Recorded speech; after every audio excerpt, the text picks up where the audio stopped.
Good morning to all. Myself Dr. Abhilasha Panda, an assistant professor in the Department of Mathematics, SOA University. So I welcome you all to the third day of the International Conference on AMSE 2025.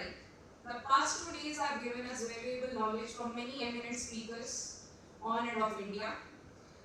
So let's get started with the first session for the day.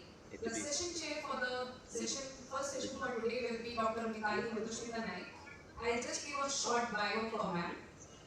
Dr. Mikali at ITER, Shiksha Anusandhan deemed to be university, where she has been serving since 2009. With 18 years of teaching experience at UG and PG levels, she received her PhD in 2012 and has since been actively involved in research. Her areas of interest include optimization, numerical methods, differential equation, decision making, and fuzzy sets. She has published over 40 papers in reputed national and international journals, supervised 5 PhD scholars, with 2 ongoing, and guided several MSc students. Dr. Naik is a lifetime member of OMS, ORSI, ISRD, and co-authored the book Introduction to Artificial Intelligence and Machine Learning in 2022. She has also contributed as a session chair and organizing member in various conferences and FDPs. I request ma'am to come to the dais and carry forward the process. Ma'am, please.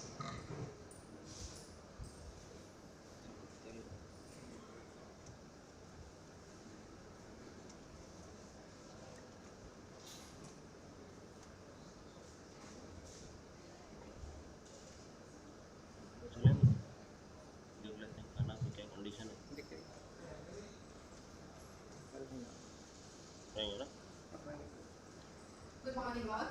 Thank you Abhilasha. So today's session we will start with Professor R.P. Sharma, a renowned name for us people in the Department of Mathematics. But still a brief introduction for Sir. Sir basically is from Rajasthan, where he completed all his degrees along with his PhD degree in Fluid Dynamics by University of Rajasthan. He is a professor of mathematics and former director in charge of NIT Arunachal Pradesh, former Board of Studies member, Senate member, Board of Governors, Dean Administration at NIT Arunachal Pradesh. Currently, he is serving in the Department of Mechanical Engineering as professor. Professor Sharma has been recognized in prestigious World 2% Scientist list, and his research interests are in the CFD, machine learning, gasification, fluidized bed technology, heat and mass transfer, with over 170 publications in reputed national and international journals. He is also a reviewer of many important national and international journals, and alongside his academic contributions has numerous national and international conferences and workshops. Google Scholar citation for Sir is more than 2000, the H index is 24 and I-10 index 56. Dr. Sharma has more than 33 years of teaching experience and supervised 8 students for PhD, 12 for MTech and 20 BTech students for their project work. There are currently 10 students pursuing PhD research work under Dr. Sharma and 15 BTech students are pursuing their project work. He is a life member of more than 1.5 dozen national and international academic societies, and he was elected Joint Secretary of the Executive Committee of International Society for Theoretical and Applied Mechanics in IIT Kharagpur from December 2015 for 3 years, and elected member of Executive Committee of IASTM from December 2014 for 3 years.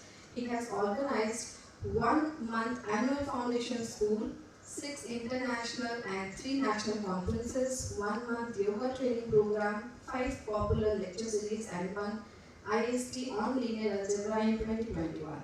He has also organized a teacher's enrichment workshop on partial differential equation during February and March in 2022, which was sponsored by National Center for Mathematics, IIT Mumbai. Professor Sharma has organized many international conferences on history of mathematics, national conferences on Gandhi Jayanti, and has participated in more than 2000 national and international seminars, and also presented the research papers.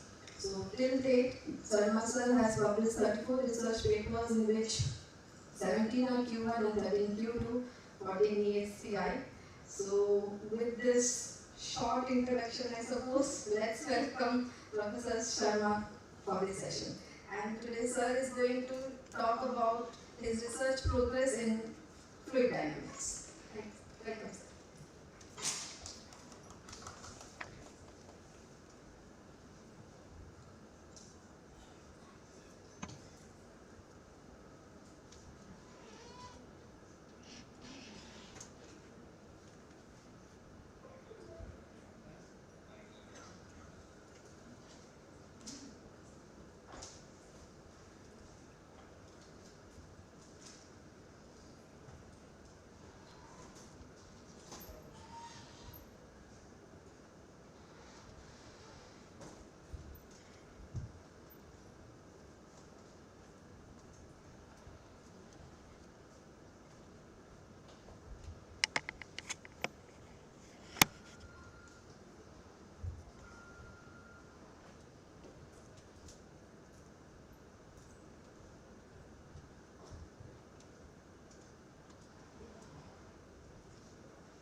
Namaskar.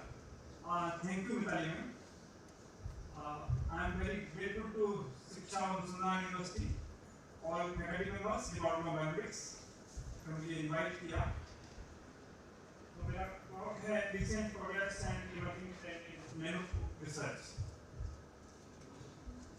Okay. Madam ने कहा है 25 minutes में मेरे को खत्म करना है, तो मैं टाइम का ध्यान रखूंगा. These are the contents of my talk. Nanoparticle. A brief history of nanoparticle.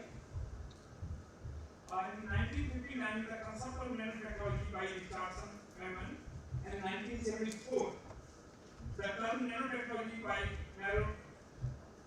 Kamiuchi, a Japanese convention.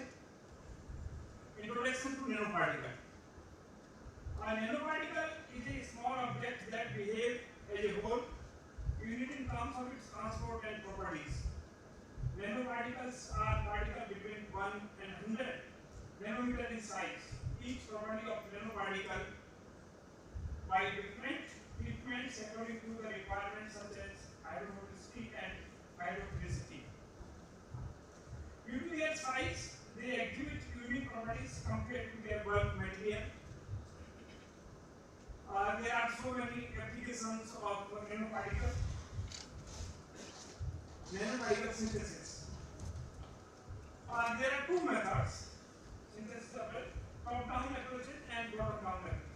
In top-down approaches, we use a physical method, and bottom-up approaches, there are two methods, chemical methods and green or biological method. Synthesis method is given in this slide. These are the methods. Bottom-up method.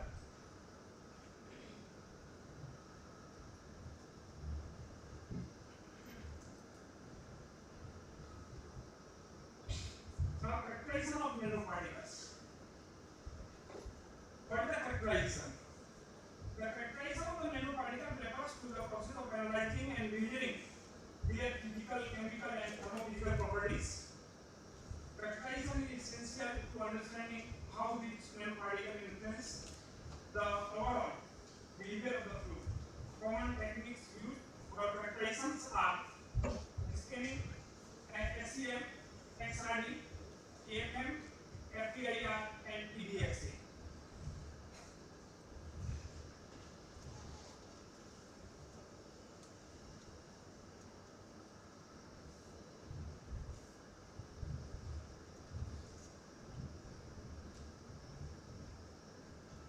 Now, nanocode. I am doing a nanocode, hybrid nanocode, and ternary nanocode. What is nanocode? A liquid suspended with particle of nanometer dimension comes in nanoform. Nanocodes are a type of fluid that contains nanoparticles, which are particles with diameter of 1 to 100 nanometers. These nanoparticles can be made of various materials such as metals, oxides, or carbon-based materials. Nanocodes are being investigated for a wide range of applications, including heat transfer, energy storage, and biomedicine. Base fluid and nanoparticles. Base fluids are the main content of nanocodes. Nanoparticles are suspended in the base fluid to enhance its properties. Types of base fluids. Water-based fluid. Water is a common base fluid due to its evenness and low cost. Second one is oil-based fluids. Oil-based such as mineral oil and vegetable oil are used for their high thermal stability. Glycol-based fluid, glycol like ethylene glycol and propylene glycol are used for their high heat transfer capacity. Water-based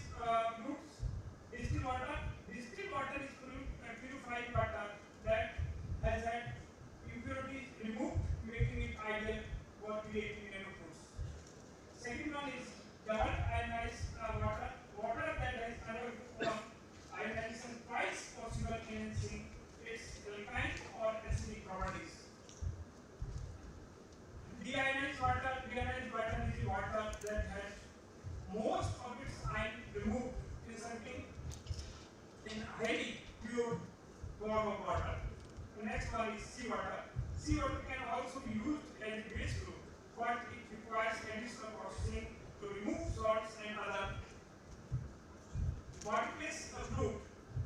Advantage. Water has a high heat capacity, making it efficient at absorbing and storing heat. It is also easily available and inexpensive. Disadvantage. While water is an effective heat transfer fluid, it has a relatively low thermal conductivity and can experience instability at a high temperature as well as in negative temperature. Application. Water-based fluids are commonly used in a range of applications including cooling system, heat exchangers and solar water heating. Oil-based fluids, mineral oils, high thermal stability and good lubricity, vegetable oil, renewable and biodegradable and good viscosity. Synthetic oils, customized properties, high performance, but more expensive. Oil-based fluid, mineral oil. Mineral oil is the refined petroleum product with high thermal stability and good lubricity, making it suitable for various applications. For example, mineral oil, kerosene oil, and silicon oil. Vegetable oils such as soybean oil, canola oil, sunflower oil, and palm oil are renewable and biodegradable, offering an environmental friendly alternative to mineral oil. Synthetic oils. Synthetic oils are engineered with modified properties to achieve high performance, offering extended service life and immense heat transfer. Glycol-based fluids, ethylene glycol, high thermal conductivity and good viscosity but toxic. Protein glycol, non-toxic, good heat transfer used in food and pharmaceuticals. Other glycol, diethylene glycol used in specific applications. These are the list of base fluids given in the slides. There are so many base fluids. These are some base fluids. And thermal conductivity of some base fluid is given in this slide. Nanoparticle metal. Metal nanoparticle is thermal conductivity good for heat transfer application. Metal oxide nanoparticles. Generally, these particles are more stable than other particles due to resistance to oxidation behavior. Carbon-based nanoparticle, excellent thermal conductivity, high surface area, used in hybrid nanoparticles, combines the benefits of multiple materials for immense properties. Example of some nanoparticles. Metal nanoparticles are widely used in nanofoods due to their excellent thermal conductivity. Here are some examples of metal nanoparticles. Copper, silver, gold, platinum. Example of metal oxide nanoparticles are given. Metal oxide nanoparticles are known for their stability and corrosion resistance. They are popular for increasing the heat transfer properties without drastically preserving the base viscosity. Here are some examples of metal oxide nanoparticles. Examples for carbon-based nanoparticles. Carbon-based nanoparticles are known for their excellent electrical and thermal conductivity. They are lightweight and versatile, ideal for improving both heat and electrical properties of fluids.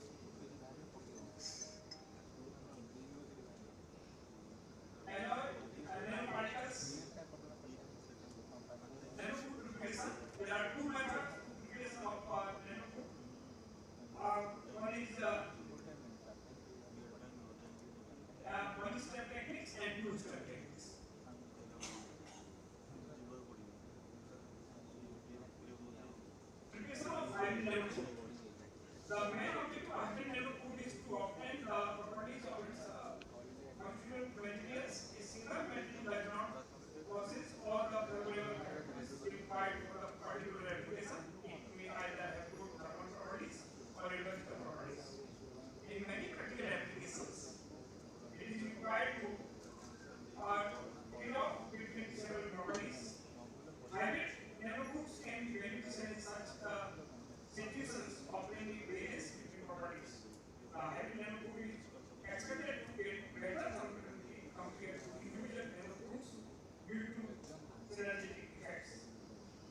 thermochemical method or mechanochemical methods.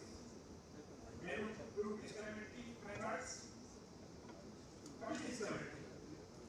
Nanogroups are not simple mixture of solid particles and liquid. Nanoparticles tend to accumulate due to their high surface activity.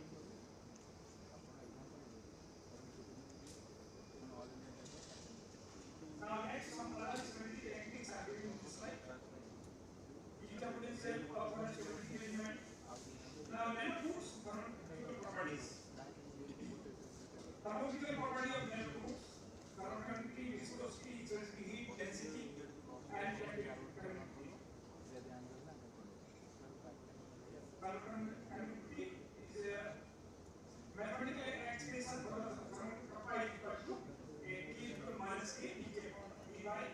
Here k is the position of thermal conductivity and negative direction as we taken because heat flow in the direction of the decreasing temperature.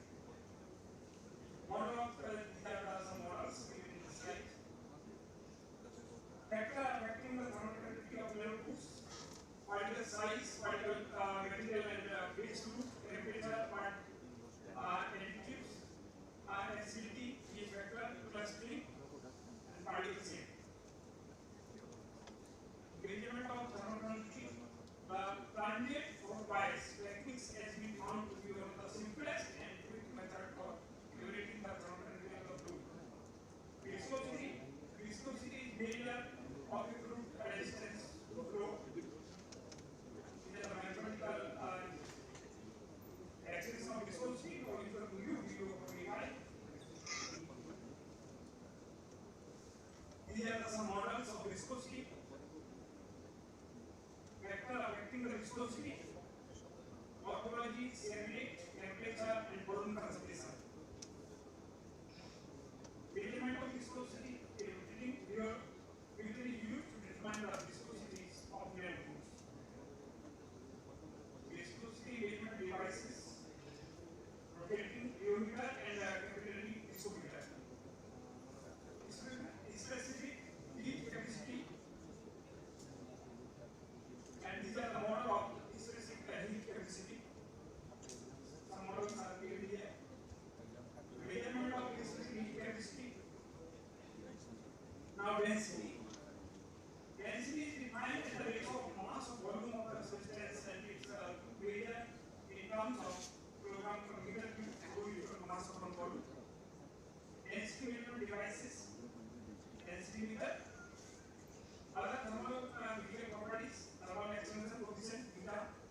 transfer nanofoods can improve the efficiency of geothermal reactors for extracting heat. Nanofoods improve this heat transfer, making the extraction process more efficient.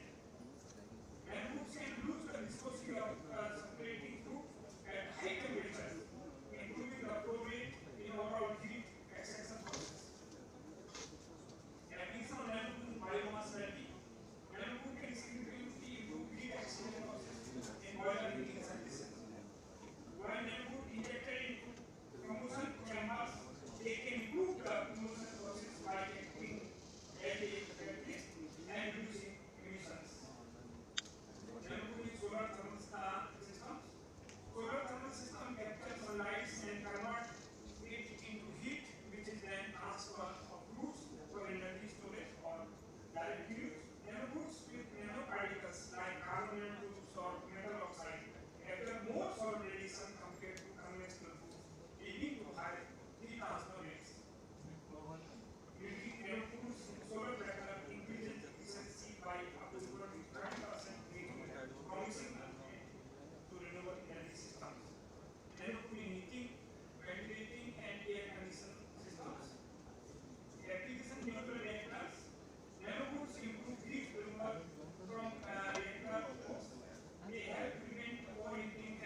Sorry.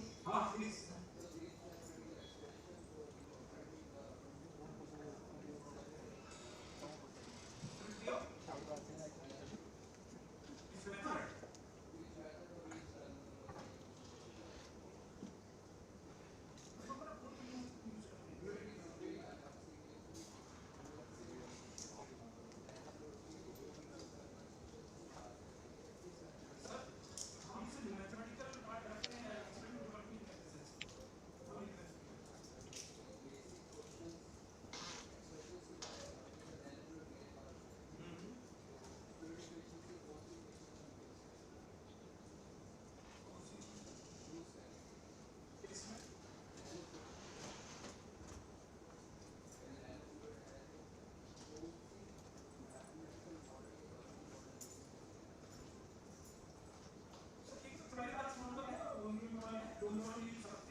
Thank you, sir. Thank you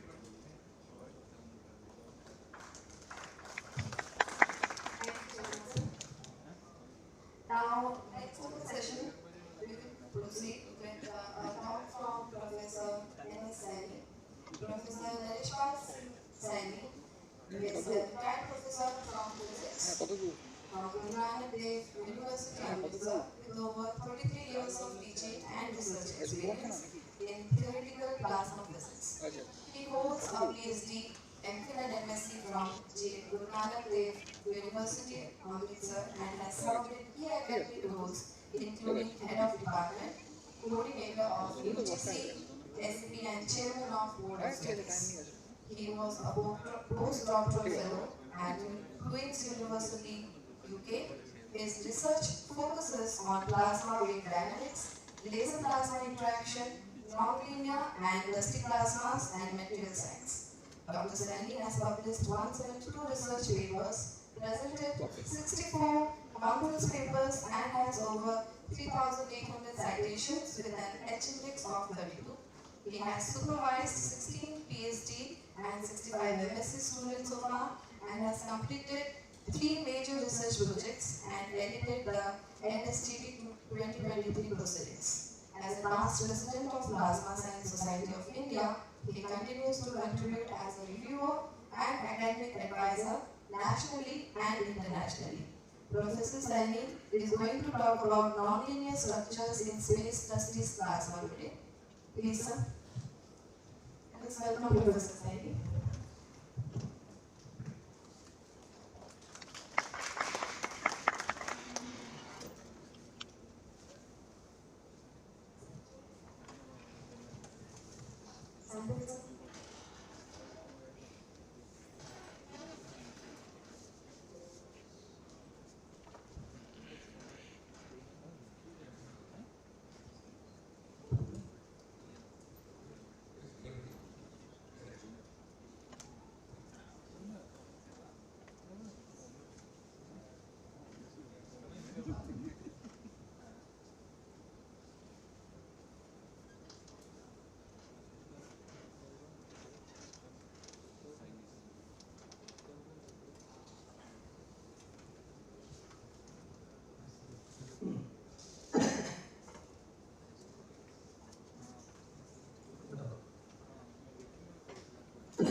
Hello. Good morning, everybody.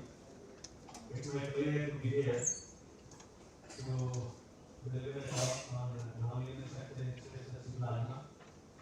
First of all, I thank the organizer, especially Dr. Abdul, inviting me here and interacting with the community of mathematicians.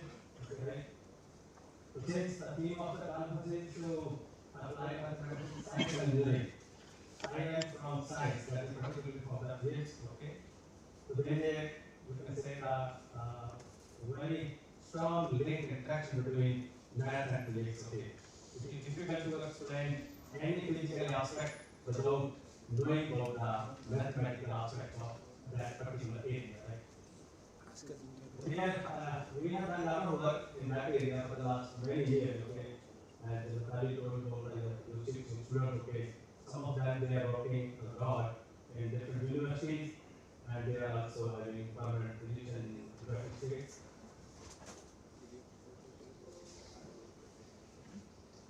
Here is a very layout of my talk. That is introduction of plasma and the motivation will go give the brief introduction since Dr. Mishra, then Dr. Subedi have already given the flavor of the plasma environment, okay, plasma physics. Then there is motivation why I am discussing this particular case of my research here. Then brief model which I have used here, that is mathematical model to connect different aspects of plasma, okay, with the space environment. Then derivation of nonlinear to linear equation. Then numerical analysis is based on the parameter of a particular environment. Okay. So when we do that set in physics, okay, so when we use any model, mathematical model, so we have to see where this model can be best fit. So we choose that data, okay, from that environment, and we apply a particular analysis and see what kind of structure we can see over there. And conclusion, okay, there. So here is already explained by Dr. Mishra and Subedi. This is the one slide, okay, how can we see the plasma, how we see the slide. Okay, so here is the so this is the one slide, so where one can see different shapes, okay, solid, heated, liquid, and we go to the gas state, and we go to the plasma state, okay, which is highly ideal state. And it contains the ion, the electron, the neutral particles. This is another slide, okay. This is actually slowly from where this slowly began with the plasma, this shape of matter. Long back, it's not beginning to be the studying about working on the spectroscopy, right? Then we were also invented vacuum tubes, so they are carrying high currents, that kind of thing. And that time initially, at that time nobody knew it, okay? What is that state actually? So later on, we discovered radiant matter. Basically, that was the particular state, which later on named as a plasma state. So this is another person, okay? He actually got Nobel Prize, okay? He is a math scientist, Langmuir. He was studying the iodine gases, that particular state with his team, okay, long back. Then he studied, okay, he proposed, okay, this state is nothing, it is a new state, okay, which is very, very important. And this is a person who developed, which started the journey of the plasma. Okay, this is also, okay, this one. This is how plasma is produced in the laboratory, okay. Gas is there, we have assured, then the high potential, okay, one can create the plasma in the laboratory. So this is the plasma elements where one can see the plasma. So here is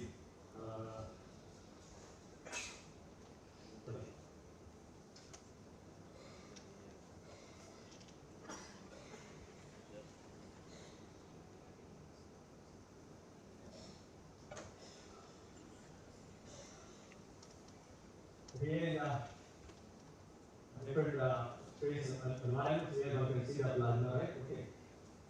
Yes. So there are some examples, okay. Neon, fluorescent light, what experiments, establish the plasma, sun, solar wind. So these are different environments are there. Then we can see honor. This is to the lightning, and the aurora, and the northern hemisphere, okay. You can see this is beautiful. This space environment where we see pulsate plasma, which involves the study of physical interaction between Earth and Sun through the solar wind. Okay, really a lot of work has been already reported by the different scientists. particularly in the solar plates. Right? Here is another example of that. Here, plant space environment. Here, we can see here is the movie where you can see the temperature, right? How it looks in the space environment. Okay. So this is the plasma, okay, right? But we see naturally in the space environment. और 5 MB में जा रहा है ठीक है Here is big model code which really अभी देखिए buffering late आ रहा है basically the first state long back billion years ago.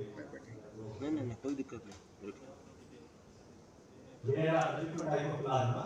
There is different application, different area.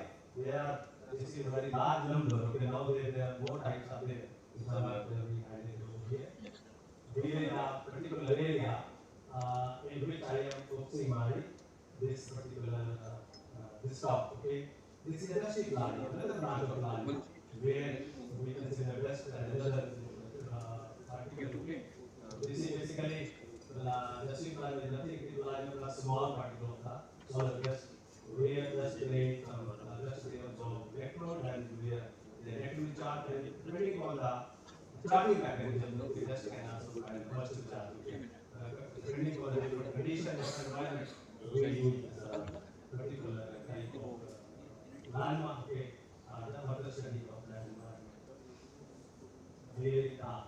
Here when we consider dusty plasma, okay, there okay, in that case different kind of modes are present. So this is one of the modes which we name as dust boosting wave. Okay, in this case these are very low frequency waves, right? And in this case dust is a fluid. Okay, you can see dust is moving, and electrons and ions are also there in that environment. So they are providing the restoring force. Okay, from electron and ion thermal pressure, they are providing restoring force in that case. So here, dust is provided by the dust mass. These are the why it is important in dusty plasma. These are the different applications. Okay, different environment where we use, where we apply this kind of research. Okay, so now that these are the very old publications where existence of different kind of mode in dusty plasma having reported by the scientists. Here is the part which is very important, which I my topic focus. That is the non-linear structure. The study of the non-linear structure. So basically, depending on the different kind of effects in the medium, since plasma is a dispersive medium, depending on the different kind of effects, different kinds of non-linear structures are created in the plasma medium. So here are the structure of a solid cone, shock wave, double wave, periodic wave, log wave, etc. Then different kinds of structures are there. So basically, by using a mathematical model, okay, we develop equations. Then after that, we find the solution of that equation. Then by using software, mathematical MATLAB, okay, we are solving, we are looking for the type of the solution, okay, what kind of solution are being seen numerically, and that from that we can see that environment that shows, okay, the existence of these kind of structures in that particular medium. Then solid they have a number of applications, okay. Communication basically, optical solid they are very important. What we are seeing this data through the fiber optics, okay. The data application based on the solid that, okay, which is very important, right? Here this is a particular type of structure which I am discussing here in this case, okay, that is raw wave. So these are also non-linear structures, okay. These are of having very large amplitude, okay, also named as particular waves, okay, right?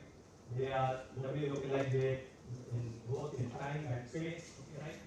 Their amplitude is very large as compared to the random height of the wave, right? But here, the physical mechanism which is responsible for these waves is the modulation stability. That's why we are considering the developing the non-linear representation, okay. Now that we study the evolution of these waves, okay, and what kind of parameters of that environment they are influencing characteristics of these kind of waves. So here basically this is a solution of knowledge representation equation which describe this kind of instability and that leads to the presence of raw waves. Okay. Here, different researchers they have reported this is one of the Indian scientists who have shown experimentally the India use का of link copy करना TDS कैसे ऐसे link copy कर सकते from small experiments. Okay. And then we have given practical model हैं नहीं तो and इसी other व्हाट्सएप पे methods होता are है micro. कुछ This is उल्टा हो जाएगा type of the लेकिन object. Say in the sea, okay, very large amplitude wave, they when they roll in the sea, they are like this of the ship is going, okay, then you can see heat or water that are looks like the object, okay. This is type. This is also the story, okay. इसे भी photo खींचो इसे काम कर रहे हैं इसे photo एक खींचो Material that is okay, which is just weird. This is another type of wave, long wave, that is called a super long wave. This is a, so you can say some waves are having weird, okay, and they are producing energy. Here in the mathematical model, you will see the long wave reflect the super long wave, you will see mathematical. This is a initial wave, super wave, when it is another condition, it moves to another single wave, which is called super wave, and it amplitude is larger than, especially large, actually, this is amplitude become larger than the earlier waves. Here, which I already told you, how we can make a connection between mathematics and physics, right? Mathematics to develop equation, find solution. That physics is there, that will explain the physical significance of mathematical equation and its components, right? Which is very important. Mathematical people, they do this is very hard. They have equation explain it, and that's what we're discussing. We don't know how to describe the physical concept. Okay. The physical concept that is involved in the physics area. We physicists, okay, we are focusing on that part, and we are already doing a lot of experimentally, practically, in that area. So here is another part of that this model. Here this concept is there. This is one kind of special force, okay. So this is a very important role where we consider particular type of plasma model, okay. So there we study the presence of evolution of rock waves and how these rock waves are influenced by this particular kind of force. Okay. We see this kind of force is that occurs in the plasma medium due to the density inhomogeneity. This is a major reason, okay. That I'm going to face. Here again, this has been reported by now that by this group of scientists, okay. What is the strength of this force? What is the importance of this force? It is given in this. This is a slide group that is okay. And here is the mathematical expression of this force, okay. This is the polarization force, which is given by this charge, okay. This is the violence, okay. The greater of that one. The strength of this force, what is the importance of this force? It is given in this. This is our first slide there. This is so this is like the Maxwellian plasma. Okay, where plasma particles they are Maxwellian distribution, right? But in our case, we have direct expression for the non-Maxwellian वो तो यार वो distribution, which is different from this. Complete होना ये तो है नहीं वो तो उसमें आना है Here the motivation. मैसेज को कॉपी करो ना Large number of studies have been shown that ये वाला नहीं होता ना experimental ये वाला सिर्फ दिखाने के लिए यहाँ पे होता है WhatsApp this is the motivation रुकिए why we are going to study this kind of problem in industry plasma.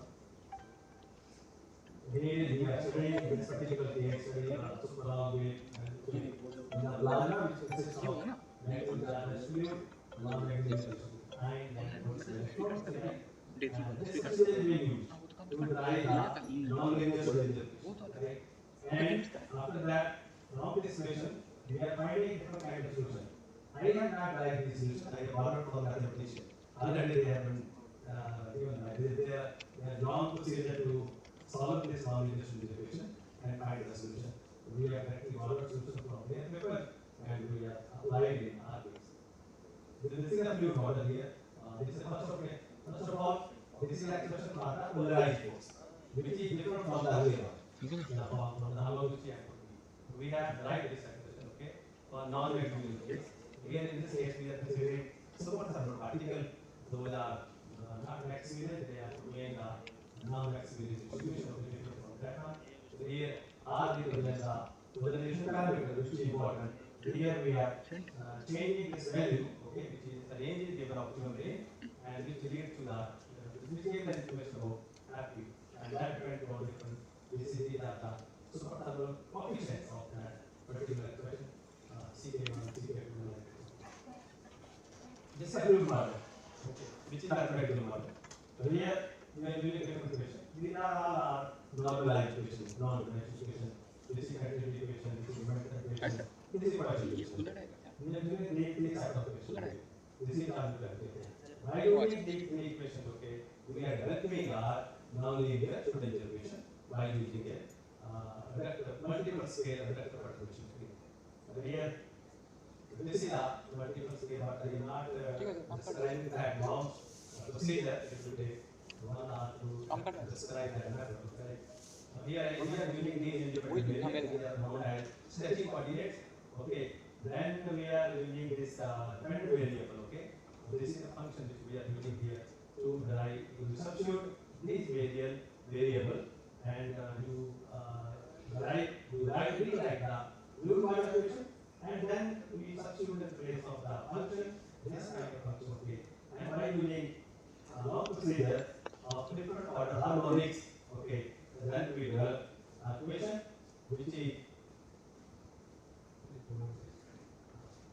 basically nonlinear equation, which is derived by using the procedure, well-known procedure. We reach a equation where we the dispersion coefficient, this is a nonlinear coefficient, these are given by this. Let me see from these coefficients, okay, we dependent on these parameter x1, which is given previously, okay, and we get a frequency over here, okay. Remember, Q is another parameter. So we see these parameters there, and we are changing a parameter of a particular plasma environment, they change, okay. Then with this change of P and Q, then we see how solution is here.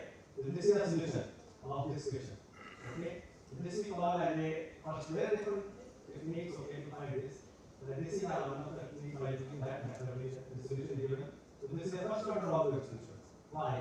So from this first order log solution, we can find the log weight, okay. So we named these weights as a first order log. Okay. So this solution is very complicated. Okay. So it is dependent on P and Q coefficient. When P changes, Q changes, okay, then phi will also change. Phi represents the amplitude of the solution of this equation, and this is the amplitude of the log.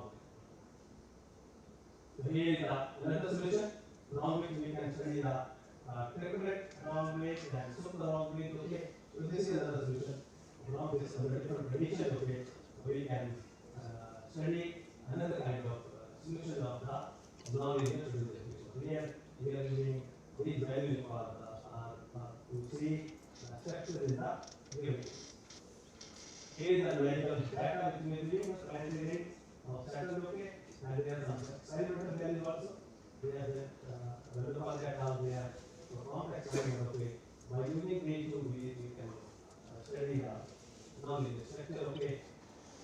Breakers are all good. So here is the how we can see what is the role of superconductivity of ion, okay, on the polarization force. Here we have seen how this polarization parameter changes by changing the non-thermality of this superthermality of the ion, okay. This is an A increases superthermality of the particle species that decreases, okay. The A is not that is small. Here we see that variation, okay. Then we see this polarization force R. This is reduced with an increase in AI, okay. R decrease in the superthermality of the, okay. This means superthermality of ion strongly modify the polarization force. Here we study the frequency dispersion relation.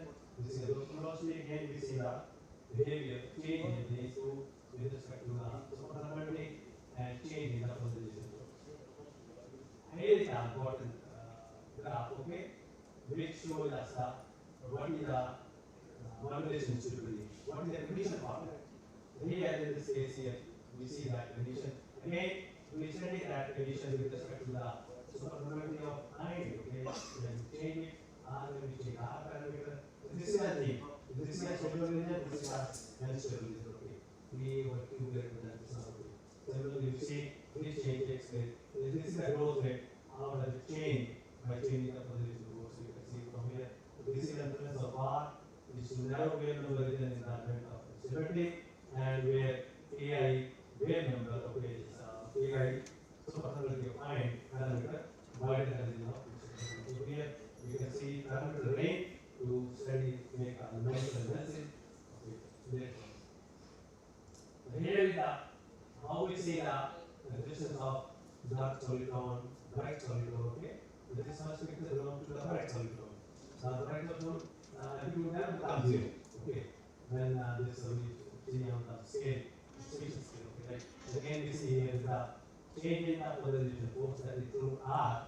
We see they are changing. Similarly, between the dark solitron, where it will become zero at Z is equal to zero.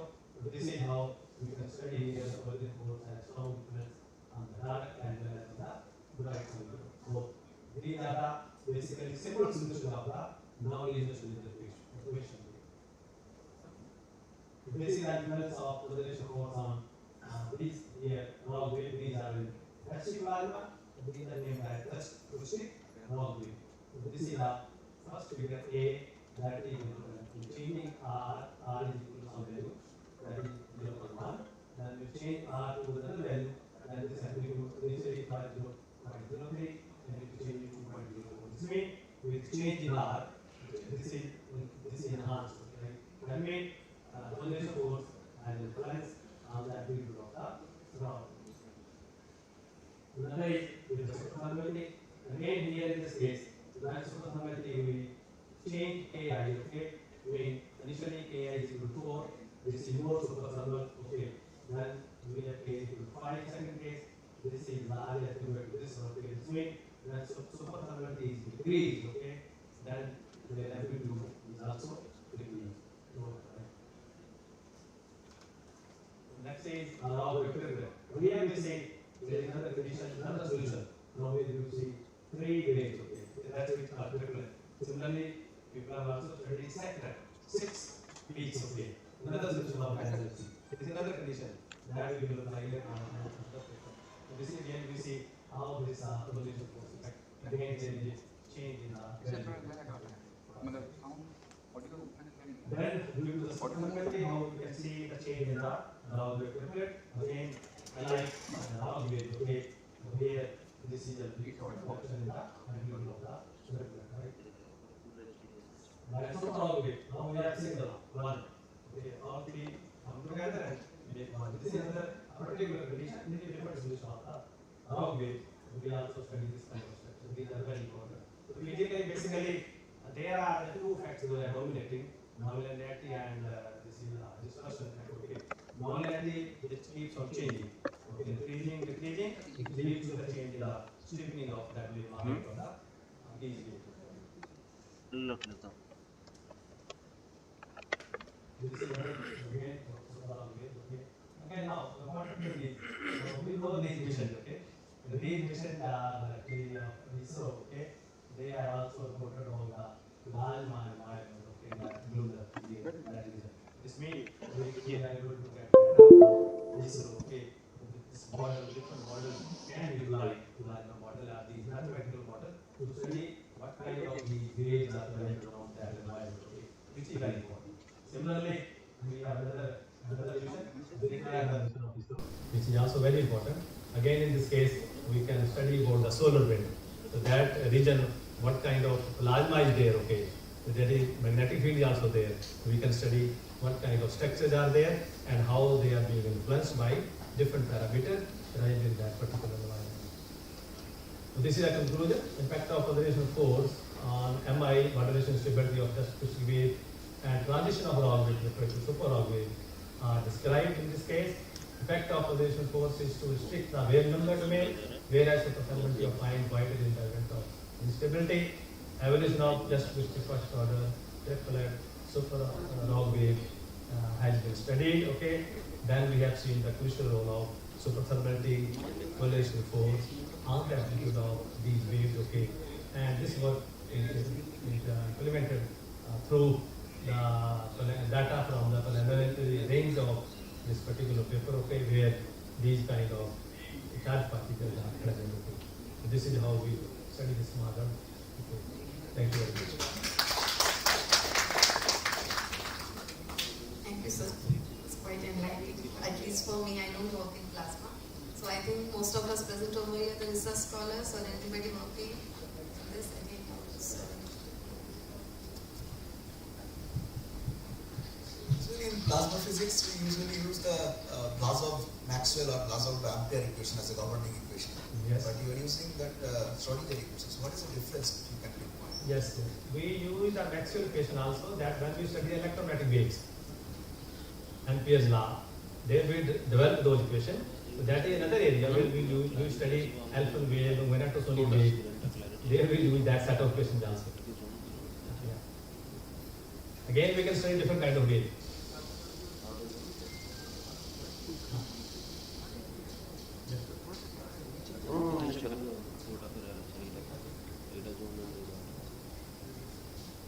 Any more questions?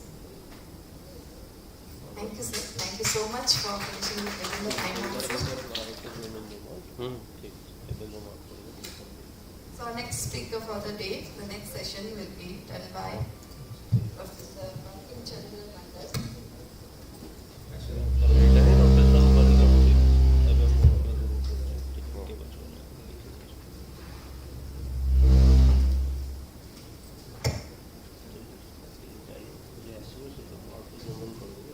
Dr. Bankim Chandra Mandal is an associate professor at IIT Bhubaneswar, working on domain decomposition methods for time-dependent PDEs. He has completed his PhD from the University of Geneva, Switzerland, and 2 subsequent postdocs from Michigan, USA, before joining IIT Bhubaneswar. He has several highly reputed journal publications and book chapters to his credit. He has guided 2 PhD and more than 15 master theses so far. So let's welcome Dr. Mandal for the next talk. Sir, please.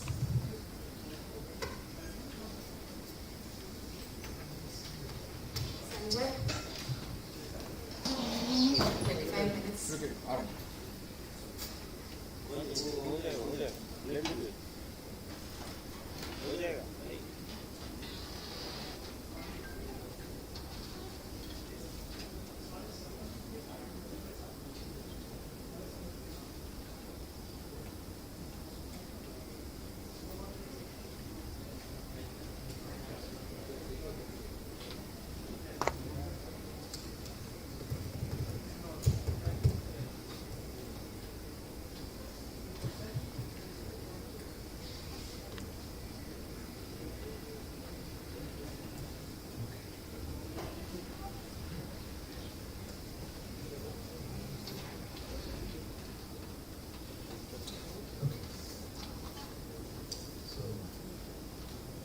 Thank you, Professor Atul Dev and his team for inviting me to deliver this lecture.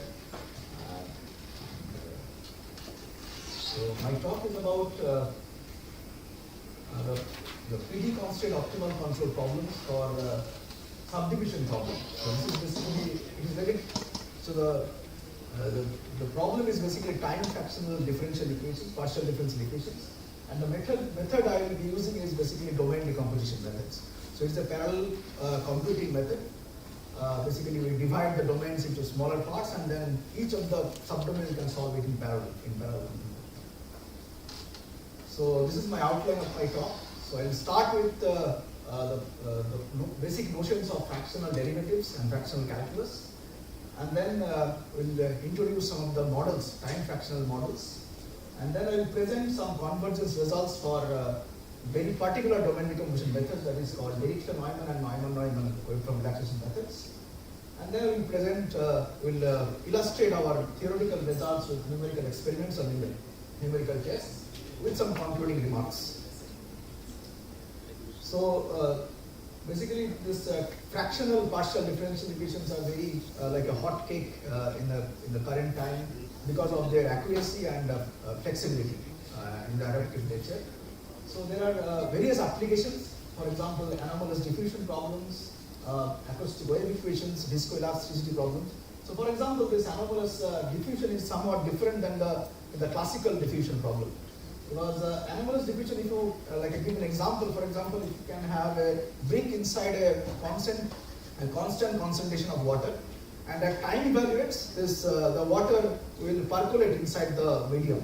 So gradually, so that is one kind of diffusion problem. So that is little bit different than the usual differential equation or heat equation we have. So those are governed by the fractional partial differential equation. And when we like define this fractional fractional derivatives, you will see that these are non-local in nature. So because of the non-locality, our computational complexity also will arise. And when you have an optimal control problem attached to this differential fractional PDEs, then a new layer of difficulties will arise because you will have a coupled problem. So state equation and field equation, and it is a coupled problem. So you have a more difficulty in solution in the numerical solution. So that's the reason why we interested in finding some efficient numerical techniques to solve those like optimal control with fractional PD, and basically we'll be solving with the domain decomposition methods. So in particular, this is Neumann-Neumann and Dirichlet-Neumann method. So the origin. So this is some like the history about fractional calculus. So the basic idea of fractional calculus or fractional derivative originated from the big man about L'Hopital and Leibniz in 1695, and from that idea is basically that gives the formal definitions of fractional derivative by Riemann and Liouville in the later 18th century, and then much later in late 20th century, this fractional partial differential equations were connected to model some physical phenomena. And then at a similar time, so the fractional PDEs, we have an analytical solution by Weiss and Mainardi and his team in around the late 1990s. And then whereas this Lagrange and Stiles, they provide numerical solutions very recently. And because we are talking about optimal control, so this MOFU, basically that is the paper we got motivated by. So by this article by MOFU in 2011, that clubbed optimal control problem with fractional PDEs. And some brief history about domain decomposition method. It was it's a kind of numerical technique, or it's a trick to calculate big problems. If you have a matrix size of 10 million from 10 million, you can split the matrix in a very smaller one, and then you can solve it in parallel. That is the idea of domain decomposition. So that was done by Schwarz and Nios, P.L. Nios in 1986, and that was applied on optimal control problem by Benamou in 1996. So let us, so basically Leibniz and Newton, as you know, that they independently developed the idea of classical derivative, like the higher order derivatives but these N are for integers, so positive integers. And that also you can generalize for n equal to 0. Basically n equal to 0 means you are not doing anything to the function. So basically you are getting back the original function back. But what happens if n is fraction, n is a real number or a fraction?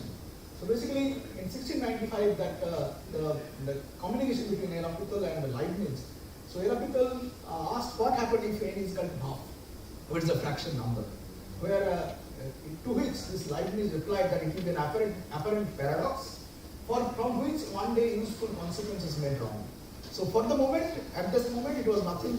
It cannot make sense of this, but probably in future it will be a good problem to work with. And then the classical derivative of a polynomial function that was generalized by Euler using a gamma function, right? So this alpha is any fraction or any it can be any complex number or real number, except this basically the integers.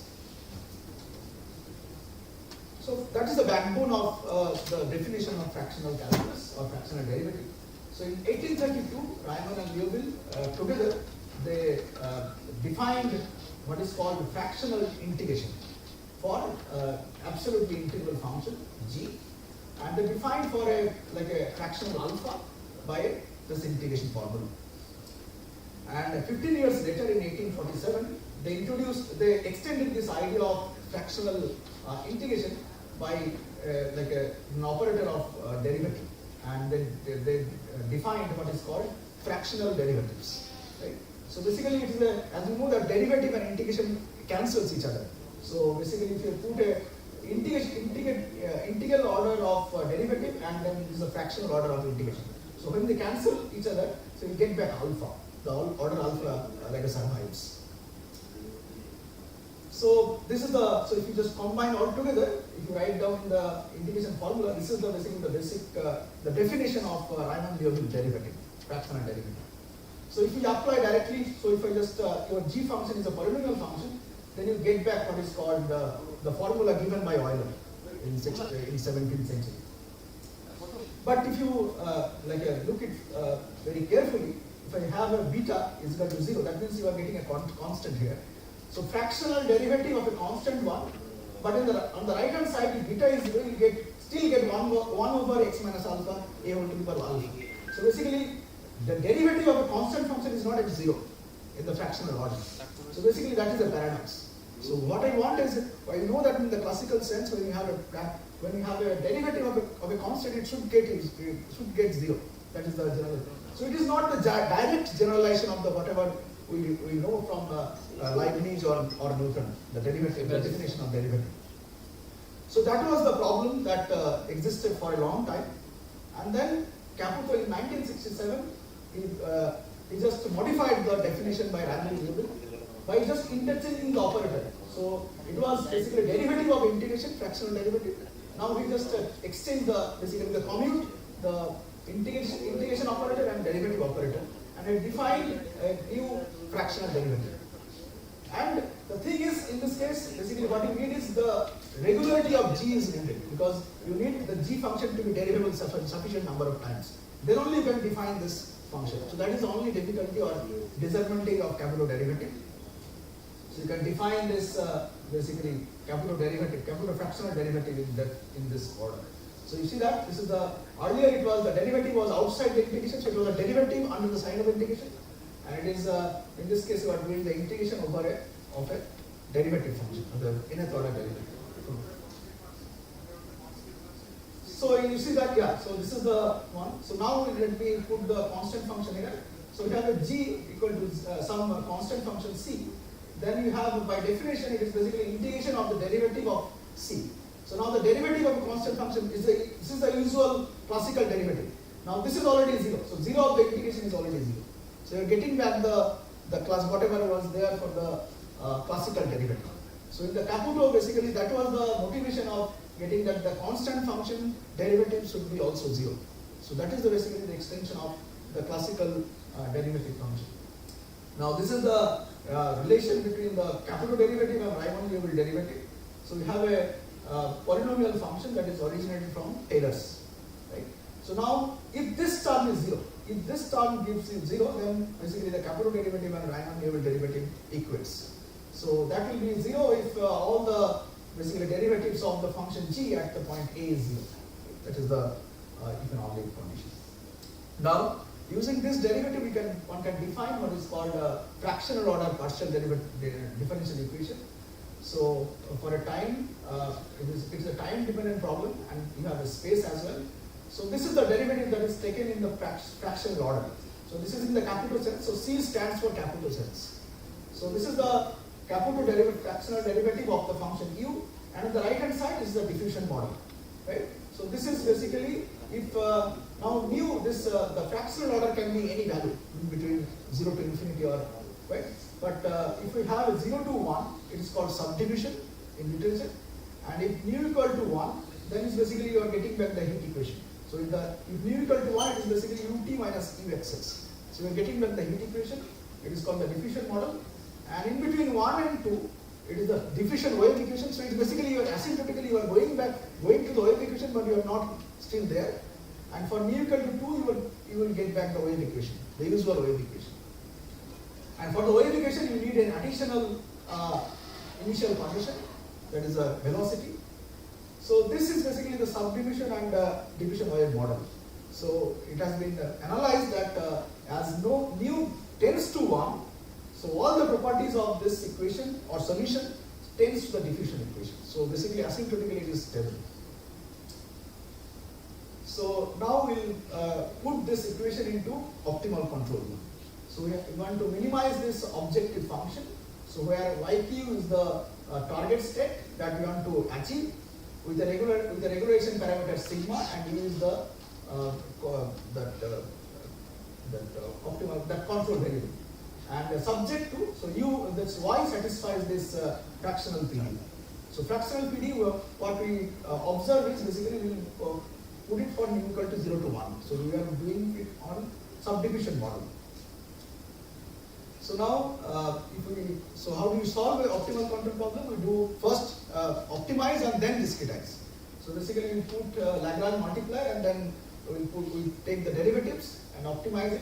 So what we get is a state equation, the original one, and then an associated adjoint equation. This is a initial value problem, and this is a final time. So this is a final value problem, and they are coupled to each other. So you cannot solve each of them separately. You have to solve it simultaneously. So this is a coupled problem, and then with the solution you can control the optimal value. So, and another note is basically one problem has to be in capital derivative sense, and the other problem has to be in the Riemann-Liouville sense. So it is the vice versa.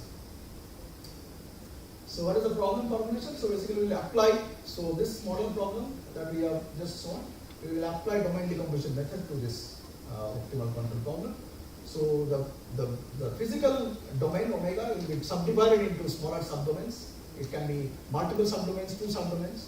So basically in general in the subdomains will non-overlapping subdomains will divide, and the diffusion model you can have different diffusion parameter for different subdomains, and then we'll choose the optimal relaxation parameter theta.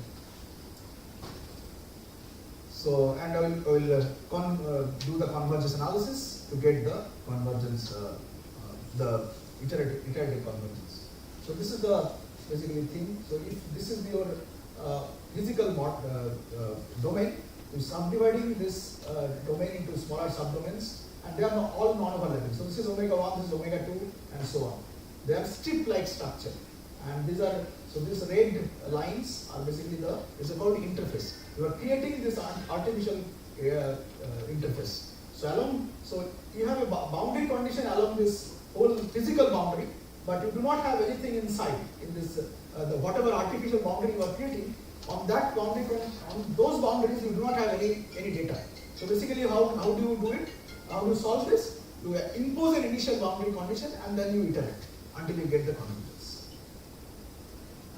So these 2 methods, DNWR and NWR, were basically, it was my PhD work in the University of Geneva. So this is basically now we are applying the Dirichlet-Neumann and Neumann-Neumann method for the state equation as well as adjoint equation. So this is a Dirichlet part.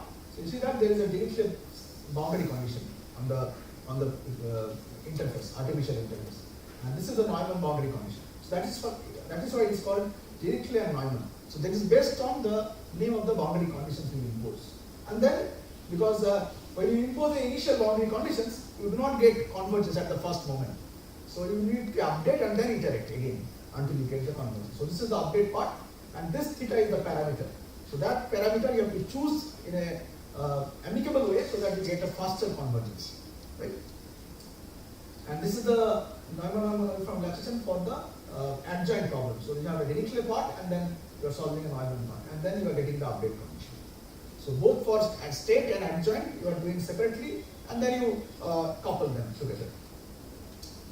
So this is the result for weak scaling. So weak scaling means how the runtime changes. So when you apply in a parallel computer, how the runtime changes when the problem size is increased proportionally. So suppose your problem size is 1, you are using only one processor, computer processor. So if you are and you are suppose you are solving the problem in time t, then when your problem size is 2, doubled, and the processor number is also doubled, you should be able to solve the same problem in the same time. So that is basically the weak scaling analysis. So you have run those weak scaling analysis for different new values and different subdomain sizes, subdomain numbers. So you have 4 subdomains, 8 subdomains, 16 subdomains, and 32 subdomains. And these are the so this is basically from 0.2 to 1. This is the subdivision problem. From 1 to 1.8 is the wave equation kind of thing. And you see that when you increase the number of subdomains, basically the iteration number also increases, but after some point it stagnates. So that will be very much visible in the OLE equation sense. So all the problem is scalable in practical sense. But let us study that one. So the same thing, we are increasing the number of subdomains and the mean is also varied. And then you see that this is a very significant change in the number of iterations as we increase the number of subdomains. So this problem is not strongly scalable, which is expected, but in some sense it is a quickly scalable method. So these are the experiments for subdivision and superdivision problem. So your omega is 0 to 7, 1D problem, and time is there from 0 to t. And you are using a basically toy problem. So your subdivision coefficients, division coefficients are all 1. And you see that when you have a so basically these are the numerical results. The red one is the numerical one, and this red is basically the theoretical bound. So if you use the spectral analysis method, you can bound those errors in using function analysis. So that we have done in the basically I am not showing the theoretical analysis because it will be time consuming. I'm just showing the numerical results. So this is for DNWR method subdivision problem. So it is below 1, and this is the case with diffusion wave. This is mu is greater than 1. This is for the Neumann multiplication method subdivision case. Mu is less than 1, and this is the OLE equation case when you have basically mu greater than 1. So different subdomains and their estimates by Fourier function analysis. So now basically what we have imposed is, so one can use a uniform mesh, like the size of the mesh is the same, but we have used graded mesh. So graded mesh is basically basically it gives you better result from uniform if you have a uniform mesh, and that was developed by Steins, and he shows that the order of accuracy will be better if you use a graded mesh. Okay. And we introduce a both-sided graded mesh so that you have a reflective symmetry in the division or in the discretization. So this is the matrix you get. This is the coefficient matrix when you have a coupled problem. State equation, adjoint equation, when you discretize in space with L1 scheme and in time with the backward order, what you get is this is an adjoint. This is the adjoint matrix for coupled problem. So this L is for state equation. This L is for state equation, adjoint equation. And this is the convergence result we got. So we proved that this ODE system, what we get originated from L1 numerical scheme, is convergent for fractional derivatives. And for Dirichlet-Neumann method, if the matrix L is diagonalizable with the eigenvector matrix P, then the error can be bounded by this estimates. Okay. So this is basically these are the estimates I just show in the graph. Okay. And this is the convergence results for Neumann relaxation method. So the similar kind of result that you can bound the error in the process in the iterative method by this expression. Okay. And this result is for any n subdomains. So you can have not only 2 subdomains, you can have a different number of subdomains. And these are the eigenvalue estimates. That is, we have used spectral radius methods to estimate the bound. So if you have a uniform mesh, we get this kind of estimates. But if you have a graded mesh, there are 2 cases. One is basically done by Gresgorin radius methods, and one is by just using the spectral radius of a triangular matrix. So there are 2 basically results for the estimates of the eigenvalues of the matrix I showed. And these are the basically numerical values of those the estimates. So this is the exact value, and these are the 2 estimates of the case 1 and case 2. This is by Gresgorin and this is by the usual spectral method, and they are pretty much the same values. So, and this is the comparison between the DNWR method for different mesh grids. So this is, we have shown that both-sided graded mesh is this is the convergence factor. So if it is a lower the values, better the result or better the convergence results. So if you have this blue one is the 2-sided or both-sided graded mesh. So this value is very small in compared to the uniform mesh or one-sided graded mesh. So that's why this both-sided graded mesh, if you use, the convergence will be very faster. And this is for different mu. So this is for smaller mu and this is for the larger mu. This is for the different regularization parameter in the optimal control problem. So if you have so you get a similar kind of result that both sided gradedness behaves better in the convergence study when you have basically both sided gradedness in compared to the uniform and one sided gradedness. So that is the observation that we got, that both sided gradedness gives more efficient outcome for optimal control problems. This is just exact two subdomains case. It's a little bit different than the multiple subdomain case. And this is the numerical result and exact value, and this is the bound we got from the spectral analysis. And they're pretty much close. So this is the Neumann reduction experiment. So we divided this -4 to 4 subdomains into 4, 8 and 16 subdomains. And then we tried to see that what is the estimates behave as we increase the number of subdomains. And we have seen that as you increase the number of subdomains, that the bounds get a little bit crude. Okay, so this is about the larger time window. Then also it behaves in a better sense. And this is a little bit. We have used a different diffusion coefficients for different subdomains. So this is a kind of heterogeneous problems. So in the heterogeneous problem also, we got that our bound works better. So this is some concluding remarks that both-sided gradedness works better due to reflective symmetry because it is both-sided. You are using similar kind of symmetry. In terms of convergence for Dirichlet-Neumann and Neumann-Neumann methods for subdiffusion problem, and also we have seen heterogeneous cases also works well for these domain decomposition methods, and optimal control problem for subdivision problem still. The superdiffusion problem is still open. We have just solved the subdivision case. So for mu greater than 1, we still have to get the convergence results. So these are some references. Basically, this is the paper where we get the numerical solutions from the fractional PDs. And this is the paper we got motivated by the optimal control of subdivision problem. So thank you. Thank you, sir. Any questions from the audience participants? Sir. Yes. So you have some information on the boundary. Yes. So when you divide it into different subdivisions, then you created this artificial boundary. Yes. And we have no information on the artificial boundary. How get this information? So information is basically that's what you are imposing either Dirichlet or Neumann boundary condition, right? So if you use, so basically you have to, so for continuity you need to match your values as well as derivatives for continuity.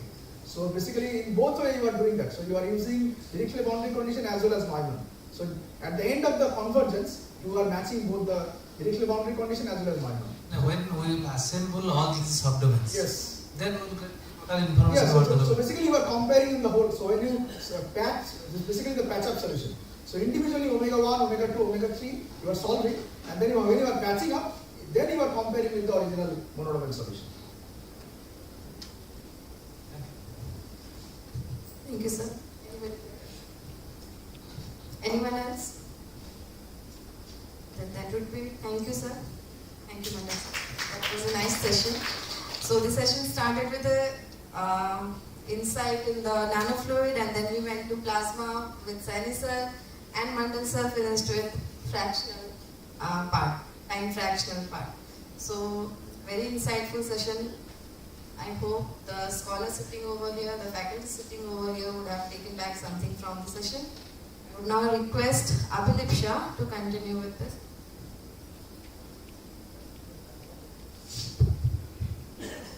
Now, as a token of appreciation, we would like to felicitate our esteemed speakers for their excellent contributions to this session. I would like to invite Professor Satyaranjan Mishra to kindly present a token of appreciation to Professor R.P. Sharma sir.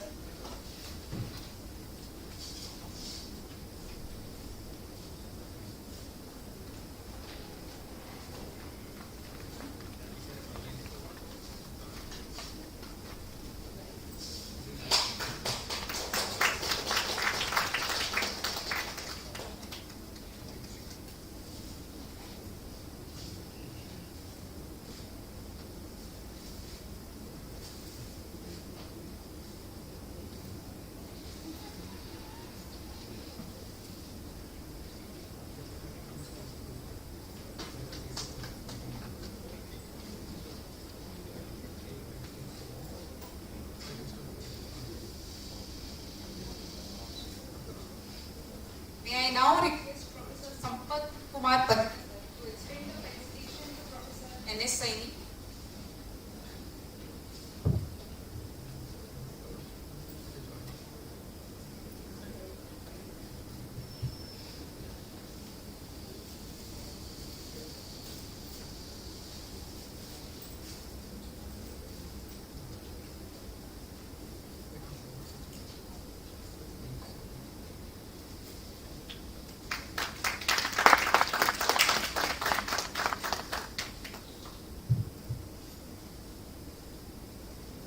And to honor our next speaker, I call upon Professor Chapala Goridar ma'am to felicitate Professor.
Now there will be a tea break upstairs, and after that we will join for the online session in the same room.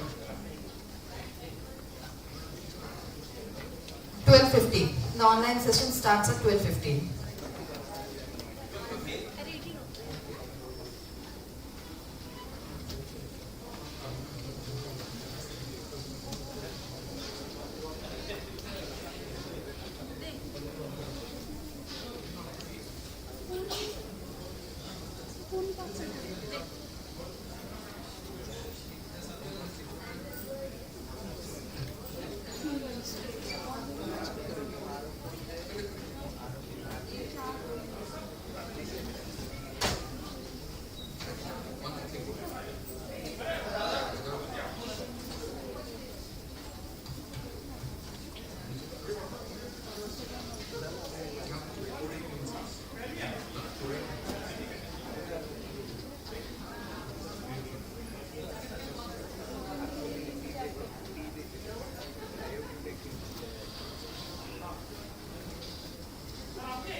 Ladies and gentlemen, can I take a moment, please?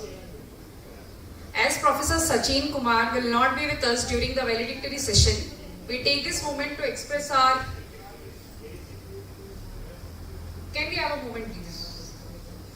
So as Professor Sachin Kumar will not be with us during the valedictory session, we take this moment to express our heartfelt gratitude for his support and encouragement throughout this conference. May I now request Professor Mitali Madhusmita Naik and Shantilata Champati ma'am to kindly felicitate him as a token of our appreciation. Can we have a round of applause, please?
तो समझिए कि उसको mix लेते हैं, इसको आप ऐसे ही बोलोगे, ठीक है।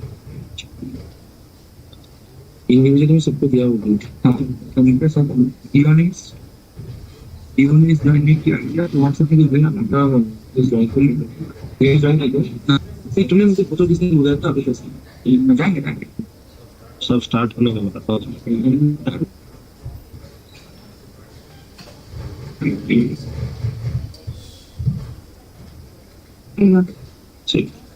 चलता है भाई, नहीं चलेंगे देखिए आई एम स्वीट से नो सी यू एट 12:40 हां हां ठीक है चलिए ये नहीं चल और मैंने क्या बोल रही है आपका बुकिंग की करने के उसको क्या मुझे पता नहीं था ये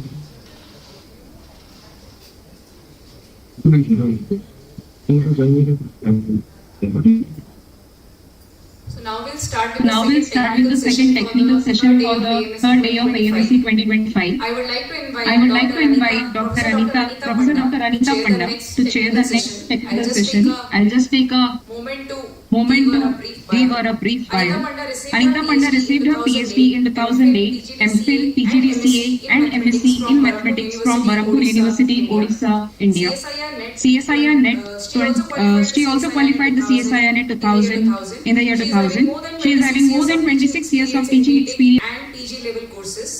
Currently, she is working as a professor in the Department of Mathematics, ITER College, Suwadin to be University, Bhubaneswar. Her research interests include application of mathematical analysis in difference equation, data mining, discrete dynamical systems, machine learning, and artificial intelligence. Ma'am, please come to the rise and take the session forward.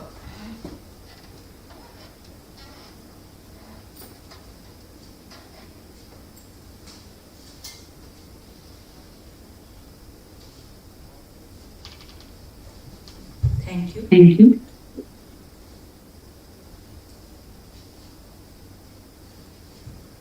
Good afternoon, everyone.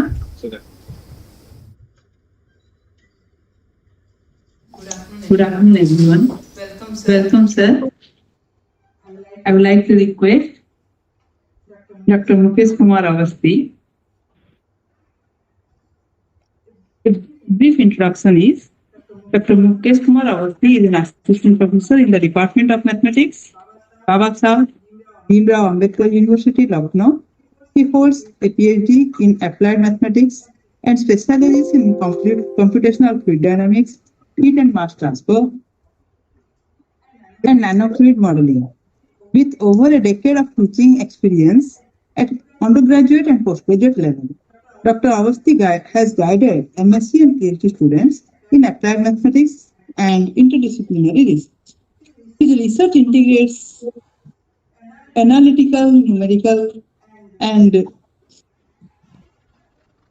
AI-based methods for solving nonlinear differential equations in complex systems.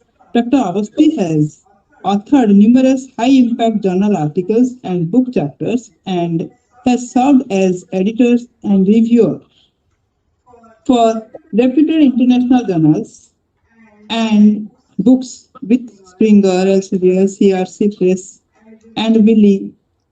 He has also organized national and international workshops and is actively involved in collaborative projects across academia and industry.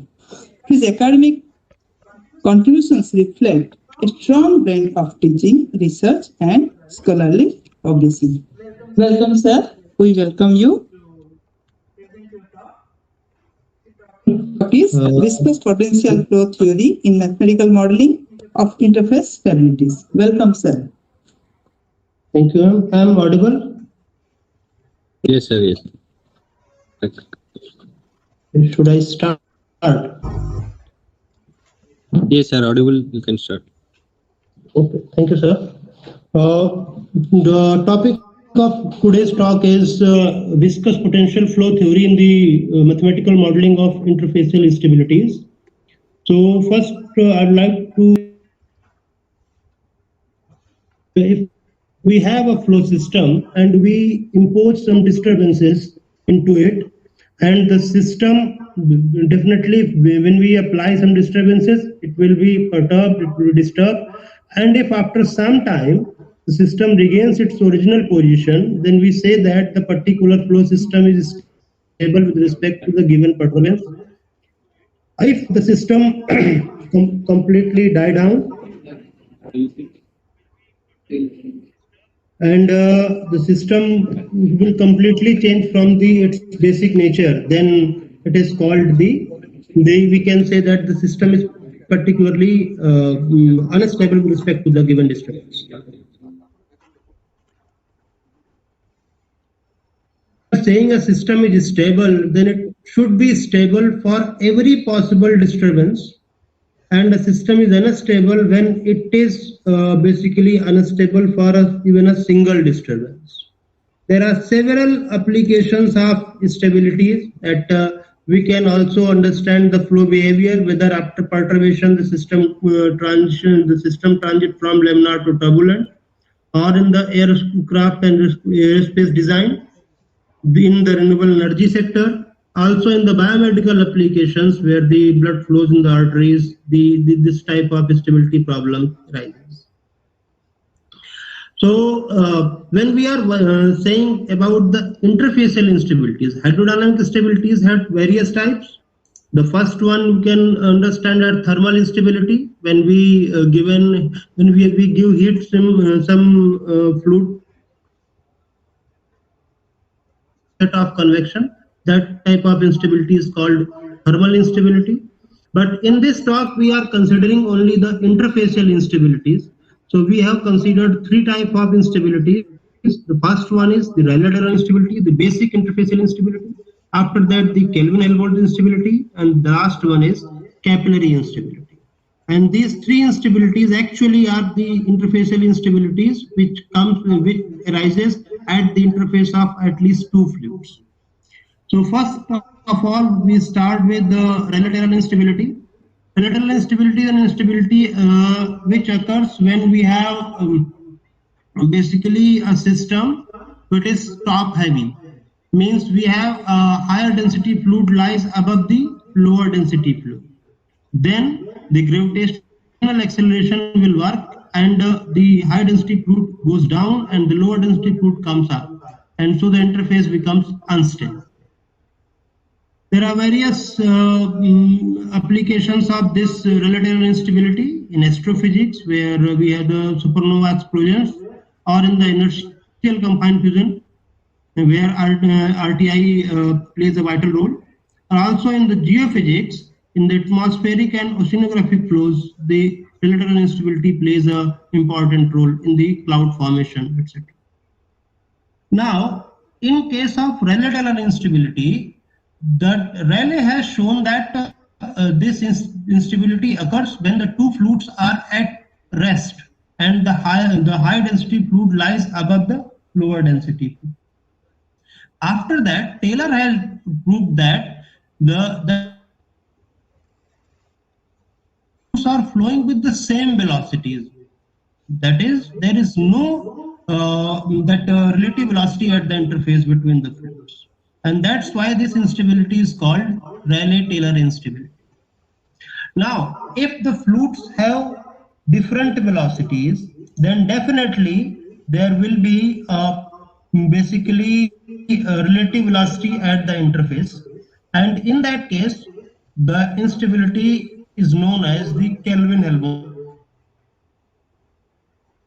Instability occurs when the two fluids of different physical parameters are flowing with the different velocity. Top heavy arrangement or bottom heavy arrangement, but there should, and this type of instability occurs due to the pressure perturbation, and as pressure perturbs, then the velocity perturbs and velocity grows, and after threshold velocity the interface becomes unstable.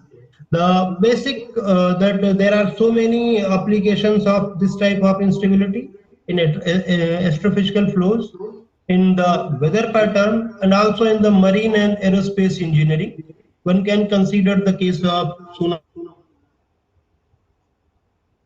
ocean, and when the interface of that ocean and that air becomes the relative velocity between that interface becomes high, the interface disturbs. And the last one, we have considered the capillary instability. Capillary instability arises when we whenever we have a liquid cylinder collapses in an infinite fluid. One can just see the example of water tap. When you open a tap, the water comes in a cylindrical form, and after that it will collapse due to the surface tension at the interface of water and the environmental air. This type of instability is called capillary instability, and capillary instability is very important in the case of liquid jet breakup. There are various examples of the applications of this capillary instability, that in inkjet printing, where we apply the electric field to make the ink unstable. If ink will be stable, in that case, then you will get only single dot at the page. And after using that electric field in radial direction, we generally destabilize basically that flow of ink. Then in also fuel injection and also in the raindrop formation, the capillary instability plays a vital.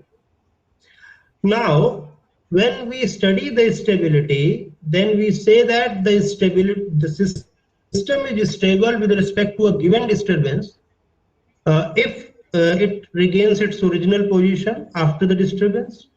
But a system is stable if it is stable for all possible disturbances. And in the real life phenomena, it is almost impossible to check a system for every possible disturbance. So we superimpose all the disturbances into a single disturbance and check the stability of the particular disturbance with respect to that superimposed disturbance, with respect to that single disturbance. And this type of analysis is called basically that written our that disturbance, which is AKRT, where R is the space coordinate and T is the time. Then we'll write it as AKR power. We are basically looking for the temporal instability. If we are looking for the spatial instability, we have to go with the other form of disturbance. You can see that if the real part of PKT is positive and T goes to infinity, this disturbance goes to infinity. And in this case, system will be unstable. If the real part of Pk is negative and T goes to infinity, then that e to power PKT will goes to 0. So that means the system will be stable with respect to the time. And if Pk is 0, the real part of Pk is 0, then definitely it has only the imaginary part, and in this case we have oscillatory disturbance will come into the nature. So if we take the real part of PKRT, then the locus between stability and instability, called neutral stability, can be defined as the real part of that PKT 0. And we use this type of basically concept in all the cases, whether we are taking the problem of relative instability, the Kelvin-Helmholtz instability, or the capillary instability. Now we will consider an interface of two fluids where the mass transfer comes into the picture. One can see, for example, just take the interface of water and water vapor. So if we take the vapor below and water above, then vapor comes above as it is lighter than the water, and water will go down because it is basically more denser than the vapor. And then at the interface, they will, because they are miscible fluids, they will mix up and there will be a mass transfer due to the condensation of vapor and also some evaporation of water, because at the interface there will be a temperature difference. So we will consider the mass transfer condition, and we know that in case of fluid flow phenomena, the mass, basically the conservation of mass condition is given by the equation of continuity. So we will use the equation of continuity here to derive the mass transfer condition for the interfacial flows. Here we have taken a small cylinder of height h.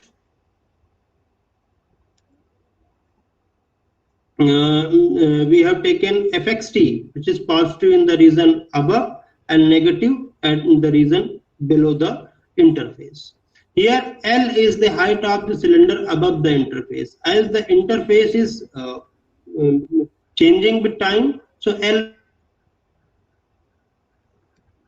but L will not be constant. Now we use the equation of continuity, that equation 1, del rho by del t plus divergence of rho v equal to 0, where v is the velocity and rho is the density of the fluid. And now we are integrating this equation over the region of volume v. What we'll get d by dt of integral over v rho dv, and that we use the Gauss divergence theorem in the second part.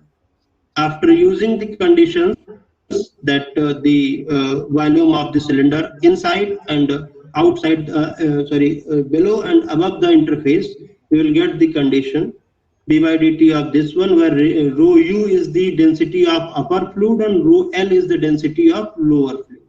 Similarly, rho v u, will consider that vu is the velocity of upper fluid and vl is the velocity of lower fluid. And after simplifying, we'll get the condition rho u minus rho L dl by dt plus rho vu minus rho vl gradient f by mod of gradient. Here f actually represents the equation of the interface that we have described earlier. Fxt equal to 0 is the interface, and fxt is positive above the interface, negative below the interface. Now, when fxt is 0, then using the conditions, using the geometry conditions, dl by dt can be written as minus n cap dx by dt, and which can be derived using the gradient of f, and we derive the condition, that is rho u df by dt plus vu dot gradient f should be equal to rho L df by dt plus VL dot gradient. You can see that the mass flux comes from upper fluid to the lower will be equal to the mass comes from lower to the upper. That is again the conservation of mass. There is no loss of mass because we are not considering any source or sink at the interface. So whatever mass is going from the upper fluid to the lower one will be equal to the mass going from lower to the upper. That is the mass transfer condition. Now, in case of interfacial instabilities, the mass transfer comes along with the heat transfer. As we have considered the case of water and water vapor, when water and water vapor will be mixing, definitely there will be heat transfer as well as that. So using the same analysis, we can derive the equation of heat transfer also at the interface. We'll consider the diffusion equation del by del t plus v dot gradient t is equal to dt del square t. Now we consider that Tu is the temperature above the interface, TL is the temperature lower the interface, and at the interface there will be an equilibrium temperature, saturation temperature, and that can be taken as Ts. Now using the same conditions, we can derive the equation like this one. That is rho L Vn V. Here Vn and Wn, whatever n we have written, is the normal component of the velocity. The bold character shown the velocity, that is contains both normal and tangential components, while the Vn and Wn are the normal components. Now one can see that the component in the equation, this Vn minus W, V1 minus W square along with rho 1 represents the kinetic energy term, N is the latent heat, and this kappa 2 and kappa 1 along with that normal temperature gradient represents the heat fluxes. Now, when we derived the mass transfer condition, it was basically given the conservation of continuity, and this basically gives the conservation of energy in the interfacial conditions.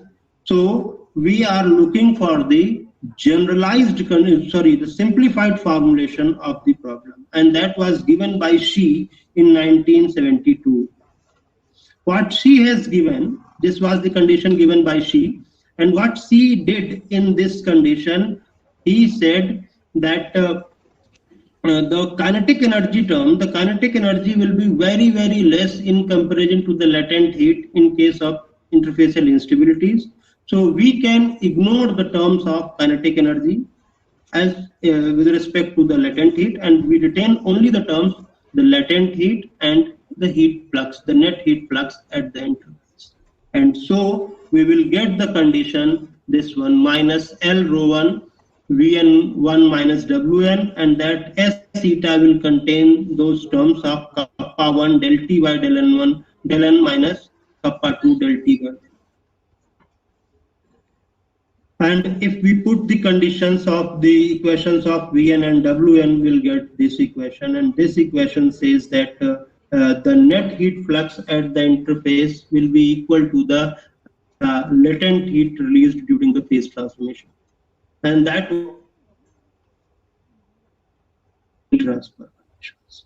Now what we did, that the mass transfer condition and the heat transfer condition. In case of fluid flow phenomena, we have three questions: continuity of mass, conservation of mass, conservation of energy, and as the conservation of mass. We have taken the heat diffusion, the diffusion equation as conservation of energy, and now the conservation of momentum, that is called the Navier-Stokes equation. Navier-Stokes equation, everybody knows it is a basically non-linear equation. People are using the numerical techniques to solve that Navier-Stokes equation, and that specific branch is called computational fluid dynamics. Now, here we introduce a theory which is called viscous potential flow theory, where the flow will be potential flow, the flow will be rotational, but the viscosity will not be zero. We know that in the Navier-Stokes equation, the last term mu del square q, where q is the velocity, will be zero. Then the equation transformed into the Euler's equation, and the solution of Euler equation is given by the potential function. So before 1994, it was assumed that when a flow is irrotational, when the flow is potential, then the fluid will be inviscid. In 1994, Joseph and Leo has given an idea that in case whether the flow is potential, it is not necessary that the viscosity will always be zero. Because in case of mu del square q, we should not take mu as zero, we take q as gradient phi, and if the fluids are incompressible, then we have with the continuity equation del square phi is zero, that means phi will be harmonic, and mu del square q can be written as mu del square of gradient phi or the mu gradient of del square phi, and that will be zero, but mu will not be. So this theory will be named as viscous potential flow theory, where the flow will be rotational. The fluid particles will not rotate about their axis when they will be in motion, but the viscosity will not be zero. Viscosity will enter through the normal stress balance. Before that, she has given that concept that at the interface pressure difference will be balanced by the surface tension forces. But Joseph and Leo has basically redefined that condition, that not only pressure but also the normal stresses, normal viscous stresses will enter into this equation. So VPF theory, or the viscous potential flow theory, is different from inviscid potential flow theory. In inviscid potential flow theory, viscosity is zero, but in viscous potential flow theory, viscosity is not zero, and viscous stresses will enter through the normal stresses. And the only drawback of this method is that the tangential stresses are assumed to be zero. We don't have any option to include the tangential viscous stresses, and the normal stress and the no slip condition will also not be enforced in the viscous potential flow. But this theory has given a very good results with the existing experimental results, and so people are using this theory to solve the interfacial instability problems. Here we can derive the condition for interfaces, that viscous potential flow theory. Here we can see that from if the flow is potential, then we can that velocity can be written as the gradient of phi, and as the fluids are incompressible. In case of incompressible fluids, the equation of continuity says divergence u equal to 0, so that phi will be harmonic, del square phi will be 0. And in that case, del square phi equal to 0 is in Laplace equation, and so this equation can be solved for the Dirichlet conditions as well as for the Newman conditions. So whether you have the exact that phi is given at the boundaries or the velocity is given, one can solve the easily phi, and using this phi we can see this Navier-Stokes equation, where this phi is basically the pressure with the rho gy, that the force due to the inertia, and we take the Tij, that the stresses, and then we take the divergence, and that can easily be written as mu del square. And so this is a Navier-Stokes equation. Now, when we take a free surface y equal to eta xt, we have taken a surface horizontally. Below y is negative, above y is positive, and at the x-axis y will be 0. That was in the basic state. When we use some perturbation, there will be a wave like pattern at the interface, and so we have taken the positive elevation as eta. So interface becomes y equal to eta. By using the mechanical energy equation, we can easily compute the term, that the last term will be given like this one, 2 mu del square phi by del n square, the normal derivative un plus tau s us. Tau s is the shearing stresses at the interfaces. And then we compute the other terms in the Navier-Stokes equation, and by putting those values, one can write the equation, the mechanical energy balance equation, like this.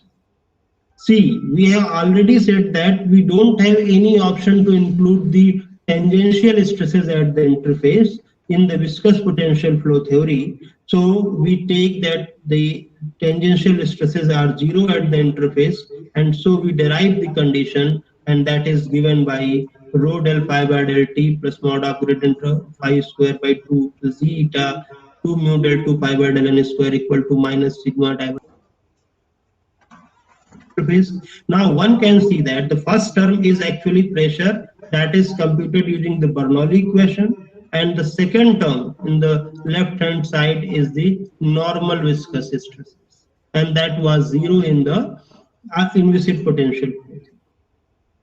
Now, as we said that VPF theory has a drawback, that we cannot include the tangential stresses at the interface. So we have developed another theory which is called viscous correction to the viscous potential, where we have taken a concept that the pressure at the interface can be decomposed into two parts. One is the irrotational pressure that can be computed using the Bernoulli equation, and the other one is the viscous pressure, and that will contribute the impact of tangential stresses at the interface. So from previous case, we can easily write that Pi can be written as Pi can be obtained using the Bernoulli equation. This is the normal stresses. These are the normal stresses which can be written easily like this one, 2 mu del 2 pi by del n square. But this PV is still has to be computed, and that will include the impact of tangential stresses. So this theory is different from BPF theory, and this theory gives excellent results with the experimental data, because here we are including both the viscous normal stresses and the tangential viscous stresses. We can easily derive those pressure terms using the mechanical energy balance equations from the first fluid and then the second one, and after that we can easily compute comparing these two equations, that this pressure term, this viscous pressure term, will include the impact of shearing stresses terms. And by taking the divergence of that equation given by Navier-Stokes, will satisfy the Laplace. We are running out of time. Ma'am, how much time is left? 5 minutes. 5 minutes. Okay, ma'am. I'll just. So, and this pressure can be computed using the Laplace equation. See, here we can see we have now three theories. One is the inviscid potential flow theory that completely ignores the viscosity and only enters the pressure with that surface tension. In case of viscous potential flow theory, we include the normal stresses at the interface. So viscous potential flow theory contains the viscosity, but only the normal viscous stresses along with pressure and that surface tension. But this viscous correction to the viscous potential flow theory, that is also known as VC-VPF theory, will include both the normal stresses as well as the tangential stresses at the interface along with pressure and surface tension. So these are three.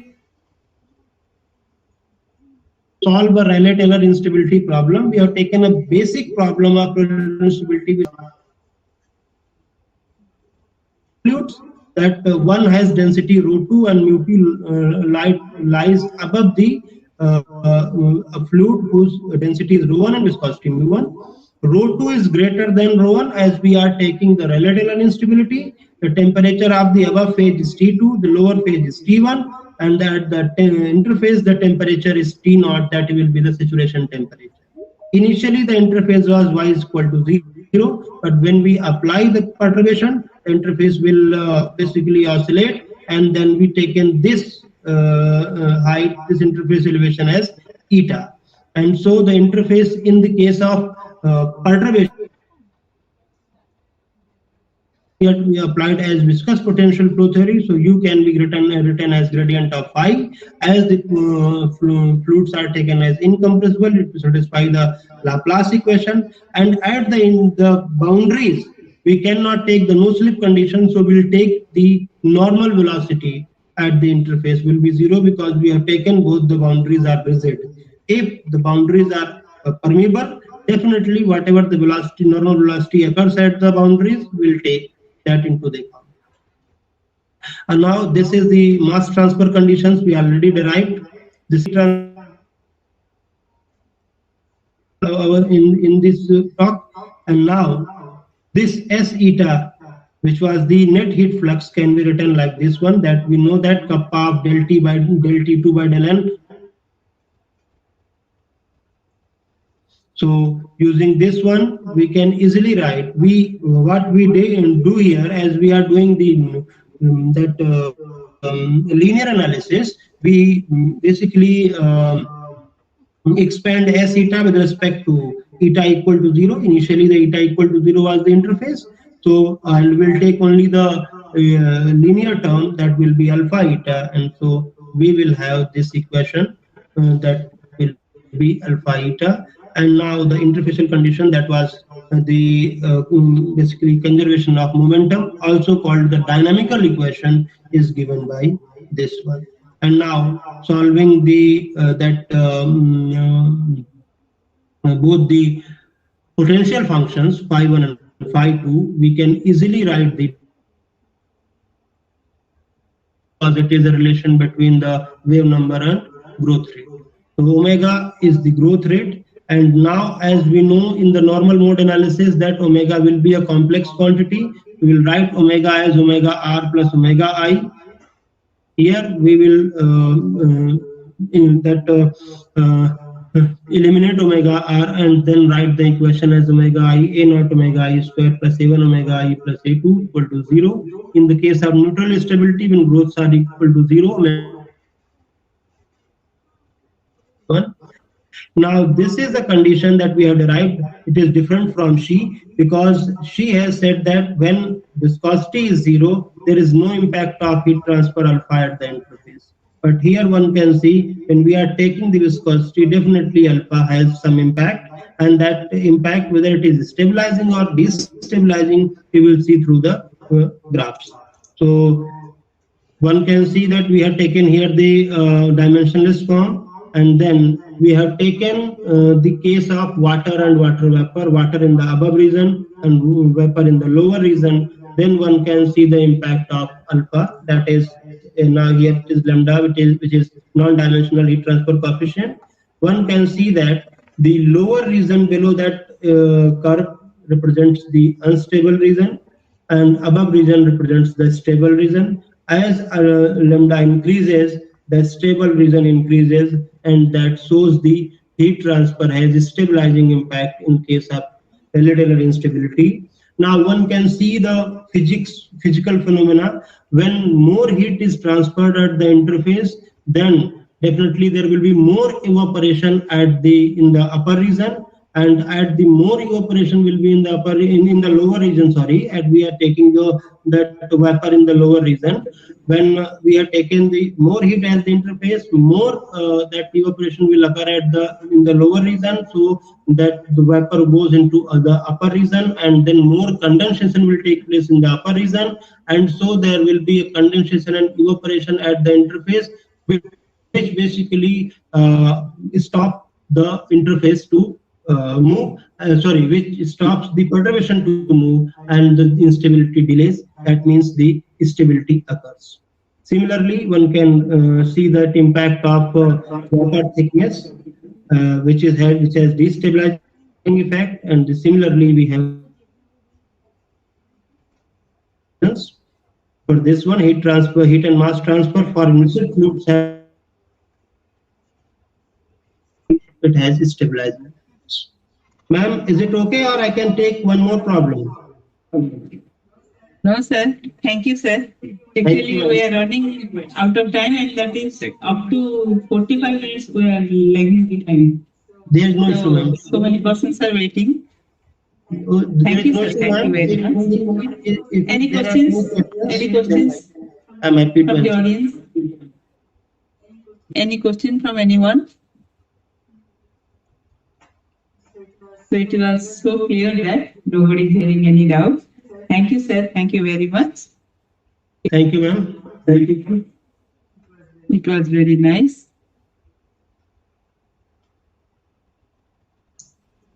Now, may I request Dr. Alok Kumar Pandey? Is he here? Is he here online? Dr. Alok Kumar Pandey, is he? No. So, should I proceed? Huh? Sir. Okay. I invite Dr. Alok Kumar Pandey to present his talk. Welcome, sir. Please make your video visible to us.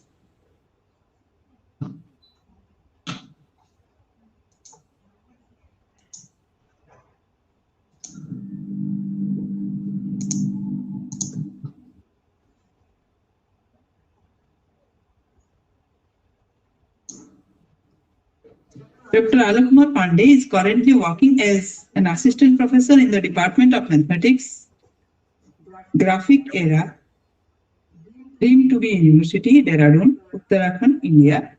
He obtained his PhD in 2017 from G.B. Pant University of Agriculture and Technology, Pantnagar, Uttarakhand, India. His area of research is computational fluid dynamics. He has published more than 70 research articles in international journals. He has published three edited books in CRC Press. He was listed in the world's top 2% scientists in 2023 and 24 by Stanford University. He is a certified reviewer of more than 140 international journals. He is currently the editor of the Journal of Engineering Researcher and Lecturer, Associate Editor for the Journal of Advanced Research in Numerical Heat Transfer and Journal of Advanced Research in Micro and Nano Engineering, and serving as a member of editorial board for Journal Technomechanic and Edelweiss Applied Science and Technology. Welcome, sir. Humble request is to finish the presentation within 25 to 30 minutes. Welcome, sir. Thank you.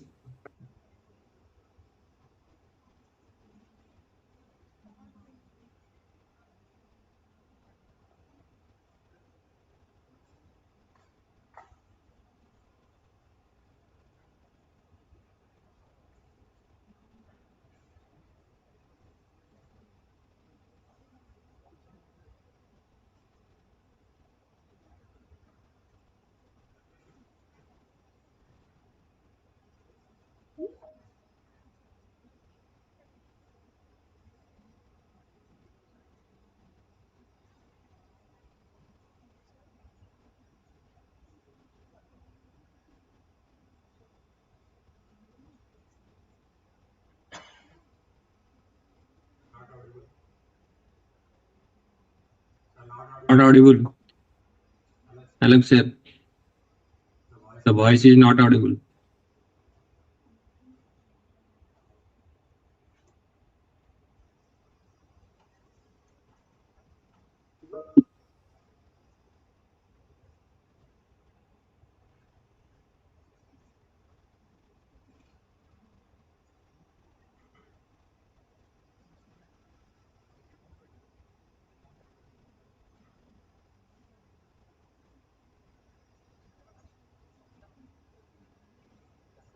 Sarang voice. Sir, your voice is not audible, neither your screen is visible. Screen.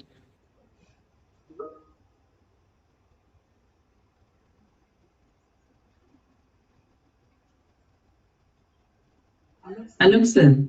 Please unmute your device.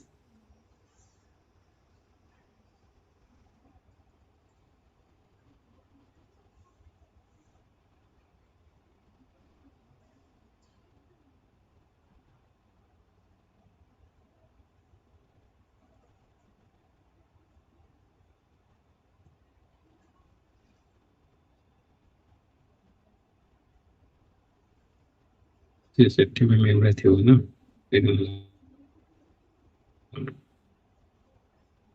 Sir, you please unmute your device and increase the volume.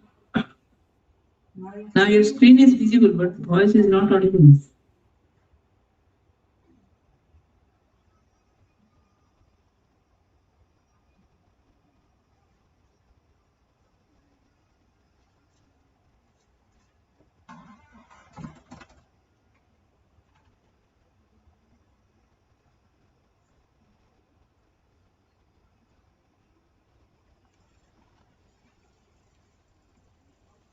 You are not audible, sir.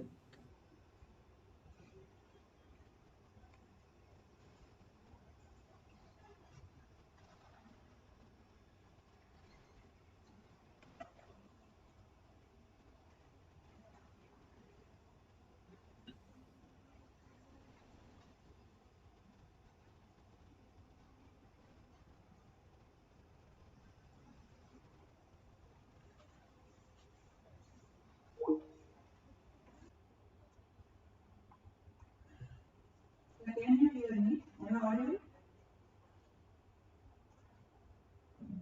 But you are not audible, sir. Please increase the volume.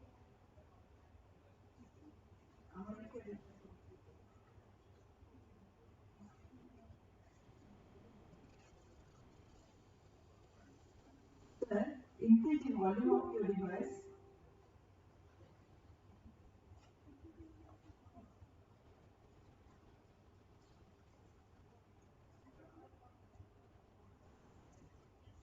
So,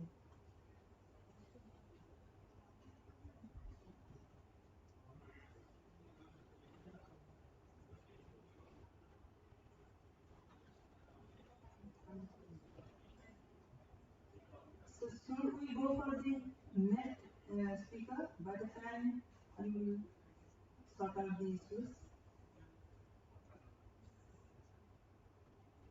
But this message is also not audible to us. So just write the reply. Write a message to reply.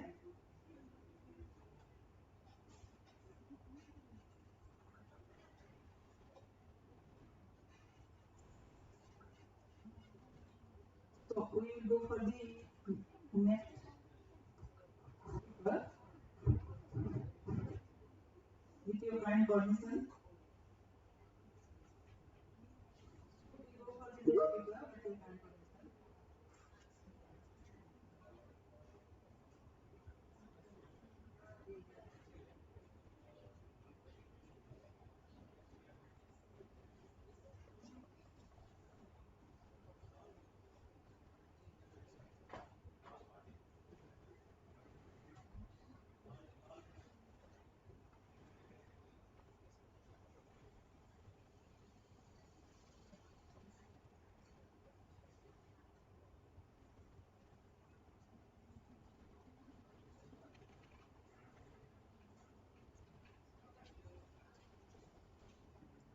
Now I request Professor AMSE-2025, Khalifa University, to present his talk.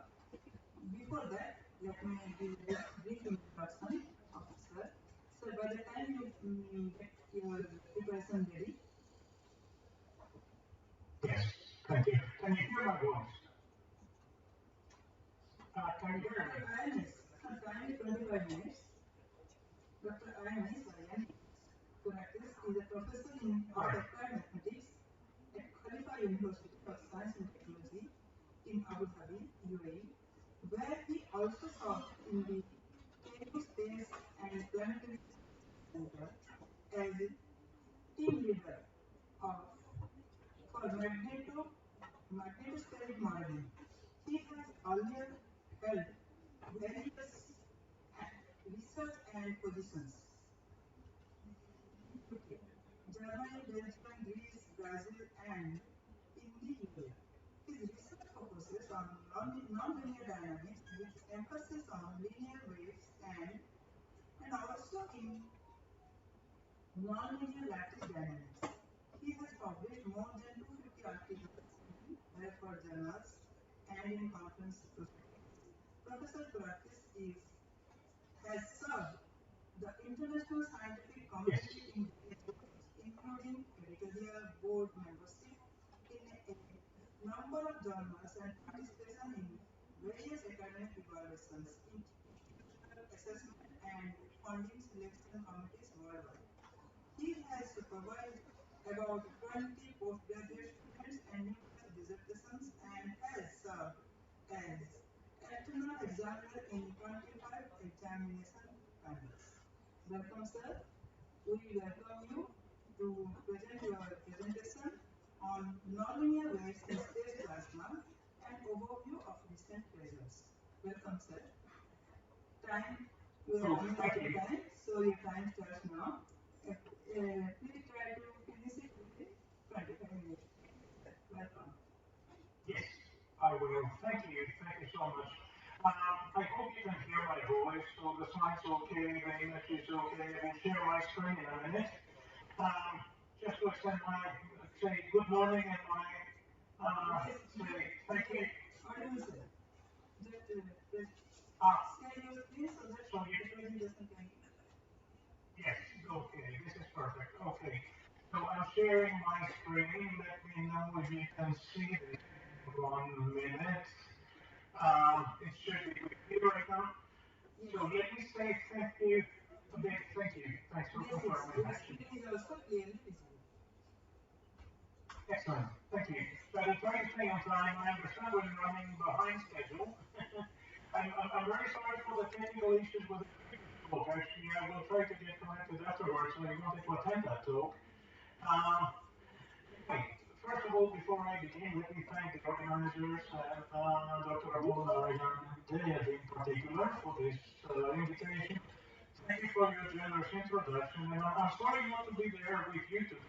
I wish I could have traveled actually to attend the conference in person. I hope to be able to do this next year. Okay. I think something's coming back from the sound. Is this okay? Yes, there was a feedback loop. So this talk is about nonlinear wave. Thank my group, actually, and my collaborators who contributed one way or another to this talk. In particular, Kuldeep Singh, Steffi Varghese, Jad Basus, and Frank Verheest, who say contributed to the material that I will present, and special thanks to Manfred Helberg and Shimul Maharaj from the South African National Space Agency.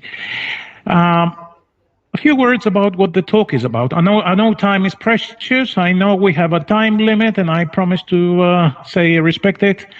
The layout of this talk will be the following, actually. I will try to introduce very briefly, the basic mathematical modeling of and phenomenology, actually, related to space observations of electrostatic solitary waves, which is my focus. I will try to discuss a little bit the vocabulary, the taxonomy, the nomenclature, actually, of different terms in, solitary waves in space. And I will introduce a couple of new types of electrostatic solitary waves and how they appear in the modeling process. Then I would like to present some recent work from last year on multi-ion plasmas in planetary magnetospheres in particular. Let me say that I did my best to keep the level of this talk low, accessible to a wide audience, not technical at all. I have omitted a lot of details and a lot of algebra, so if someone is interested in more details or perhaps a copy of our papers, email, or in any case, I'm keeping an eye on the chat window if you wish to pose any question during the talk. Okay. So what are solitary waves? Solitary waves are single non-dispersive waves that sustain their shape while traveling at a constant speed. Speaking of solitary waves, their main features are they are localized, non-periodic. They propagate in a stable way over long distance, and this is what makes them ideal as charge carriers or energy carriers. And they arise in media combining nonlinearity and dispersion. Obviously, a typical manifestation would be in fluid dynamics. So oceanography, think of a tsunami wave, think of internal waves in the ocean. They also appear in fiber optics as optical solitons, and obviously in plasma physics, which explains why I'm here to present this. I'm moving on to my next slide. I hope my slides are visible, otherwise let me know. I'm in slide number 3. So this is a picture of that comes from a paper. Let me cite the source. It's a paper by Mark Hablovich in Boulder, Colorado, and it's crossing states. It's solitary waves you see in the ocean, actually. This picture has been taken at the beach of Hawaii in the US, and we see interacting solitons, actually, solitary waves in this case.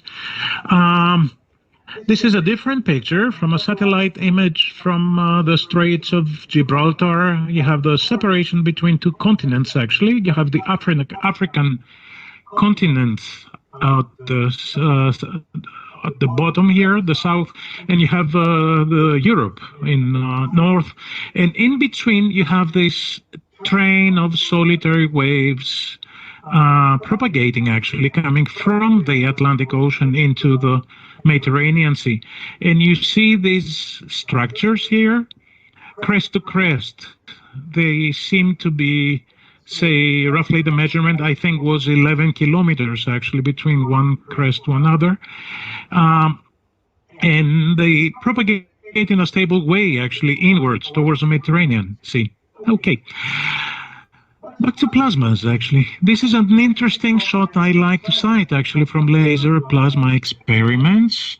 This was a group in Queen's University, Belfast, actually, led by Professor Marco Borghese, and these experiments were run by Lorenzo Romagnani, actually, a few years ago. And you see, basically what they did was to shoot a target, a solid target, actually, with an ultra-short laser pulse, very high intensity. Practically what happens is that the target is, say, dense, it kind of melts behind the plasma it's created, and the authors here measured the electric field, which gave them this picture here. I hope you can see me with my mouse pointer actually highlighting the third panel from the top. So you see this bipolar form, actually. You see a minimum here and a maximum there, and this structure appeared spontaneously, and it in a stable way it propagated actually through the plasma, accompanied by a localized disturbance in the density and in the plasma flow. So they measured basically ions, and they measured, say, electric fields, and they tried to deduce the plasma properties in the laboratory. A similar situation appears in particle in cell simulations. This is a paper we did 15 years ago, actually, run by John Lucas Harry and Mark Dickman. These are peak simulations, and basically what we modeled was the interface between two different media, actually, a plasma and a rare medium on the right. And the plasma expansion process basically led to this spontaneous generation of bipolar electric field structures that you see here at the bottom right. Okay, so you see that this structure starts coming up in a very familiar way as a pattern, actually, in observations. Back to plasmas now, and in particular space plasmas. We see these structures in space observations. The left panel comes from the cluster satellite. These are very early observations, 21 years ago. And you see this bipolar structure I'm highlighting here. You see a slightly different structure here on the right. I will come back to this slide a little bit later. And on the right side, you see the right panel. And again, you see these bipolar structures in a different satellite. In this case, satellite in the Earth's polar region, one of the first, missions, actually. So, of these kinds back then. More plots from real observations. Again, these are fast snapshots, and you see these bipolar structures here.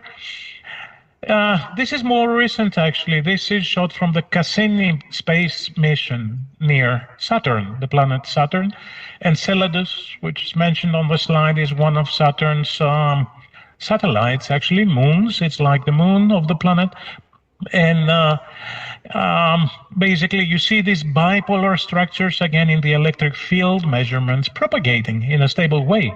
So it's tempting. It's really challenging for a theoretician, for a physicist, for a modeler to figure out how these structures can be modeled through a simple, mathematical, model. And presumably this will be related with a plasma environment of this area, of the magnetosphere of a given planet, right?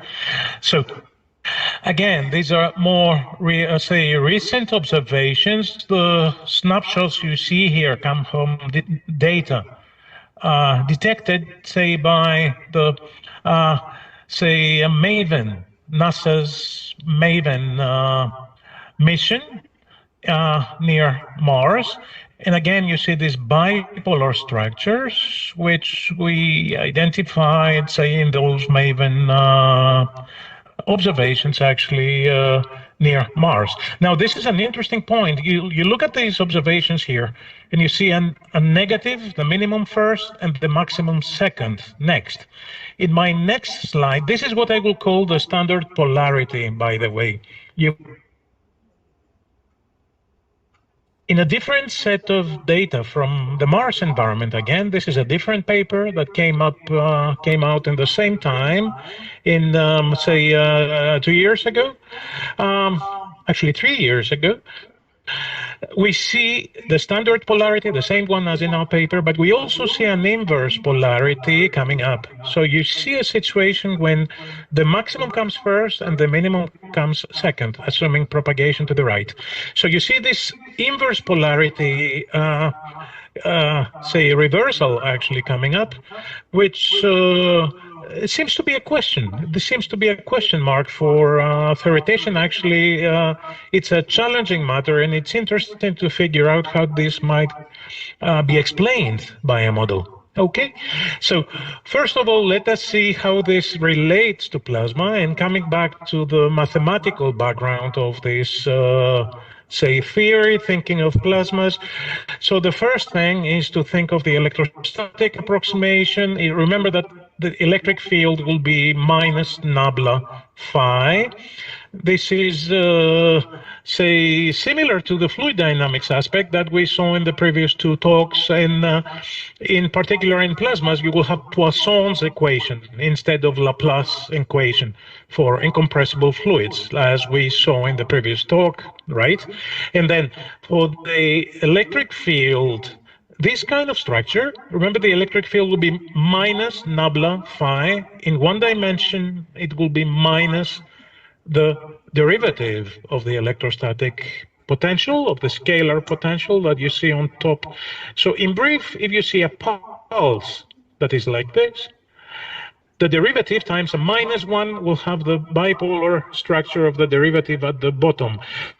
Vice versa, try to flip-flop, say to reverse the polarity at the bottom, and you see that this emanates, it can be derived from potential which represents a positive pulse in the inverse polarity sense. Okay, we have a different structure which can be here. So in the observational sense, this would be called a monopolar pulse for the electric field, as opposed to a bipolar pulse. I'm highlighting on the left in blue. And a monopolar electric field pulse corresponds to what is known in the plasma business as a double layer structure, or you could call this a laminar shock, actually, in fluid dynamics. So this is what it looks like for the scalar potential.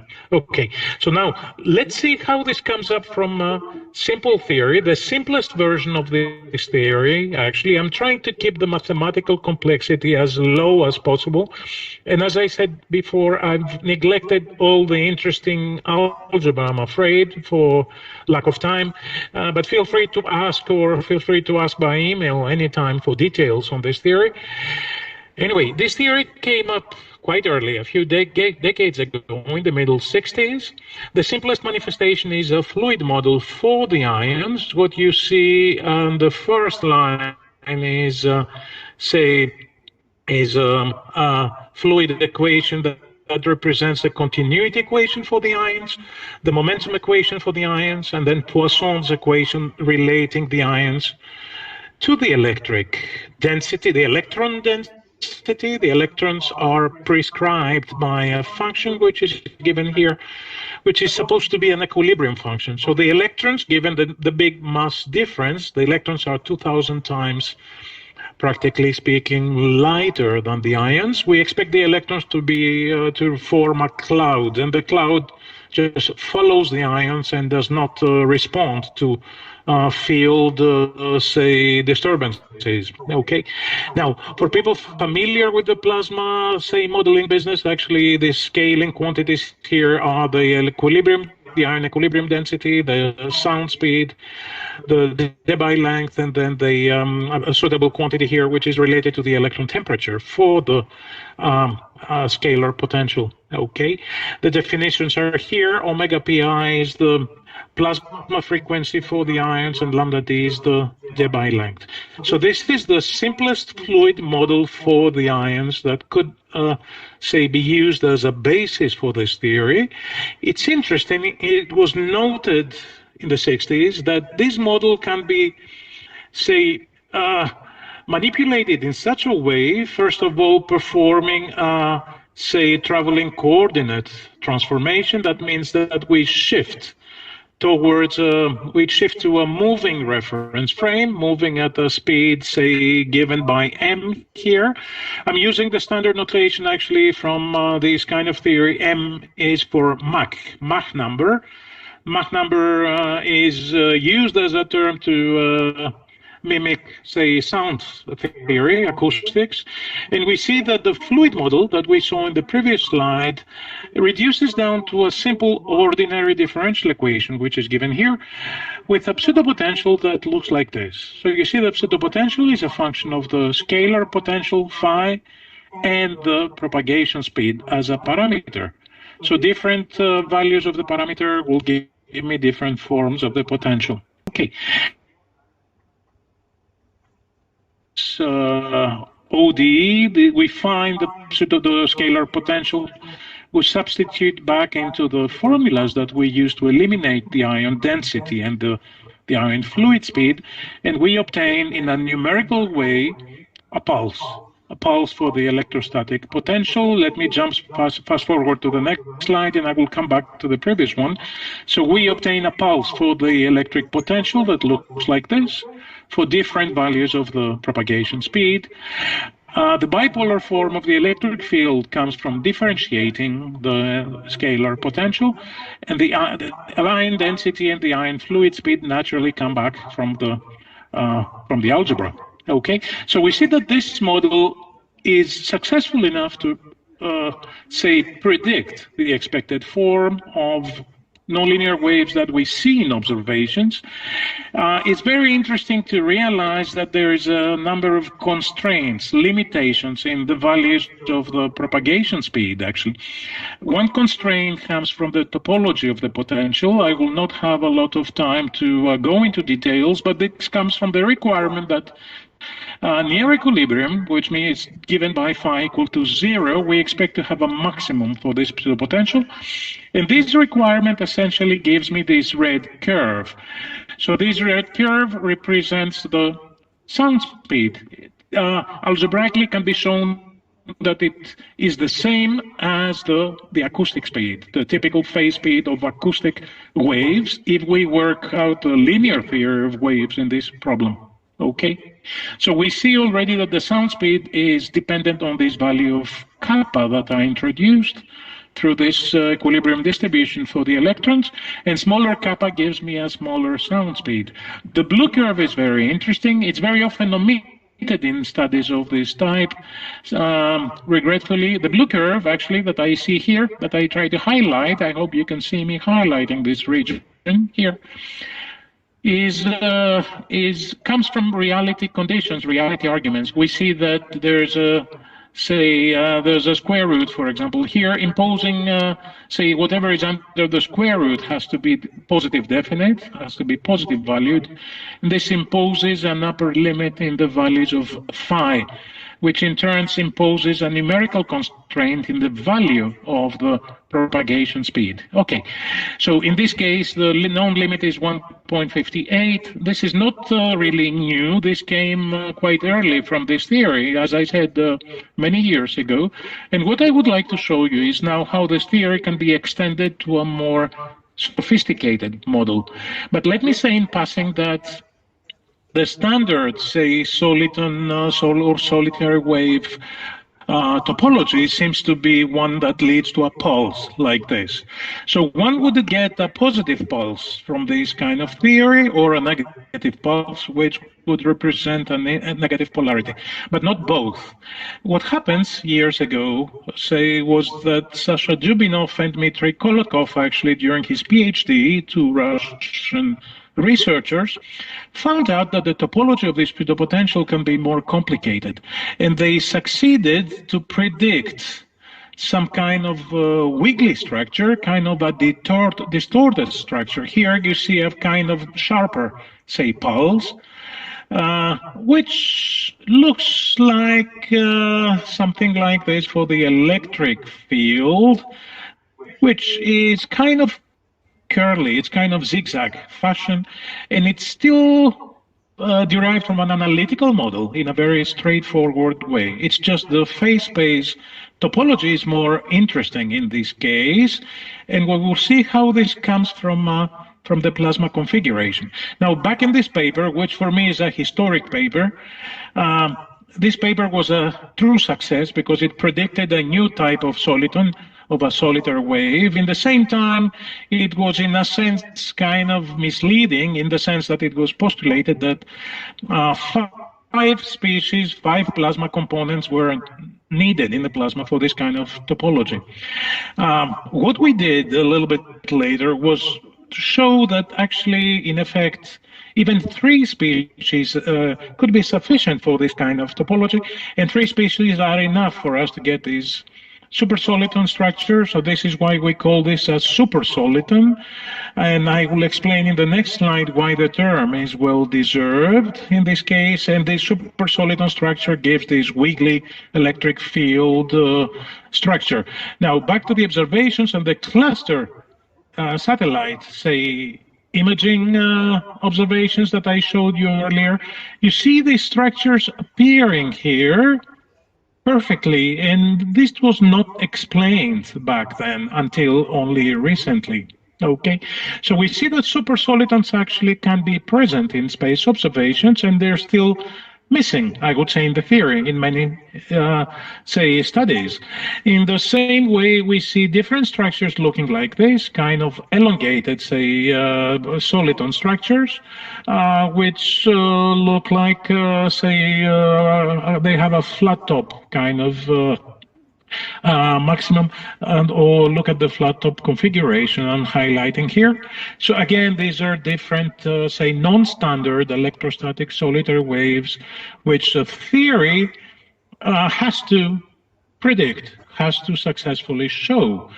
So we introduced a simple model, the simplest possible model, say, for 2 different types of ions a couple of years ago, taking into account the fact that we know by now that Mars's, say, induced magnetosphere is characterized by a number of ions. We know from spectroscopy modeling that, say, we have positive ions on Mars, and at the same time we have chlorine negative ions, say, streaming across the magnetosphere. Mars, as a matter of fact, has a very thin, it's a very tenuous, it's a baby, as I call this, it's a baby magnetosphere. So all this is a little bit, say, it occurs in a limited region, in the boundaries between the ionosphere and the thin atmosphere of Mars, okay? And we use this concept here in this paper, which, by the way, I would like to advertise somehow in this slide, by introducing a similar kind of model, but in this case for 2 fluids. I think my time is flying. I will try to be very short at this point, but basically we have 1 fluid for the positive ions, which is the first pair of equations. We have a second fluid with the second ions, the type of ions, negative ions, and then we have Poisson's equation relating those. In the same time, we have 2 types of electrons in the background. One type is the cool electrons, hence C in the subscript, and hot electrons, hence H. So 2 types of electrons at different temperatures, and 2 types of ions at different masses and charges. So naturally, we expect to see the charge ratio appearing in the modeling as a parameter. The charge ratio will be Q. Keep this in your mind for the next slide. The mass ratio will be mu, and the density ratio between the 2 types of ions, negative to positive, will be delta. Okay, and then zeta here represents the cool electron, say, ratio towards the versus the total electron ratio. So it's a few parameters already, and then beta is the temperature ratio between the cool and the hot electrons. Now we have a few parameters enough to play with the topology and the actual form of the potential, of the pseudo-potential, we see that the analytical form of the pseudo-potential here, capital V, is what I earlier called capital M, is the Mach number. And then we realize that the pseudo-potential is already sufficiently complicated enough. I will try to be very brief at this point. We have to impose a number of analytical conditions, constraints on the topology of the pseudo-potential. This gives me a constraint that essentially determines the effective acoustic speed for the linear propagation case. And remember that solitary waves or nonlinear waves will live above the sound speed. So solitons will always be supersonic, superacoustic. So in this case, looking at the existence diagram, I'm coming closer to the end of this talk. I think I still need a few minutes. We see this blue curve, which represents the acoustic lower limit. So the solitary waves will propagate at values of the speed above the blue curve. At the same time, the reality conditions for the positive ions impose the red curve that you see, and the reality conditions for the negative ions will impose the green curve as a constraint. So it's very interesting to see that we see three different regions. One region is R1. R1 sustains only positive pulses, positive polarities. That means above the blue curve, but below the red. But it's anyhow above the green, so there's no way to have negative polarities. Okay. The third region does exactly the opposite. It only sustains negative polarities, but not positive. And we expect to find a coexistence in the second region, in the middle region. I think this is nicely depicted, actually. Playing obviously with the values of kappas, we see a shift between these regions. I think this is one of my last couple of maybe maximum 3 slides. I'm coming closer to an end. The topologies here, I will skip the interesting details, but I want to jump fast forward towards this situation here. You see a very small difference of just 1%, roughly 1% between the... May I beg your pardon, sir? Yes, I need just 2 minutes, I think. You to finish it within 5 minutes. Yes, thank you. So you see this transition from the green curve towards the red curve, and then the blue fishbone structure that you see here in face portrait, actually, over here. And in terms of solutions, this gives me exactly, say, the super solitary wave structure that I anticipated at the bottom. Okay, in the next slide, maybe this is more characteristic. You see the flat top soliton structure over here, appearing due to the topology of the red curve at top, and then the blue curve that you see here with this, again, characteristic fishbone structure for supersolitary waves gives me the supersoliton structure in that case, whereas the red flat top soliton structure gave me this elongated, say, electric field structure. I'm jumping fast forward because obviously time flies. Different values, say, account for different types of structures, in particular double layers here. But anyway, it looks like I will not have long time to elaborate on this. Okay, so just to conclude, we worked with the model and then we tried to corroborate, say, to validate the model, the predictions of the model with the real values from the MAVEN data from Mars observations, and the model seems to work. Of course, the model itself is a very shy model. There's a lot that has been omitted. I'm saying this for people who may have noticed we neglected the ion temperature, we neglected, say, different complicated aspects of electrons, say, statistics, and so on and so forth. Obviously, we neglected the magnetic field. So it's obvious that there is a lot to be done in terms of improvement of this model. I think this is the time to thank you for listening, and the basic material is on this slide. I will be happy to answer any questions either now or later by email. Thank you. Thanks for listening. Thank you.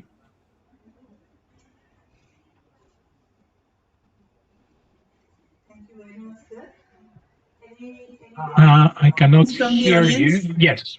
Yes, I can hear you Any now. questions? Thank you. Any questions from anyone? If yes, then please ask. Otherwise, thank you very much, sir. It was nice Thank to you. listen to Thanks you. for having me. And Thank you. thanks for the efforts given to you. And sorry for the delay. Excellent conference, and thanks for the invitation. Thank you. Thank you very much, sir. Goodbye. Now, may I request?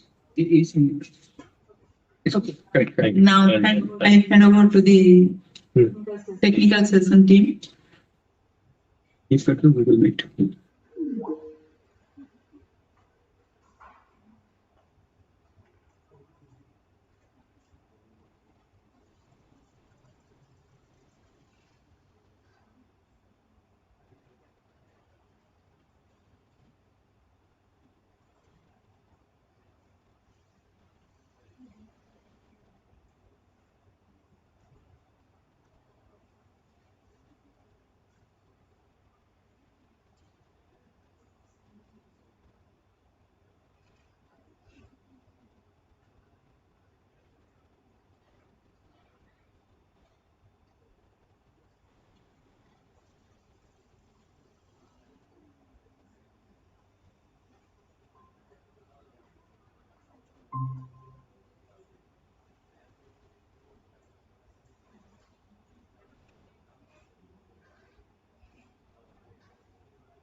Welcome, sir. Am I audible to you?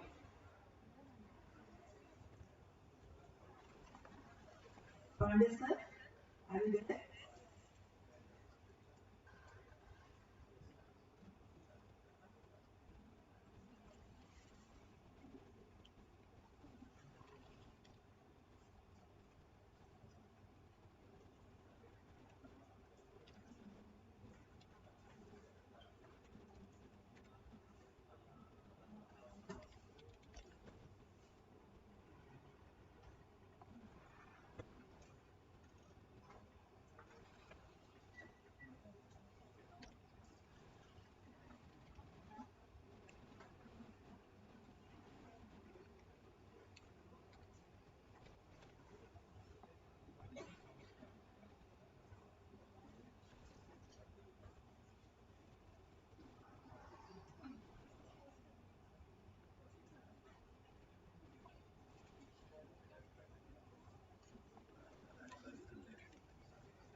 मेरी चालू है ना तो मेरे को तो email सारी बड़ी पई है मैं तो उधर बात नहीं याद कर लो इधर रिजल्ट पे देना दसो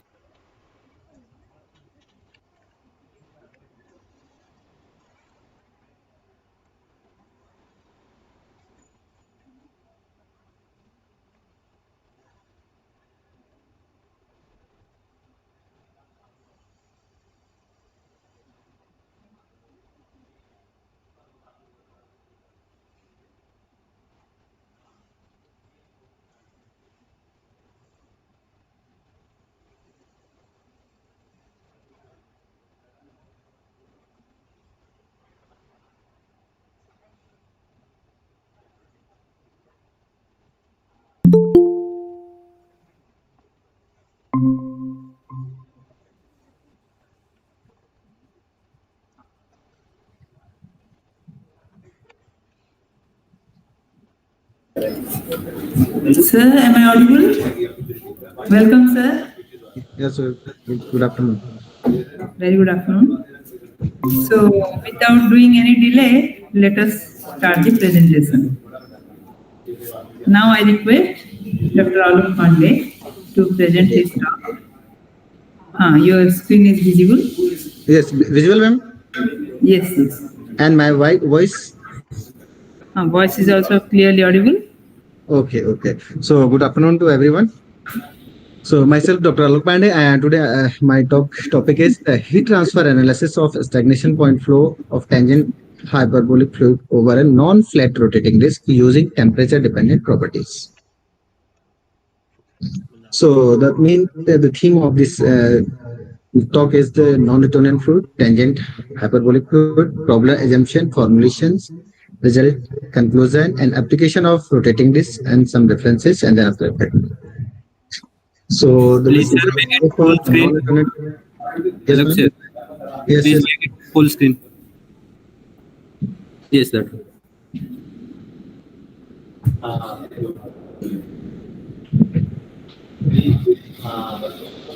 That right.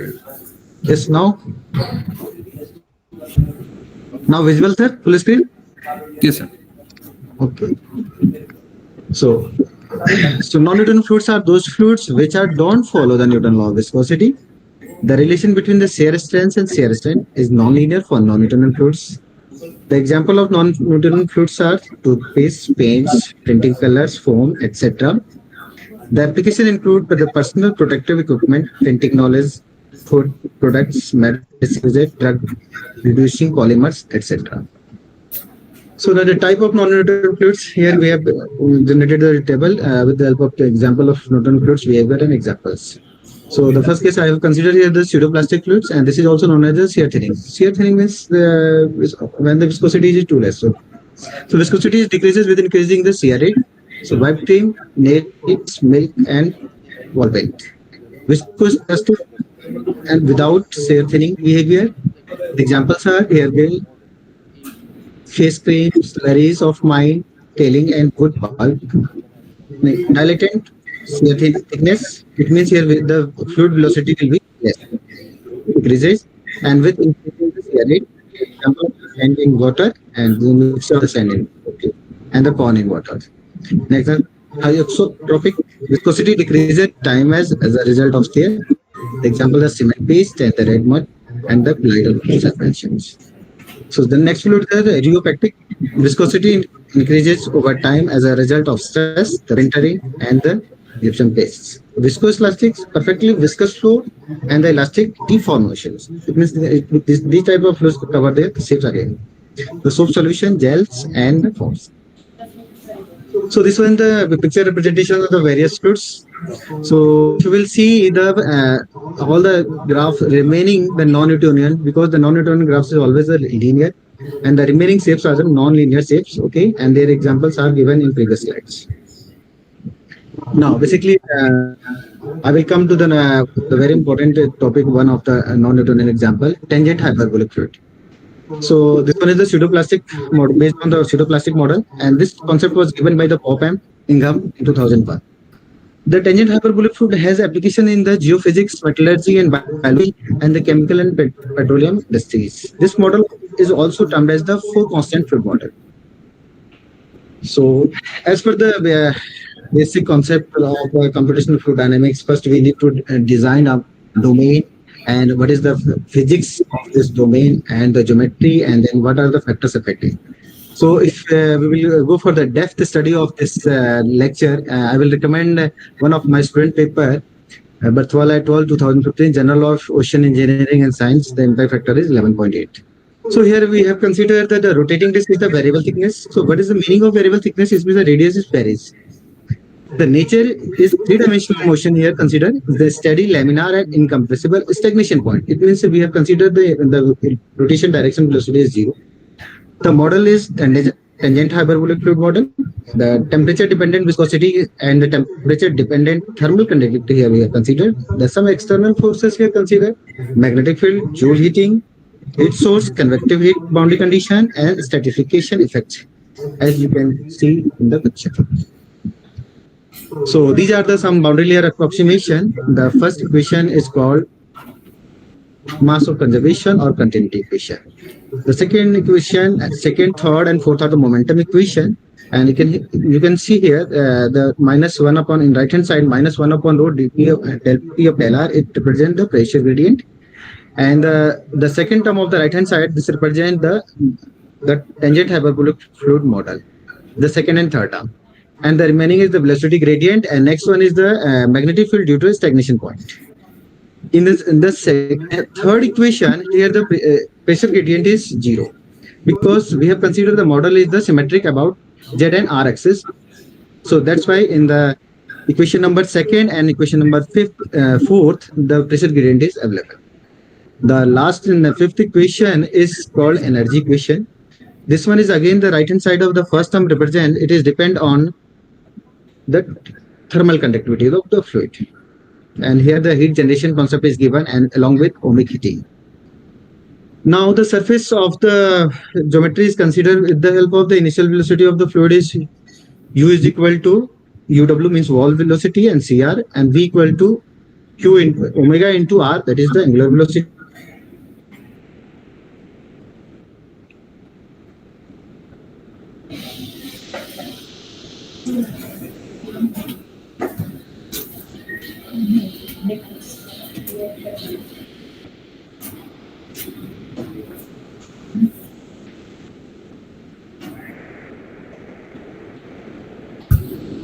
And for ambient conditions. Now the expression of temperature dependent viscosity, mu t, and temperature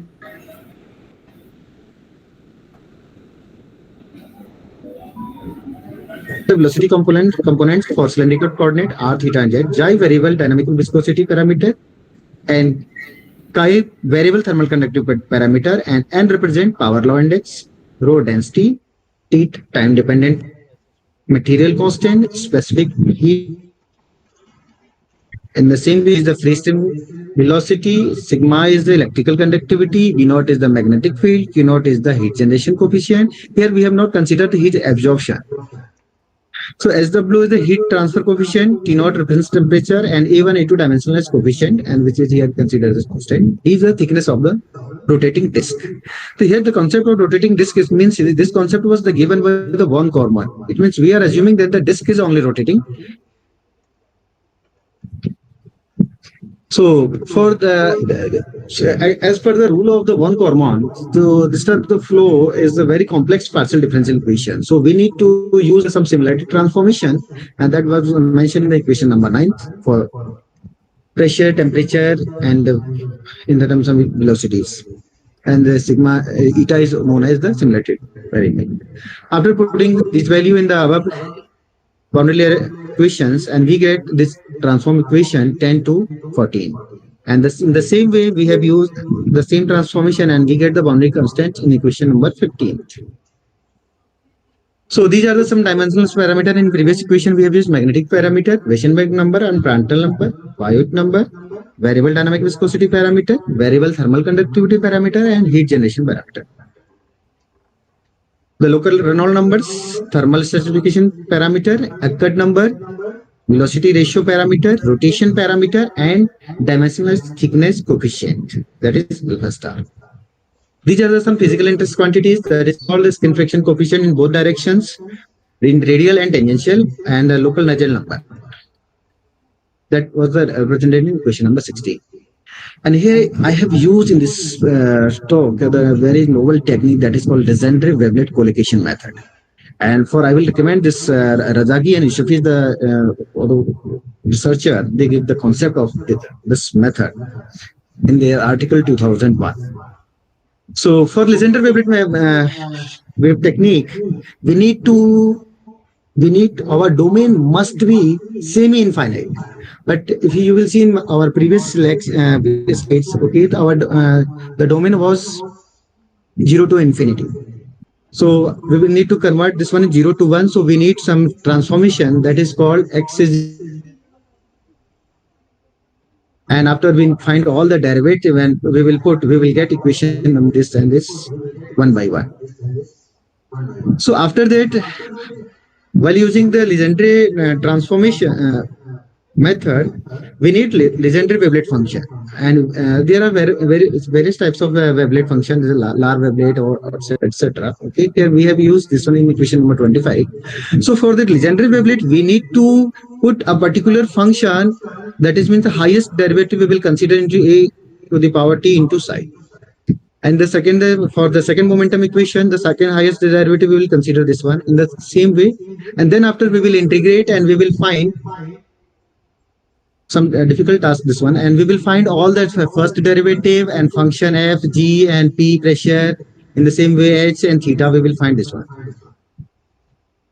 Then after we need to find the operational matrix Legendre wavelet. Okay, and this one is we need to integrate 0 to x psi x ds is equal to p psi x, where p is one is an operational matrix, and we need to evaluate this one is some difficult integration, and we will find all the values 1, 1, 3 like 0. We can evaluate easily. This is the procedure of this work. Start and set up the partial differential equation along with boundary condition. Apply the similarity transformation. Set nonlinear ODEs. Convert the given transformation into finite domain 0 to 1 by using the transformation x is equal to e to the power minus eta. Then after apply the coordinate transformation for all nonlinear ODEs along with BC. Assume the highest derivative into matrix form that I have said already. Integrate the previously taken the derivative in terms and find out all the unknowns with the help of this.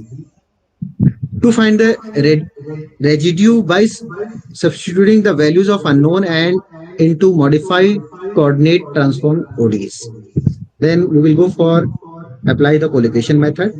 But always remember here we have consider the transformation x is equal to e to the power minus eta. But the main problem was in terms of 0 to infinity boundary condition. So then we will go for the anti-log and the main problem. So this is the procedure to find the each residual. There are the residual for f. I'm actually sorry to interrupt, sir, but yes, ma'am. Out of time. So may I request you to finish it?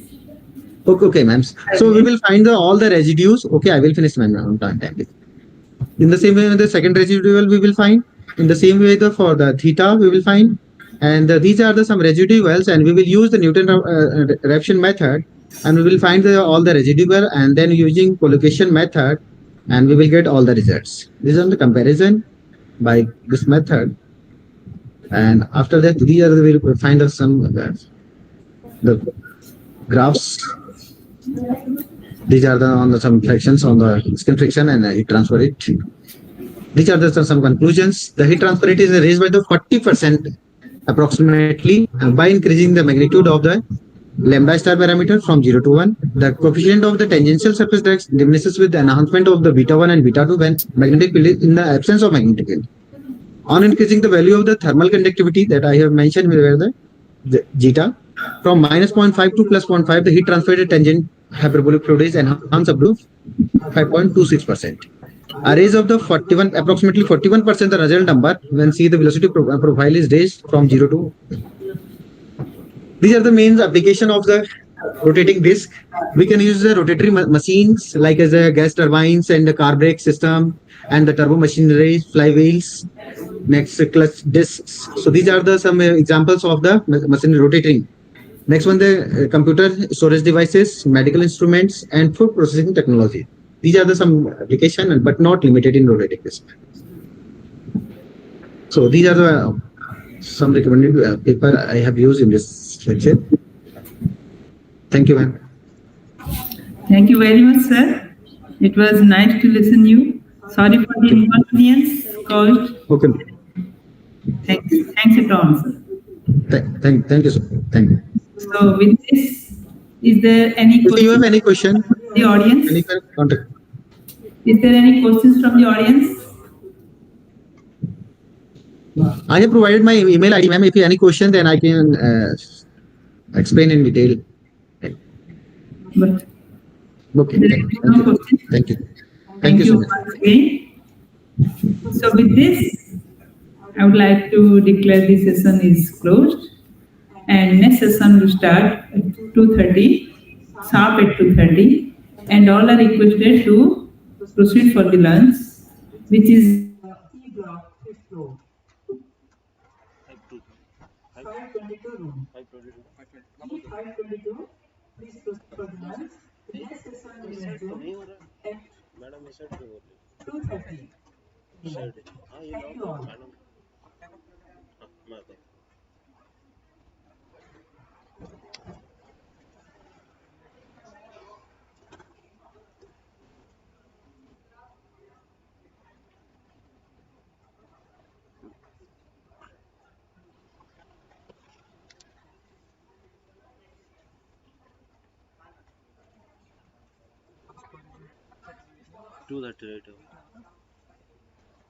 अरे संजय ये 2:30 रे ना हाँ तुम चलो समझे जीवा नहीं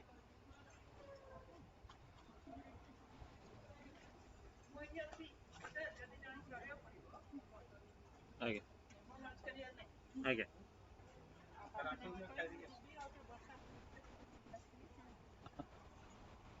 अच्छा ଯିବାର ତାହେଲେ ମୁଁ ତାହେଲେ ଲଞ୍ଚ ବ୍ରେକ୍ଟା ପକେଇ ଦେଇକି ଯାଉଛି ଆଜ୍ଞା ଏବେ ଏବେ କିଛି ଇସ୍ୟୁ ନାହିଁ ମ୍ୟାଡ଼ାମ୍ ଆଜ୍ଞା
সঞ্জয় allow করো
ସ୍ପିକର ଆସିଗଲେଣି। ହଁ 2 ଜଣ ଯାକ ପଳେଇ ଆସିଲେଣି।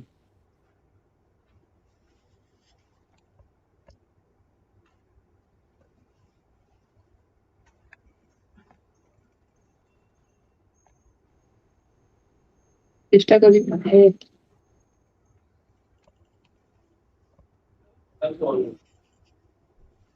ହେଇଗଲା ରଖୁଛି। Good afternoon, everyone. Welcome to this session. Without spending much time, I would like to invite our next speaker, Dr. Sunil Kumar, Department of Mathematics, National Institute of Technology, Jharkhand, India. Welcome, sir. Make your screen visible. Yes, ma'am. Thank you so much, ma'am. Welcome, sir. Good afternoon. Before starting anything, just let me give a brief introduction about sir. Yes, sir. Dr. Sunil Kumar received his PhD degree from IIT BHU, Varanasi, India, 2012, and presently he is working as an associate professor in the Department of Mathematics, NIT Jamshedpur, India, since 2012. He has produced 11 PhD and published more than 225 research papers in highly reputed international journals. He has worked as principal investigator of 3 national academic, NVHM, SCRB, and TEQIP, funded by Government of India. He has worked on few international projects with Azman University, UAE, and King Saud University, Saudi Arabia. He has served the post of research adjunct professor in Nonlinear Dynamics Research Center, Azman University, UAE, from February 2021 to February 2023, and presently working on this same post.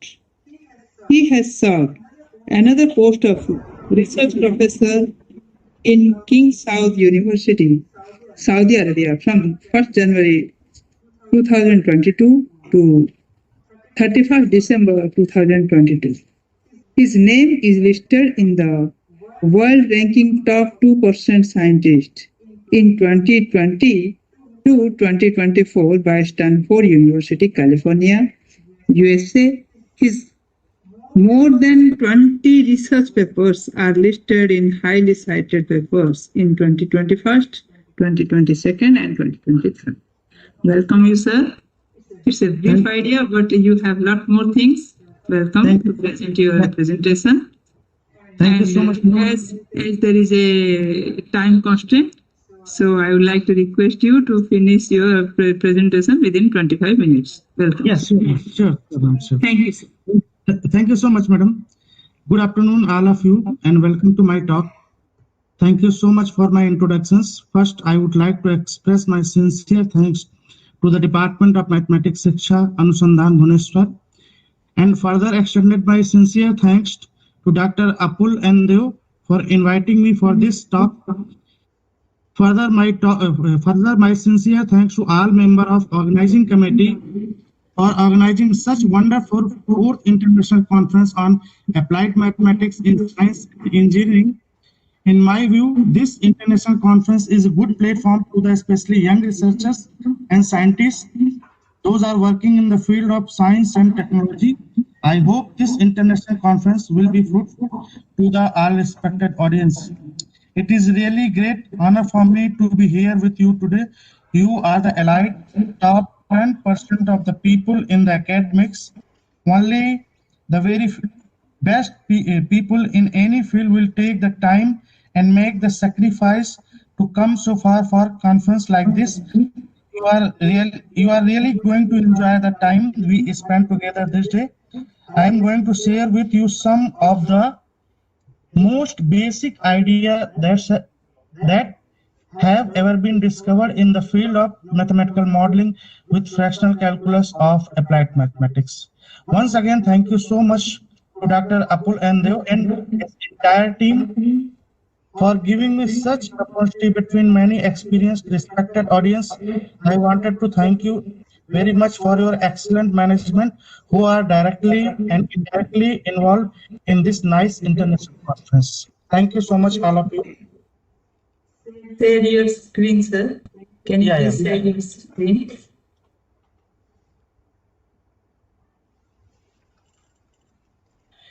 Yes, madam. I think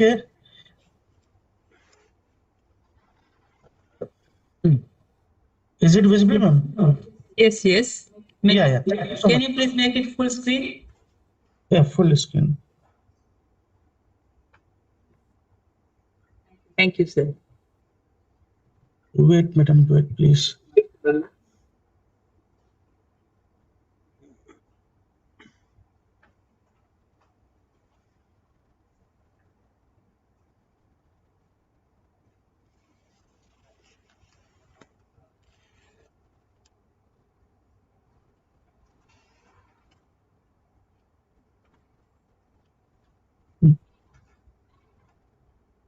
Hello.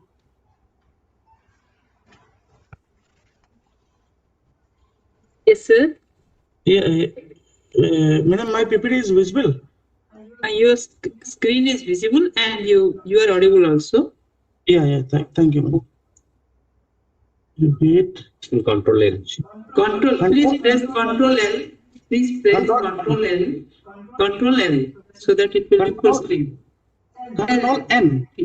L for line. Control L. But it is not coming full. Control L. Am I correct, sir? Wait. Right. Yeah.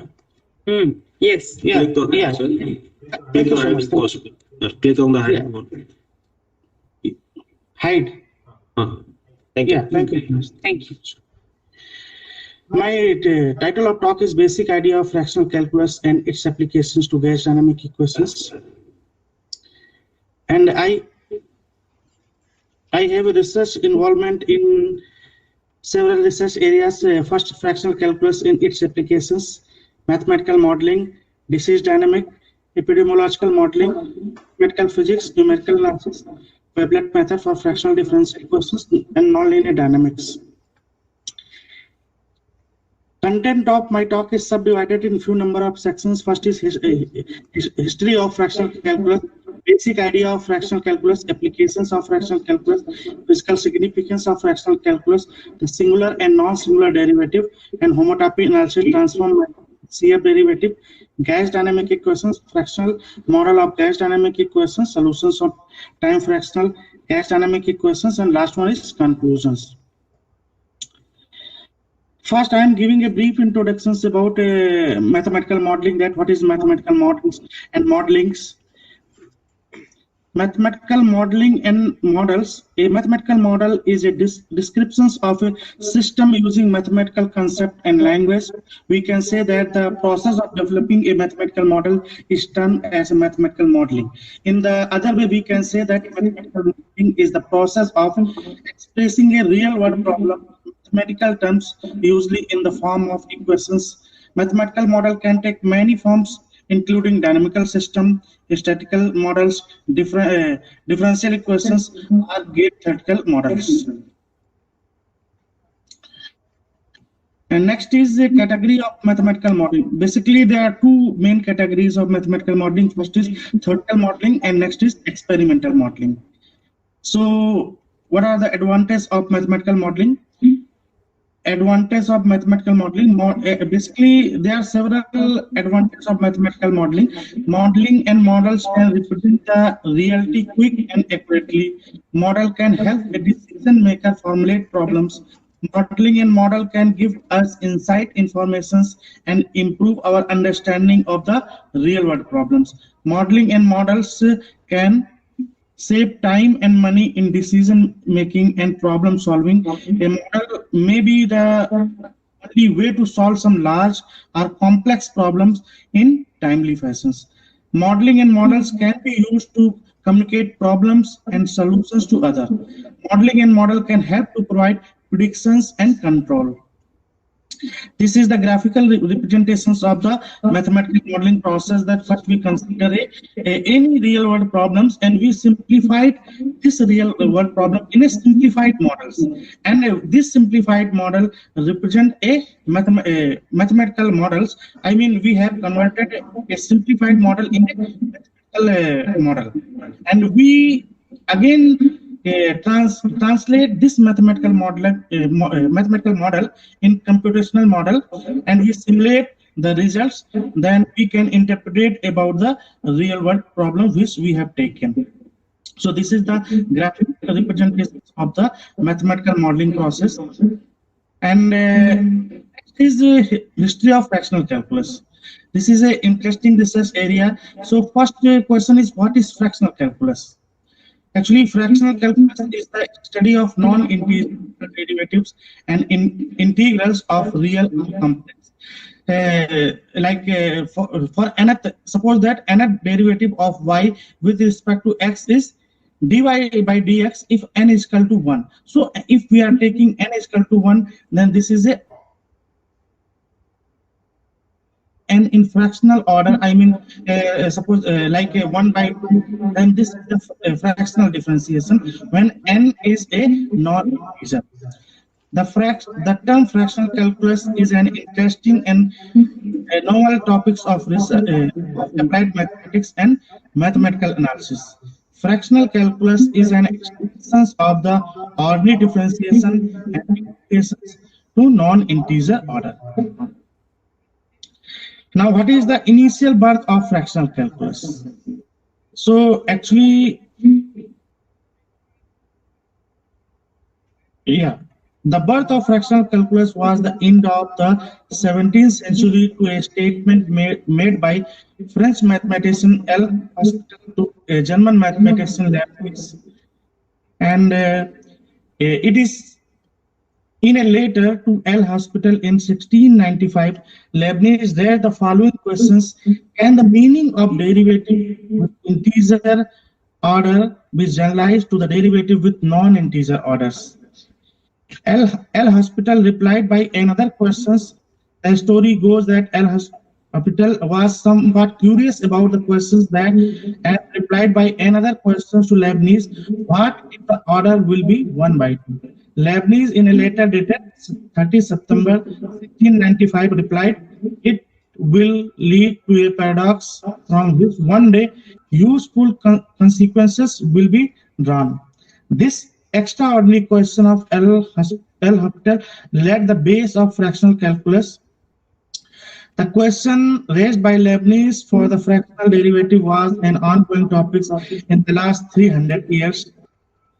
And during the 18th and 19th century, many great scientists contributed significantly to the development in the field of fractional calculus, such as Lagrange's in 1772, Laplace in 1812, Laplace in 1815, Fourier in 1822, Riemann in 1847, Green in 1859, Holmgren in 1865, Grunwald in 1867, Letnikov in 1868, Sony in 1869, Laurent in 1884, Nekrasov in 1888, Took in 1890, well in 1919. Actually, basically, we are familiar with the integer order derivative and integral like d by dt, d square, f by dt square, and integral like integral 0 to d fu du. We have first order, second order derivative, first order integral, or double integral of a functions. Further, we wish to have a half order, pith order derivative of a function. So, fractional calculus is the derivative and integral of arbitrary real or complex order.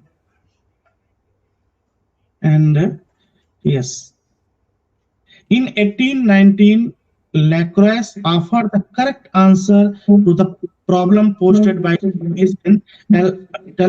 Lacroix developed the formula for nth derivative of y is equal to t to the power k.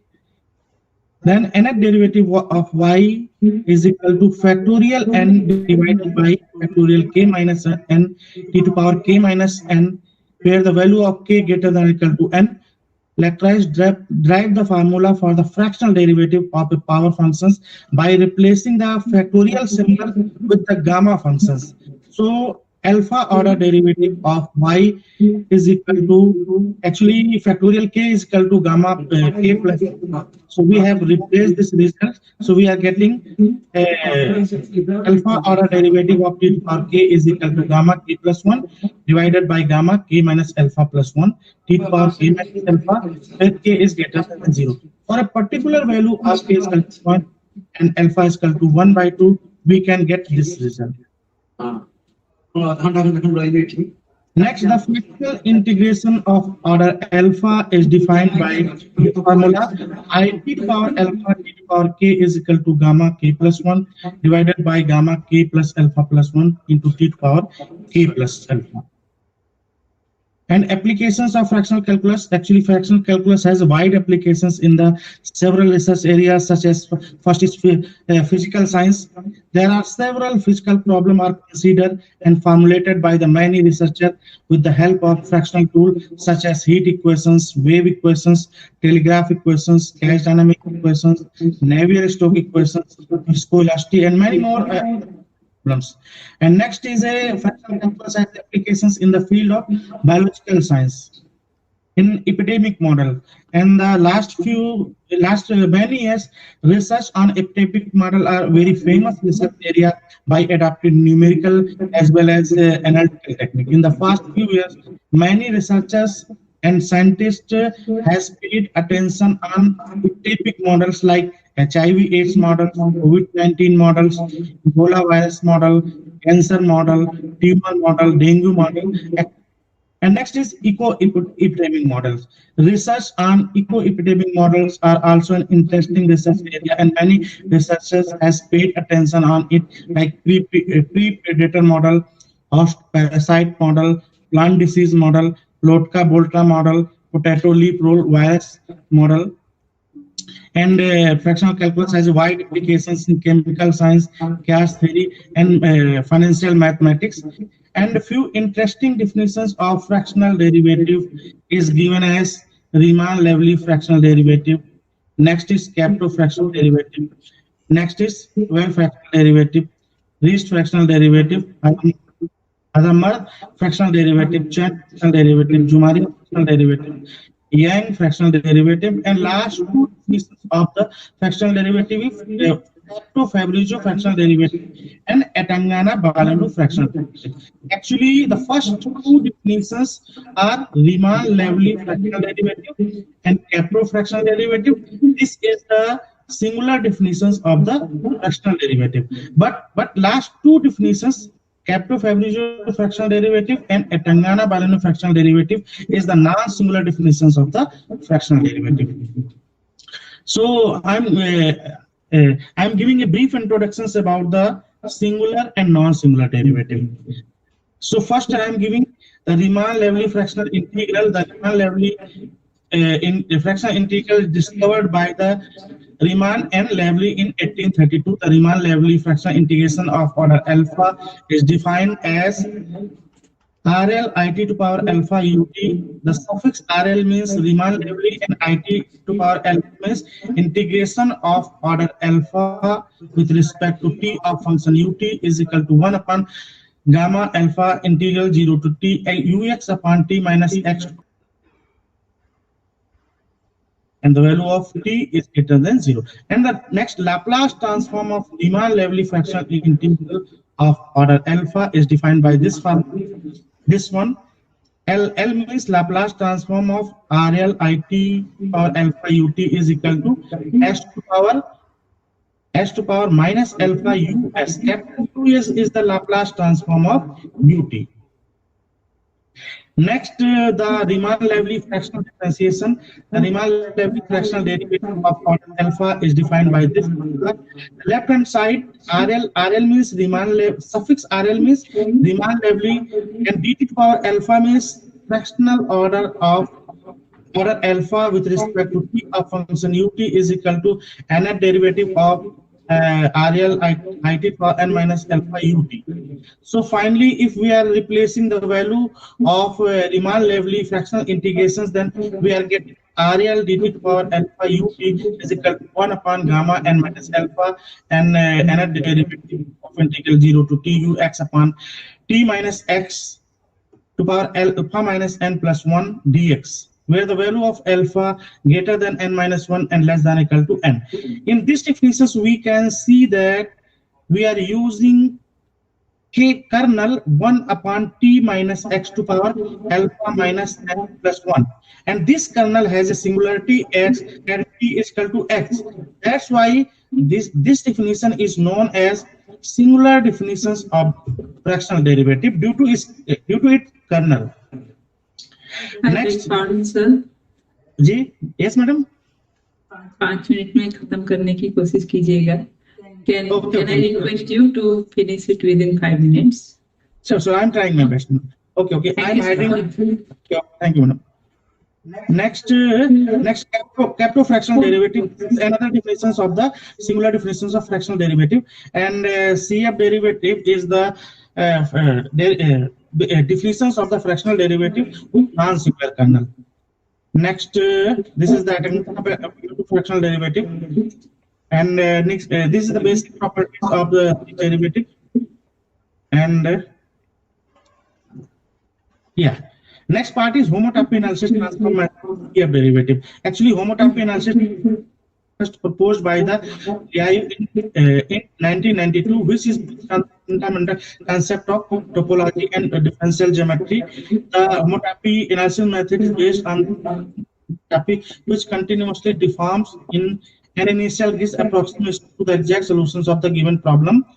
And next, let us consider the a generalized form of the differential equations like CF dt to power alpha plus uxt rx uxt nx uxt is equal to gxt, where this is the first term is the n plus 1th order CF derivative. Rx is a linear operator, nx is a non-linear operator, gxt is a continuous function of xt, x and t, and we consider the series solutions of a given problem, and we will find u0xt, u1xt, u2 xt.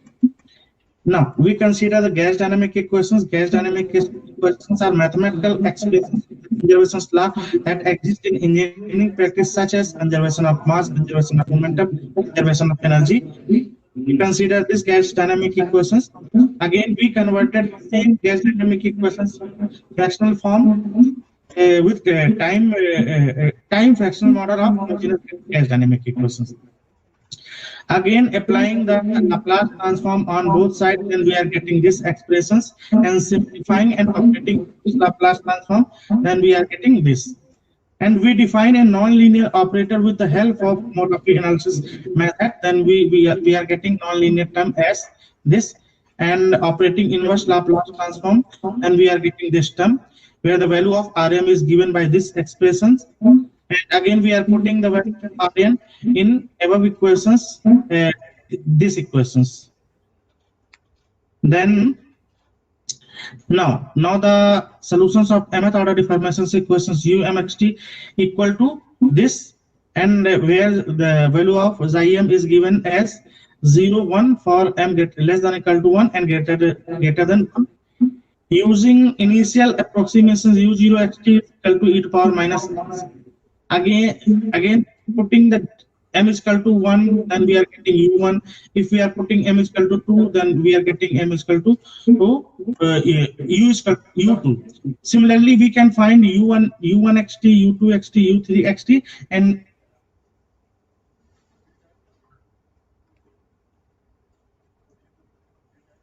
What happened?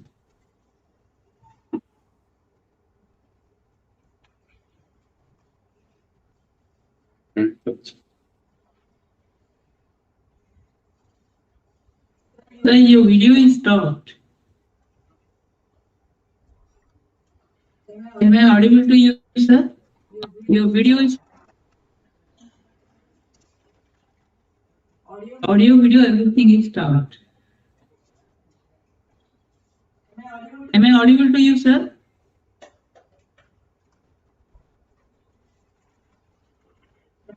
Dr. Sunil Kumar, sir, am I audible to you? Your video, audio, everything is stopped.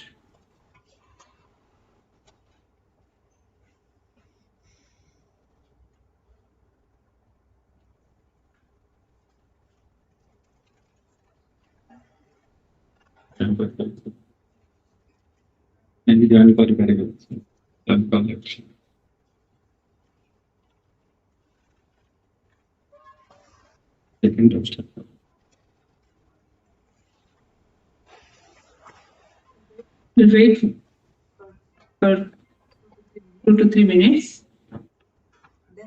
Then we will start the next presentation. hello. Hello, sir. Sorry, madam. Actually, your audibility and visibility, everything was missing. Yeah, sorry, madam. Actually, I think मेरा laptop कुछ अचानक एकदम से बंद हो गया. Sorry, madam. Okay, sir. Yeah, it is visible now. It is visible, audible, everything. Yes, thank you, madam. And again, we are putting the value of u0 xt, u1 xt, u2 xt, u3 xt in these expressions. Then approximate solutions of the given problem. And if we are taking alpha is equal to 1 and h cat is equal to -1, then we are getting u xt is equal to e to power minus x plus e to power minus xt, like that. It means e to power minus x plus t, which is the exact solutions of the given problem. Next, we have plotted the u xt for alpha is equal to 1. And next, approximate solutions for alpha is equal to 1. And next is approximate solutions for alpha is equal to 0.75. Next is we have plotted a two-dimensional graph of approximate solutions for different value of fractional order, like alpha is equal to 0.7, for alpha is equal to 0.8, alpha is equal to 0.9, alpha is equal to 1. And next is the absolute error between the exact solutions and fourth order approximate solutions, which is obtained by homotopy analysis method. And this is the absolute error in the table form. This is the L2 and L infinity norm. And this is optimal value of H. And this is conclusion. And we have using a non-similar kernel was discussed for fractional gas dynamic equations. The homotopy analysis transform method is formulated for with Kaplan-Fabrizio derivative. Then fractional gas dynamic equations has been solved by proposed homotopy analysis method.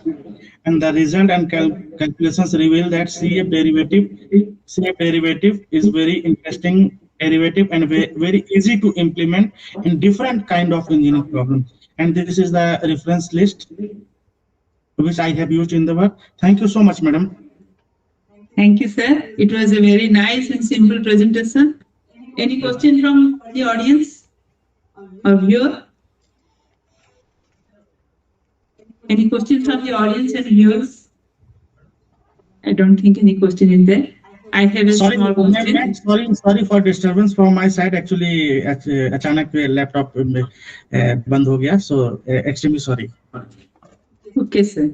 I have a small question. Yeah. In ordinary differential equation, the position derivative at a particular point gives us the slope of the tangent. Likewise, in fractional order derivative, what does it geometrically represent when the order of the derivative is half? This is my doubt. Yeah, ma'am, your question is very interesting. Actually, the physical significance of a fractional derivative is many researchers are working in this field. But a author has given a very interesting applications of fractional derivative. So I can provide you this answer, but this is too much long. So I can send you. Okay, madam. Okay. I will contact you through mail. Yeah, sure, madam. You can contact me. Thank you, sir. Okay, Thank you madam. for your nice presentation. Okay, thank you so much, madam. Now Can I I leave, will. madam? Yes, sir. Okay. Thank you so much, madam. Have a nice day. You may participate or you may leave. It is up to you. Okay. Thank you so much, madam. Thank you, sir. Now may I request our next speaker, Professor Daniel McIntyre. Sir, am I audible to you? Yes, you are audible. Although I have a question for the speaker that just finished. Make your video visible and presentation ready. Yes, I said I have a question for the last speaker. Unfortunately, I could not ask the question because I was not called. I raised up my hand. But anyway, I can. At the time when I was asking that any questions from the audience, at the time you could have asked. But no, I raised up my hand. I put this. Can you see? I put this on. Yeah. Okay, no problem. Because the question I actually want to ask the speaker, the question I wanted to ask is that the application of the fractional derivative in model problems, the way it's applied is wrong, but yes, sir. Because you can see when the speaker started presenting, you can see that the fractional derivative reduces the power of a function by the derivative. So when you apply it to a model of gas dynamic or anything, you cannot just replace integer derivative directly by fractional derivative. You need to balance the dimension. Otherwise, the result will not be physically sensible in terms of application. That's the question I wanted to ask in terms of just direct replacement of integer by fractional. So anyway, no problem about that. We will send the email, and through email can be interacted. Yes. Okay. Let me share my presentation. We will presently focus in the your presentation. Let me give a small introduction, brief introduction of you. And sorry to inform you, but you have to finish within 15 to 20 minutes. Yeah, no problem. I will rush everything. And thank you, sir. Right. Professor O.D. Makinde, Department of Mathematics, Faculty of Military Science, Stellenbosch University, South Africa. O.D. Makinde is Distinguished Professor of Applied Mathematics and Computation, over 27 years of professional experience in South African universities. He is currently affiliated with the Faculty of Military Science at Stellenbosch University, South Africa, to several other universities within and outside African continent. He held the position of senior professor and chair of postgraduate studies at the Cape Peninsula University of Technology from 2008 to 2013, and professor and head of Applied Mathematics Department at University of Limpopo from 1998 to 2008 in South Africa. Professor McKinney authored and edited over 13 advanced research textbooks, published over 700 highly impactful research papers with H-index 85, citation 30,714, and item index equal to 542 according to Google Scholar. He has supervised over 44 PhDs and 76 MSc candidates in the field of applied mathematics and computation across the African continent. He is listed globally as a top engineering and technology scientist by Stanford University, Elsevier, and Elsevier BV as one of the world's top 2% scientists. He received numerous national and international research awards, prizes, and recognition. It's a brief introduction. Actually, he is having a lot more introductions, but due to lack of time, we are keeping it short. Sir, your time starts now. So we humbly request you to finish it within 20 minutes. Thank you. Thank you. Okay, thank you very much for the introduction, and I wish to begin my presentation by first thanking God for giving us this opportunity again this year to interact.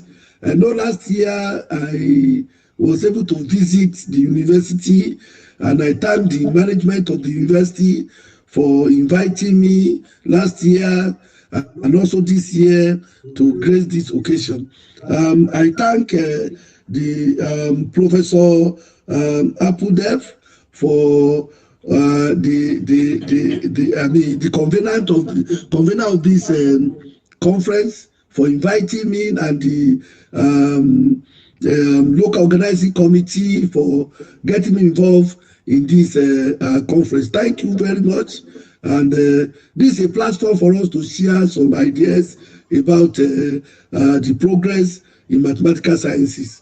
And I appreciate all the participants also for this conference. Now, the topic I'm going to share today is talk about is harnessing mathematical models in engineering and biological systems for technological progress and sustainable development. What is mathematical modeling? Mathematical modeling has been described by the previous speakers, which is already known. There is a modeling that involves formulating real-world systems using mathematical language and analyze and document systems. So that has been described as the procedure of mathematical modeling and highlighted by the previous speakers. You have physical problems to identify important variables, make reasonable assumptions, apply relevant physical laws, then you get a model which you have to solve. And when you solve with respect to appropriate boundary conditions or initial conditions, and you'll be able to describe the solutions.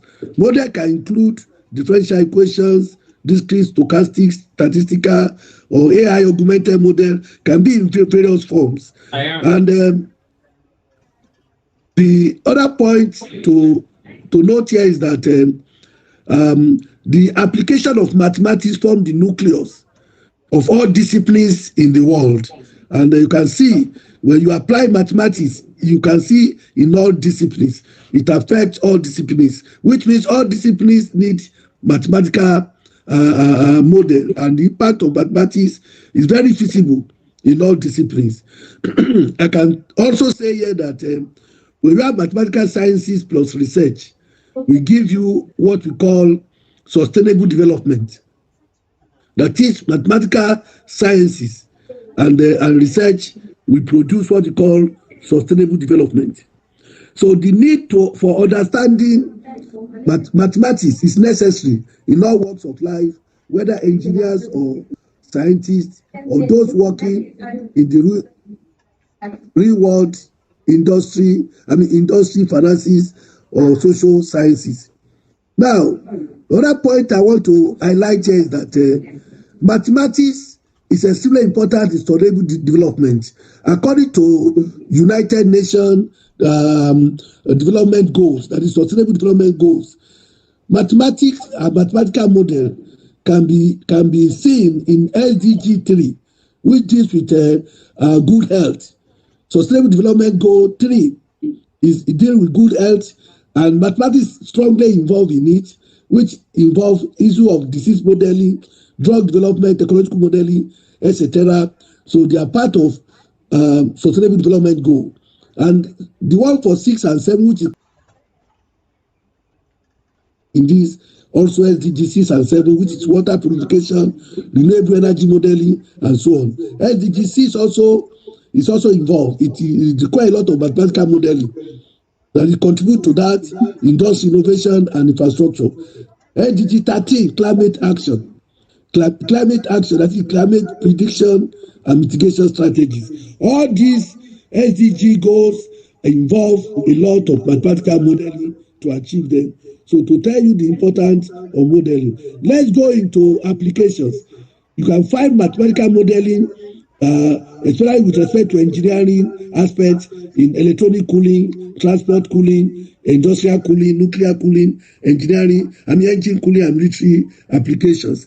I will dive into what the nanotechnology aspect of mathematical modeling, just to showcase the aspect of modeling with respect to engineering. We know what is nanofluid, and many people have talked about that, which base fluid mixed with nanoparticles, which are a particle of order 10 to the power minus 9. And this is an example of nanoparticles which we have there, and these are which are metallic or non-metallic nanoparticles and the base fluid. So all these can be used to enhance the heat transfer in modeling of in mathematical modeling. The other point, of engineering system for cooling of engineering systems, and cooling of engineering systems is extremely important because it enhances the reliability of the material of the devices which is being used, or electronics. So that's very, very important. These are some of the work that has been done in the area of modeling engineering system with respect to nanofluid, and some books have been written by myself and some of my collaborators in India and elsewhere, which you can find in this for computational analysis of heat transfer in fluid and solid and so on and so forth.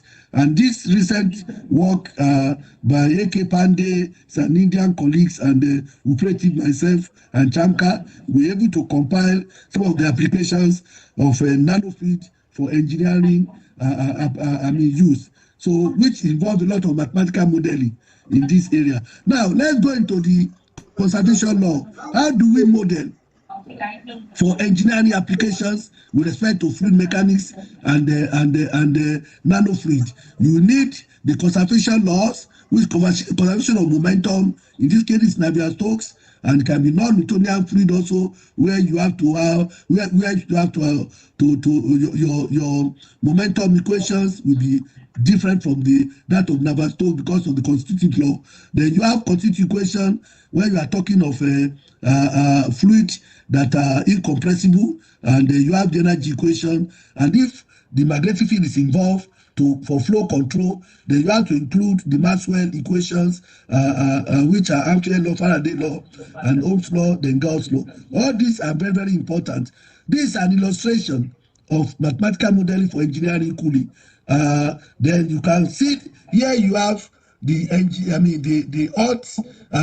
this engineering operation here devices. You have electronics generating heat. You have to cool it may be a nuclear plant or whatever, or your electric generating heat. You have nanofluid which put to extract the heat, and when it extract the heat, then you want to control the rate of heat extraction using magnetic field. In this case, we assumed the flow is steady of the nanofluid, two-dimensional compressible. Then you will get this. These are the density. The thermophysical properties of nanofluid, which can be of this form. Now, when you do that, the model equation you will get for those problems for which is basically a thermal boundary layer problems will be of this form, and they use similarity assumptions based on the Blasius similarity assumptions. Then you get the nonlinear equation to tackle, and you do that, you have the screen friction and Nusselt number. When you solve this, are based on the fluid dynamics concept, which I've already mentioned. Then you can look at the heat transfer enhancement to see the rate at which heat is being taken out of the surface or the system will be cooled down. Then you use numerical method. It can be, in this case, you can solve them with finite element, finite volume. You can even solve the problem using finite difference via shooting, iteration, and Logicuta fourth order or fiber integration scheme. Then you have some of the results which are listed here. That this is streamline, the flow going on top of you can draw the streamline pattern as the take out the heat. And here you can have the velocity profile, which I have here, based on different fabrication of the nanoparticles and so on and so forth. And all these can be obtained because of the time factor. You can see all these results through mathematical modeling, and you can choose which nanoparticle fabrication will give you the best coolant for the surface, and you can obtain that. And from what we see here, and which you can see from what we have here now, that the spherical one is red, which we have here. It provided the less skin friction. Friction is lower, but the highest one is where you have cylindrical fabrication. So if you fabricate your nanoparticle in spherical form, then you have a low skin friction. The surface will not be damaged in time. I mean, in long time, there will be durable surface of where you are taking you are cooling the system. So the effect of nanoparticle on the surface will be lower than when you have fabrication of cylindrical and so on and so forth. So now these are various results which we have there, and you can also see from this result, it tells you that the blue one, which is the disc, the transfer enhancement for the disc fabrication is highest compared to the one for spherical, which you have here for different bout number, which is heat transfer rate. Let's go to biological modeling. For biological modeling as well, you can look at example of pest control. You want to control pests and disease in a farm. Then you spread. If your farm is invaded with pests, then you can use physical control, biological control, and chemical control for the pest. And there are a lot of models that can come out of that through mathematical concepts. Some of the work that has been done on this are the following: published work in the biological modeling with respect to pest control and also plants and crop diseases. This one here with some of my former postgraduate students, which we published a few years ago, and you can see modeling analysis of coffee berry disease dynamics, and also all these are published already, which can be seen in the literature, and then give of application of mathematical modeling. Here you have a crop farm where you have your N to be crop yield and P is the best, and you can develop a kind of prey-predator kind of model the crops, and you want to see the dynamics and how to control. In this case, we are applying two types of control. Here I call it U and V. These are U and V are different control we put here. U is the physical control, V is the chemical control. When you have this model, which I've described here, how is it called crop growth rate and so on, you can analyze this model dynamically, because it's a dynamical system, and you can look at what is your long-term, what do you want to get, the possible long-term outcome. You want the outcome that is a pest-free long-term outcome. This is when you have P to be 0 after a long period of time, and K to be the maximum yield. The other outcome you can have is both crops and pests coexist. So we don't need that, because that one is not going to be good for farmers. So you use the one that eliminates the pest. Then this A star and P star is where you have the coexistence of pest and crop. Then you are not going to have maximum yield. But for the E1 is the pest elimination. When you do that, that's the pest free. farm, then you have the basic reproduction number to achieve that. And the production number to achieve the pest free is what they call have not. So if have not is less than 1, you can achieve.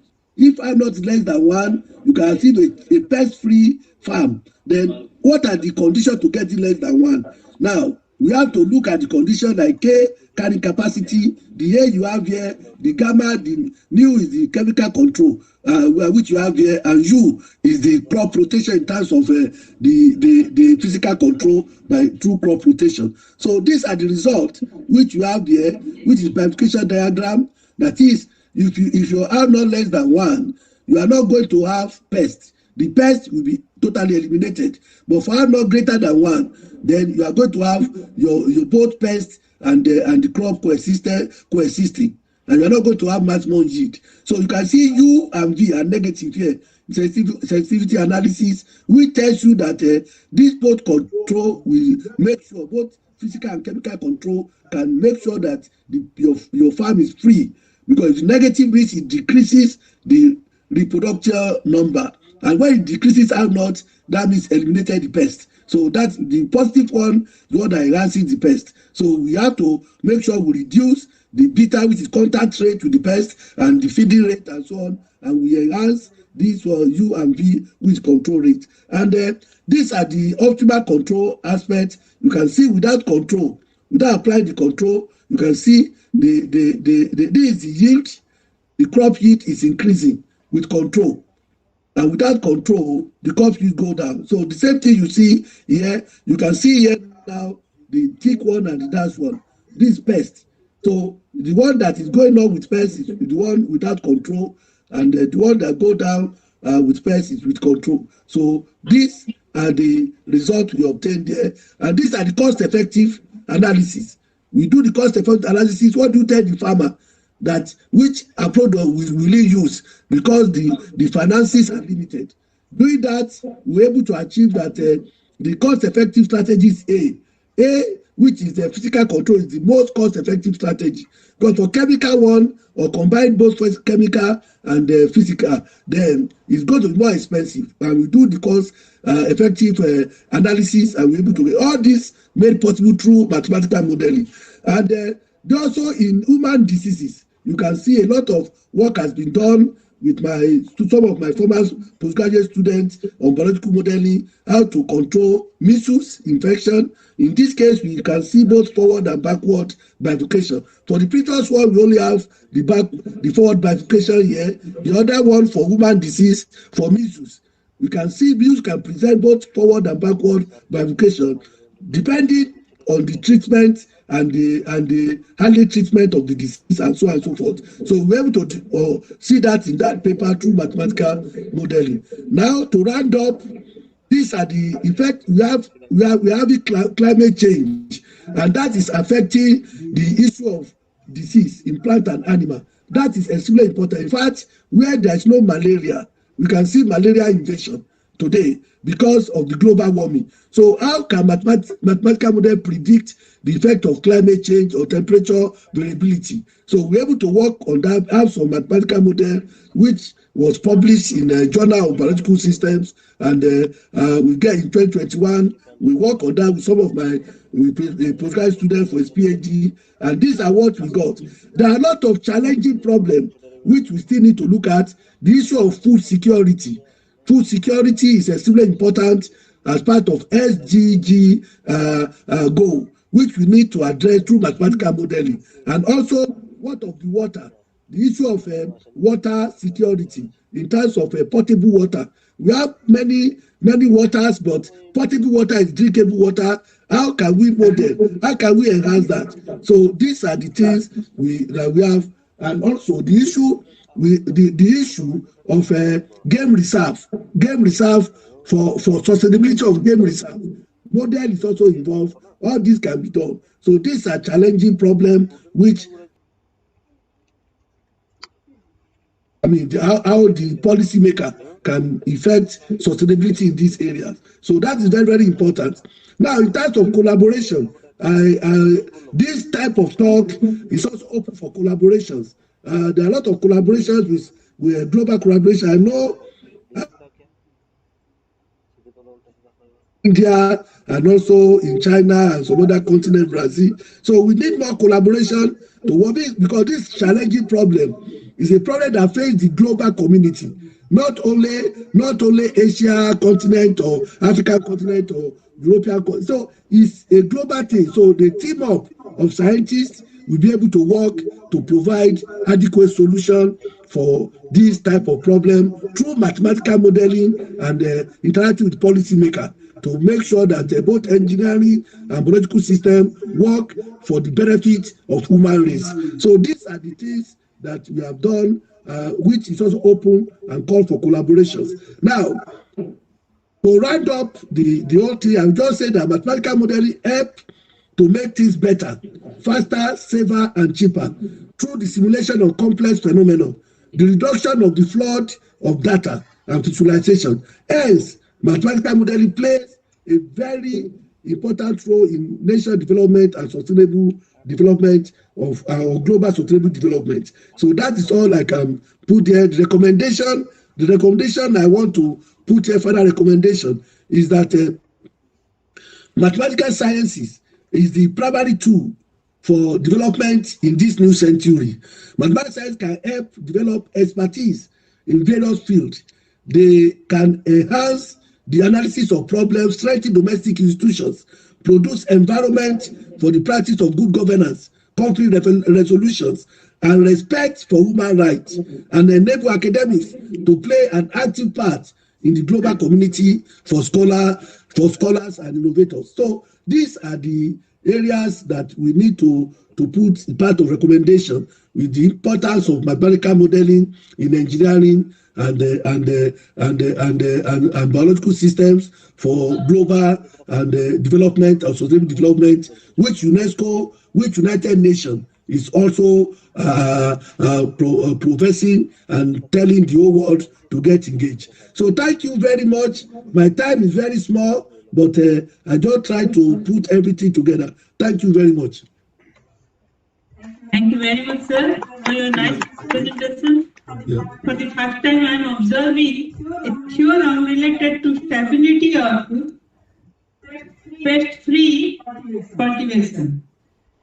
And all the research work are directly applied to the agricultural sector and several sectors. So, sustain how the research can be applied to sustainable development. You have expressed regarding that. It was very nice presentation.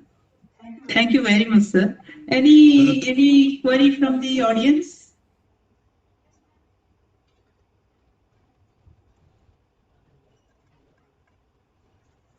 So one of the audience is having one question. So Okay. he will come here and in this place he will ask you. Yeah, thank you very much. Yeah.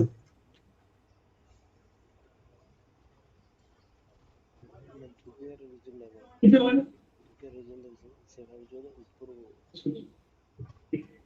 So thank you very much for your wonderful presentation. But I have query. You have present 3 problems. I have query from second problem. What is the basic equation to derive pest crop equation? What is the basic equation, sir? For which one? For the pest control equation. You derive a pest control equation. Okay. Oh, yes, sir. You mean for biological modeling? Hello, for biological modeling. Hello, I will answer you now. When you want to do the control, yes, sir. Equation Sir, can you elaborate the equation, pest control equation? Okay. I will elaborate. Let me show you now. I will elaborate. For control equation in the pest control, the control equations is based on a Port-Agri maximum principle model. Let me share it and explain. Sir, slide is not visible, sir. If you I'm going to share. I'm sharing it now. Don't worry. In this aspect, I'm sharing. I will suggest that we will give the. I'm sharing. Just 1 minute. Yes. Can you see? Can you see? No, sir. No, sir. No, Yes, yes, can you? yes. Okay, now let me show you quickly the one because everything is in a PDF. I can easily go to it for pest control. Yeah, this is pest control. Now, Yes, sir. yes, this equation. The first equation, what is the basic equation that from that equation is derived, sir? Because in momentum equation we already know, sir, Navier-Stokes equation is there, but what is the basic equation? Okay, I can understand. You see, you know, one of the important facts I want to mention here is that this part of modeling is based on what we call dynamical system. First of all, for you to be able to model in this type of area, disease modeling, you want to do disease modeling, dynamical system, you must do a course on dynamical system. In dynamical system, you also study stability of differential equations. It tells you how two system or two or more systems interact. So in this case, when you do a course on dynamical system, non-linear system, dynamical system, then it is easy for you to formulate. You can see here that under that there's what you call logistic equation. In this case, you can see N, population of crop, is growing logistically. That is the first part here is called logistic equation. And this one, which we have the second one, is logistic. There is what you call logistic equation. There is what you call the exponential growth modeling. All this you will study under dynamical system. Now, there is also what you call the law of mass action. The law of mass action. When two systems are interacting, like N and P. Law of mass action. So N times P will be the product of interaction. So it's a course. When you do the course of nonlinear dynamical system, it will be easy to model anything in disease modeling, biological modeling. It's very, very easy. But there is and also you'll be able to know stability of differential equations. Stability of differential equations is where we get this. Thank you very much, sir. Equilibrium point and all those things. Thank you very much. We all will be provided with the email of all the speakers. So okay, let me give you my email. You can contact me if you have any questions. You see, it's very easy just to have the background of biological modeling and also dynamical system. Then you can go into all these things very easy. Just like fluid mechanics, you also have the basic thing, which conservation of mass, momentum, energy, and all those things. For this one, dynamical system. Thank you very much. Thank you very much, sir. It was a very nice presentation, and you have given efforts to clarify our doubts also. Thank you, sir. Thank you. Yes. Now, with this presentation, would you like to continue, sir, with the validatory function, or? Yeah, I will stay for the validatory function. Yes. You will be there for the validatory function. Yeah, I will be there. If the starting, I can join also. No problem. Yes. Yeah, thank you very much. I look forward to visit the university. Also, the link will be provided through YouTube. Also, you can see it. Okay. Through YouTube, also you can see it. Now, I request Professor Satyaranjan Misra to interact with you. Yes, I also want to thank Professor Misra. We have been interacting. Thank you very well, Professor Misra. Namaste, sir. Yeah, thank you, sir, for your cooperation for the last 2 years. Yes. I will visit. I will come visit. I will visit again. Yes. We hope you should be there for the coming years. Yes, we are going to organize a conference. Thank you very much for your cooperation. Yes, thank you. Namaste. Yes.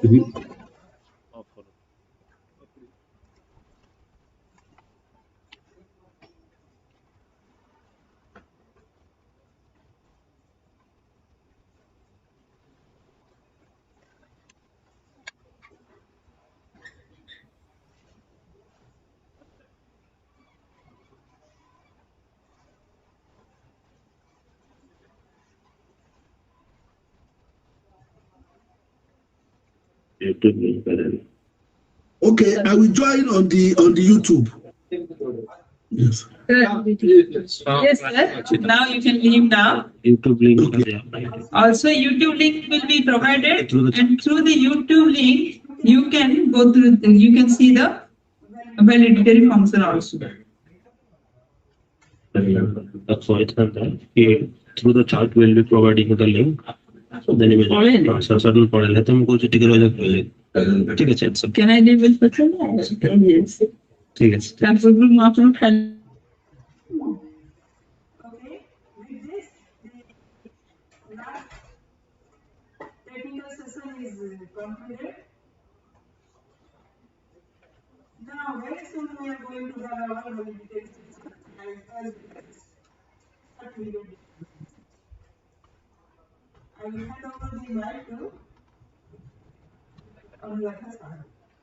Thank you.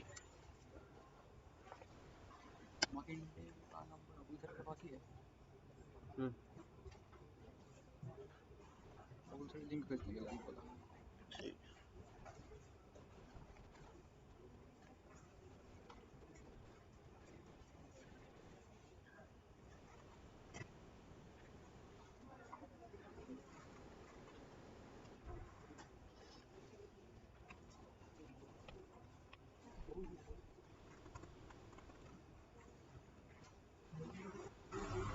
अभी इसको थोड़ा सा zoom कर सकते हैं. थोड़ा issue आ रहा है. यहाँ पे लेट से हो रहा है क्या? नहीं नहीं.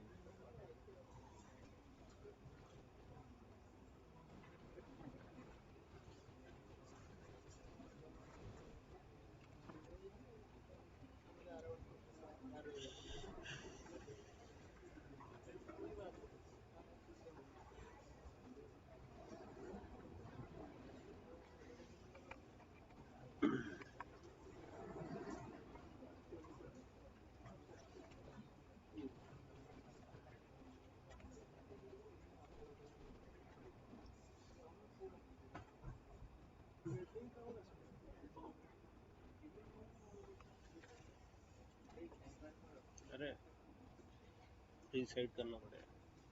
इस साइड और करना पड़ेगा. जाना पड़ेगा चलिए. हमें ही करना पड़ेगा जो भी साइड से.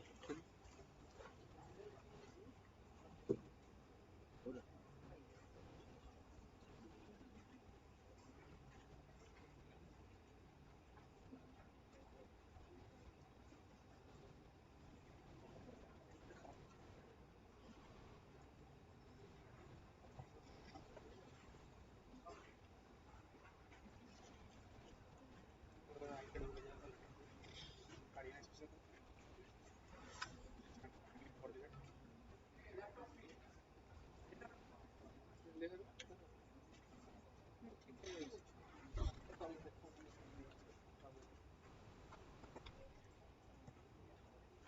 ठीक है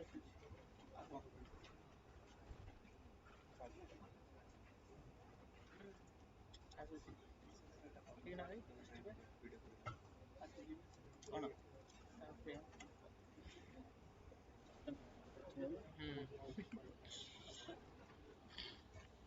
ଆଜି ଆଜି ଫ୍ରେମ୍ ପାଇ ଅଛ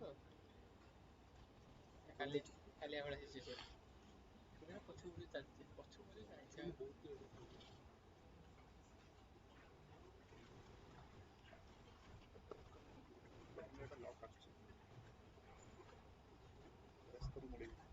କ୍ୟାମେରାଟା ଏଙ୍କର ଅଛି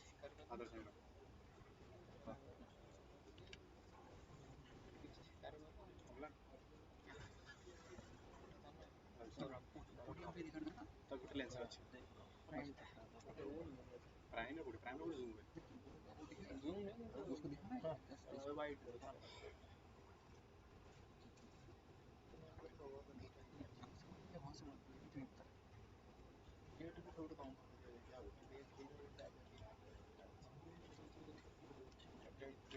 ना थोड़ा जूम कर जूम कोड बस अगर यहाँ से बात करें तो और जूम कर देंगे तो कहलो सेंसर हम देले फोकस नहीं पारे एटा कितना कनेक्ट लाइट जो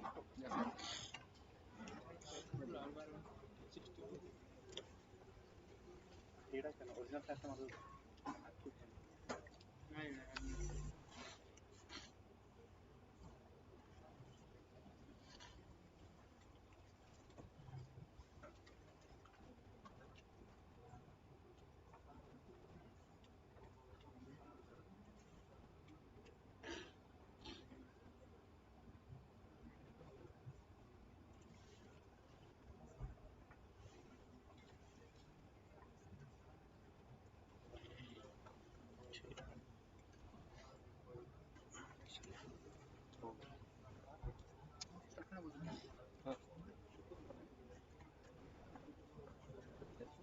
সেশন বল কোভিড এই তো মোর করলাম তো ছটা কোনো হয়ে গেছে এটা না ঠিক আছে मुझे अकाउंट को फीस करके कंटेंट आईटी प्रेजेंटिंग आईटी बे कलम मारो मारा अकाउंट ना ভালো করে বুঝি মানে বুঝি মানে আদি তো গাড়ি পড়ি গালি কি বলো তুমি কোন দেবে সুবহ মানে ভুলে নাকি সাইকেলে আইসিএমকে বুকে এই জায়গায় বুকে এই জায়গায় বুকে ଗୋଟେ ସାହାଯ୍ୟ ଦେଇଛି ସିନେମାଟିକ୍ ପାଇଁ କେତେ ଫିଲ୍ମ ନେଇଛି ସିନେମାଟିକ୍ ତମେ କି ଚାକରିଟା ଭିଡ଼ିଓ କରି ପକାଏ ରିଭିଲ୍ କରି ଭୁଲେଇଲା ଭାଇ ତୁ ମନା କରେ କାଇଁ କହୁଛୁ ତମେ ମୁଁ ତ ଜାଣିଥିଲି ମୁଁ ଚୁପ୍ ଥିଲି ମୁଁ ତ ଚପାଇ ଦେଇଥାନ୍ତି ରିଭିଲ୍ କଲି ଯେ କ'ଣ ହେଲା ଏଇଆ ହେଇଯାଇଥାନ୍ତା କେମିତି ହାଣିଲେ ରିଭିଲ୍ ନା କି ଯୋଉ ସେଟା ଆମେ ପକେଇଲେ ସିନେମାଟିକ୍ରେ ନା ନା ତୁଷାର ପିଛା ତୁଷାର ପିଛା ସାଢ଼େ 7,000 ଲଗେଇଛି ସେଇ ଯୋଉ ତାପରେ ଆମେ ଭିଡ଼ିଓ ପକେଇଛୁ ମଝିରେ ଭିଡ଼ିଓ ପକେଇଛି ଯୋଉ ବସିଲା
and namaskar to one and all.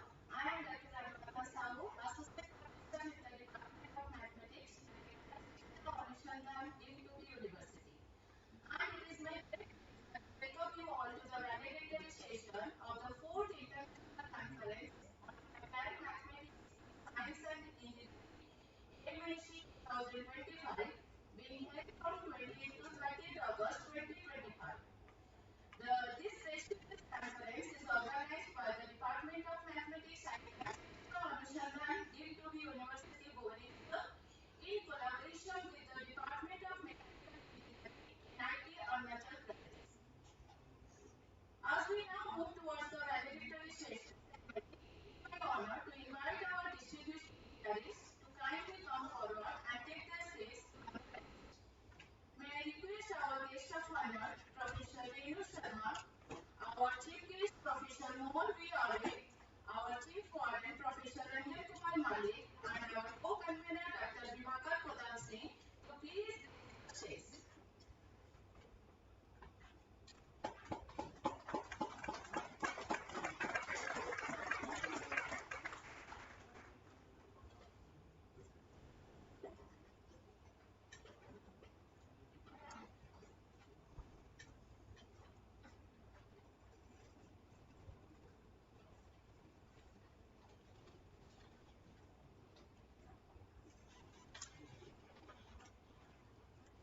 Now, as we gesture of respect and warm welcome, I request our department scholars to kindly come forward and present bouquets to our esteemed dignitaries on the bench.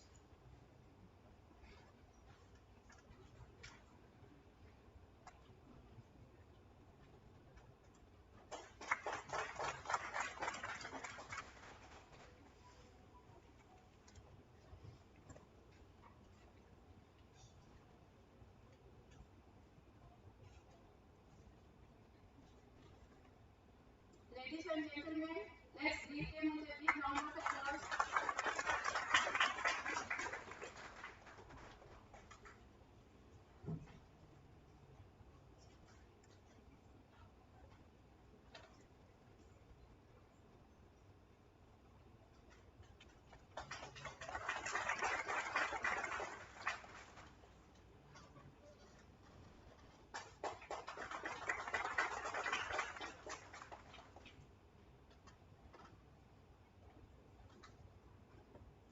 Thank you, students.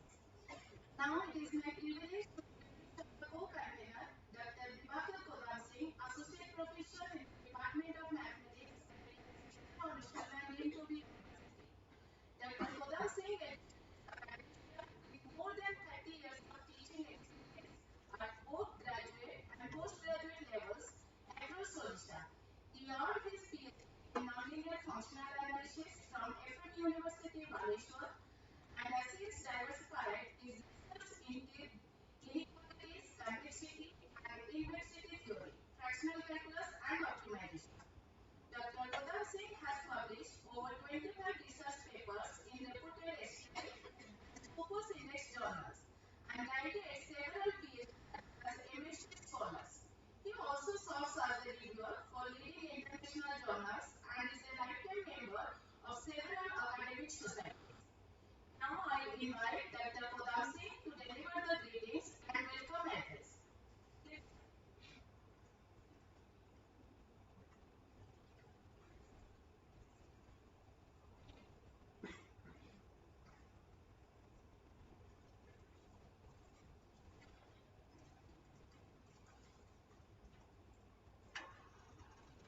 Good afternoon, all of you.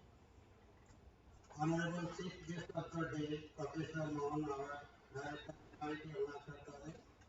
Guest of Honor, Professor Renu Sharma, Additional Dean Student Affairs, Tubi University. Professor Ranjan Kumar Malik, Chief Warden, all hostels Idea Campus 1. Distinguished speakers from the different parts of India and abroad, delegates, students, participants who have contributed the success through their active involvement. As we know that the conference AMSE 2025 or 2025 was started on 28th August and today is the last day. As customary, on behalf of AMSE-2025 organizing team and my behalf, I extend my warm welcome to all of you to the valedictory functions of AMSE-2025. At this concluding session, it is an honor to welcome our chief guest, Professor Mohan Ghayal, Director of NIT Arunachal Pradesh, and guest of honor, Professor Anu Sharma, Additional Dean, Student Affairs to our University, Professor Hakim Ali, Chief Warden, Campus 1, ITR, and who has graciously accepted our invitation to words of wisdom and encouragement. Sir, your kind presence and the immense value to this very occasion. I also extend my warm welcome to our respected distinguished speakers from India and abroad, faculty members, and all participants who present made conference a grand success. And friends, over the 3 days, so we have witnessed a true enriching exchange of ideas and thoughts among us. This conference has provides us a platform to connect, collaborate, and explore the new dimension in mathematical applications in science and engineering. Today, as we bring the conference to its close, we celebrate not only the successful completion, but also the spirit of learning, collaboration, and friendshipness. And with this, so once again, I welcome to all the valedictory functions and look forward to a meaningful conclusion to this memorable event. Thank you all.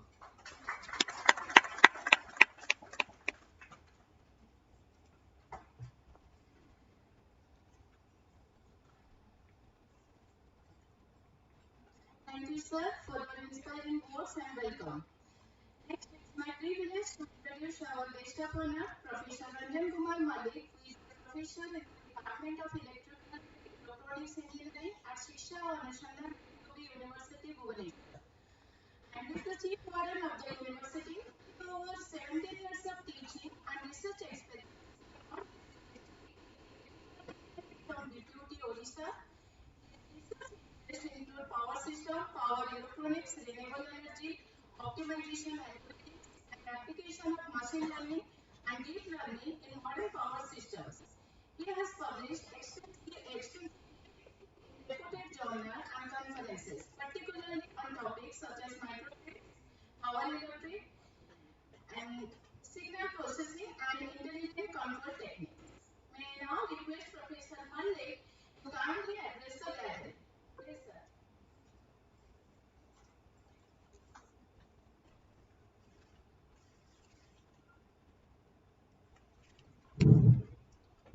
Good afternoon, everybody.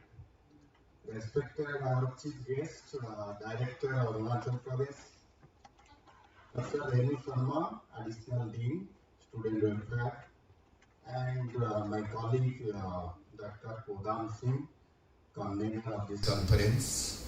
First of all, I thank all the participants and the staffs and the department. Those have arranged a very beautiful conference, which is applied mathematics and the engineering.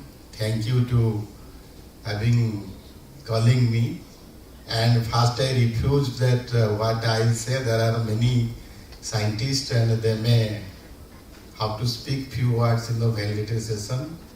And after so many requests, I said, okay, I will go there. So first of all, this type of conference gives immense pleasure because the many pupils from the other universities and the good institutes share their thoughts, knowledge. So there is a sharing of knowledge, exchange of knowledge and this collaborative study and PhD works, and also there is a point of contact. You see now we have got our chief guest from the Director of Arunachal Pradesh. So many professors come from the different universities, they can work. So I'll just share 2 to 3 minutes because I am not a very good researcher, but I do research. So, thing is that mathematics is involved in our life, how it is. You see, my date of birth is a mathematics. My Aadhaar card number is a mathematics. My salary is a mathematics. My saving is a mathematics. So without mathematics, I think we cannot. I think the number of hostels, 17 hostels, that is also mathematics. So everything is mathematics. So without mathematics, we cannot exist and prosper. And when we explain in terms of the engineering, as an electrical engineer, my student has published IEEE assessed 3 journals last year. We have applied the signal processing into the electrical engineering. First of all, I will say a few words. All of you know that the electrical current having either 50 Hz, the Indian standard is 50 Hz and foreign standard is 60 Hz. So the current is oscillating in a frequency of 50 and 60 Hz with respect to the time. So that means this is nothing but a mathematics. You see, this is a current, this is a value. That means that each instant it is having a value, that is a mathematics. So what you do, we just plot in an Excel sheet with respect to the time. Again, we convert it in the image. It can be converted by applying the discrete wavelet transform. We can convert a 2D image. Now you see, thus the deep learning works on the images, because when the image we can give the input, we can do the classification tasks and the forecasting task. So my objective was, so before 4 years I thought of how to convert my signal to the image. So after 6 months actually we found a way and we convert nicely this current into the image by applying your mathematics only. Right. So that image is nothing but a pixels. It's a matrix only. So in my knowledge, without learning mathematics, and if you don't know good mathematics, you cannot do research in the field of engineering. So again, thank you to all my colleagues, friends, and also my due respect to the senior professors, those are present over here. And thank you to calling me. There are many things to tell, but this is not time to tell. This is a validated session. Thank you all.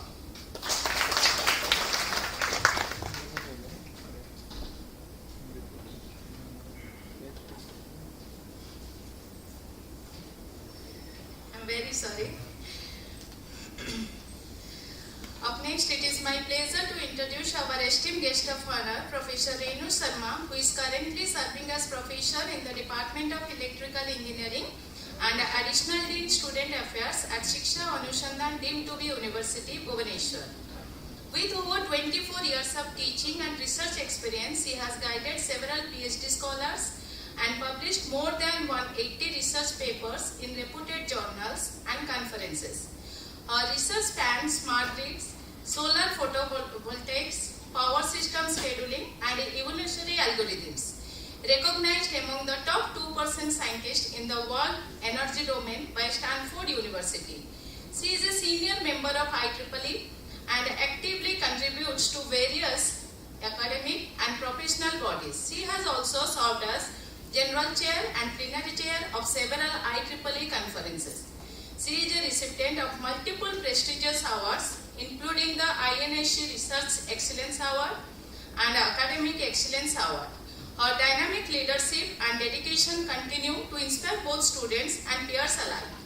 May I now request our Honorable Additional Dean, Professor Renu Sharma, to kindly address the gathering. Thank you so much, ma'am. Esteemed Chief Guest of this occasion, Professor Mohan B. Abri, Director NIT Arunachal Pradesh. Guest of Honor, Ranjan Malik Sir, Warden ITR. Professor Kudman and Organizing Chair Smita Chand, Madam Head of the Department of Mathematics. Senior Professors, Organizing Team Members, participants, pins and electronic media. A very good afternoon to one and all, so to say good evening to one and all. It's indeed my pleasure to join here on the valedictory session of your conference. that is 4th International Conference on Applied Mathematics in Science and Engineering, AMSE-2025. We often say that mathematics is celebration of the language of the universe, right?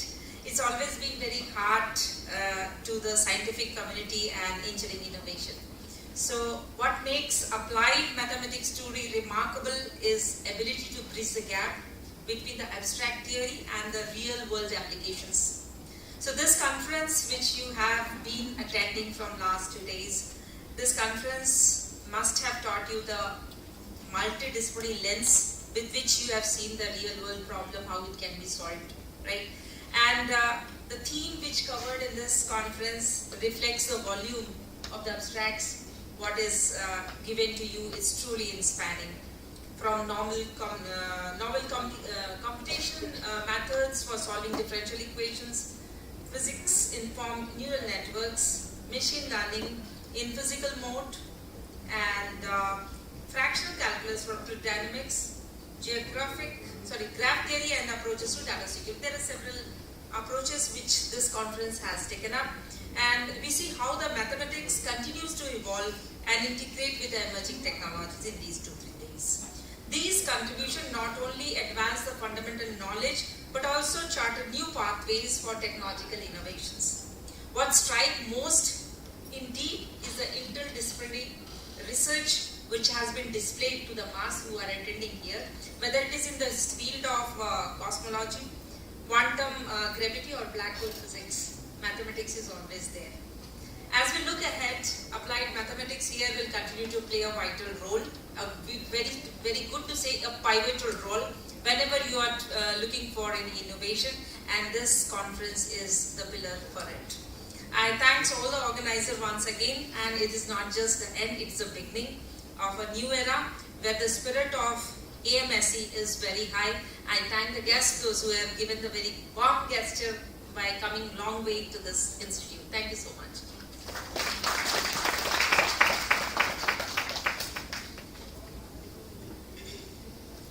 Thank you very much, ma'am, for your valuable insights and your presence. And I apologize, after Ranjan Malik sir's spirit talk, I forgot to thanks to sir.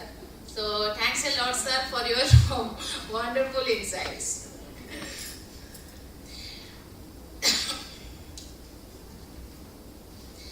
It is my privilege to introduce our esteemed chief guest, Professor Mohan V. Arre, Director of NIT Arunachal Pradesh and Professor of Electrical Engineering. He holds a PhD in Director Control for Induction Motor Drives, and his research focuses on power electronics, multi-phase drives, distributed generation, and energy storage systems. Prior to this, he served as a professor at BNIT Nagpur and also gained valuable industrial and international research experience. Professor Arre is a recipient of the prestigious IIT 2016 Biman Bihari Sen Award for his outstanding contribution to industrial application of fractional order PID controllers. We are truly honored to have him with us today. With great pleasure, I now invite Professor Arre to deliver his address. Please, sir.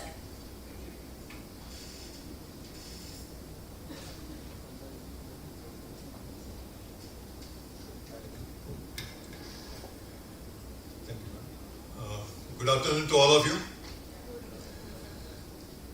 I think this is the last thing you have to listen to me. So I will make it short because I know that since last 3 days you are really putting your efforts to listen. And so listening is one of the important things when there is a conference. Anyway, dignitaries on the dais, all experts in the field of mathematics, professors, head of the departments, and faculty members of SOA, as well as all important participants, that is our student. They are here to get a very important knowledge related to the applied mathematics. There is a mathematics term, but then applied mathematics in science and engineering.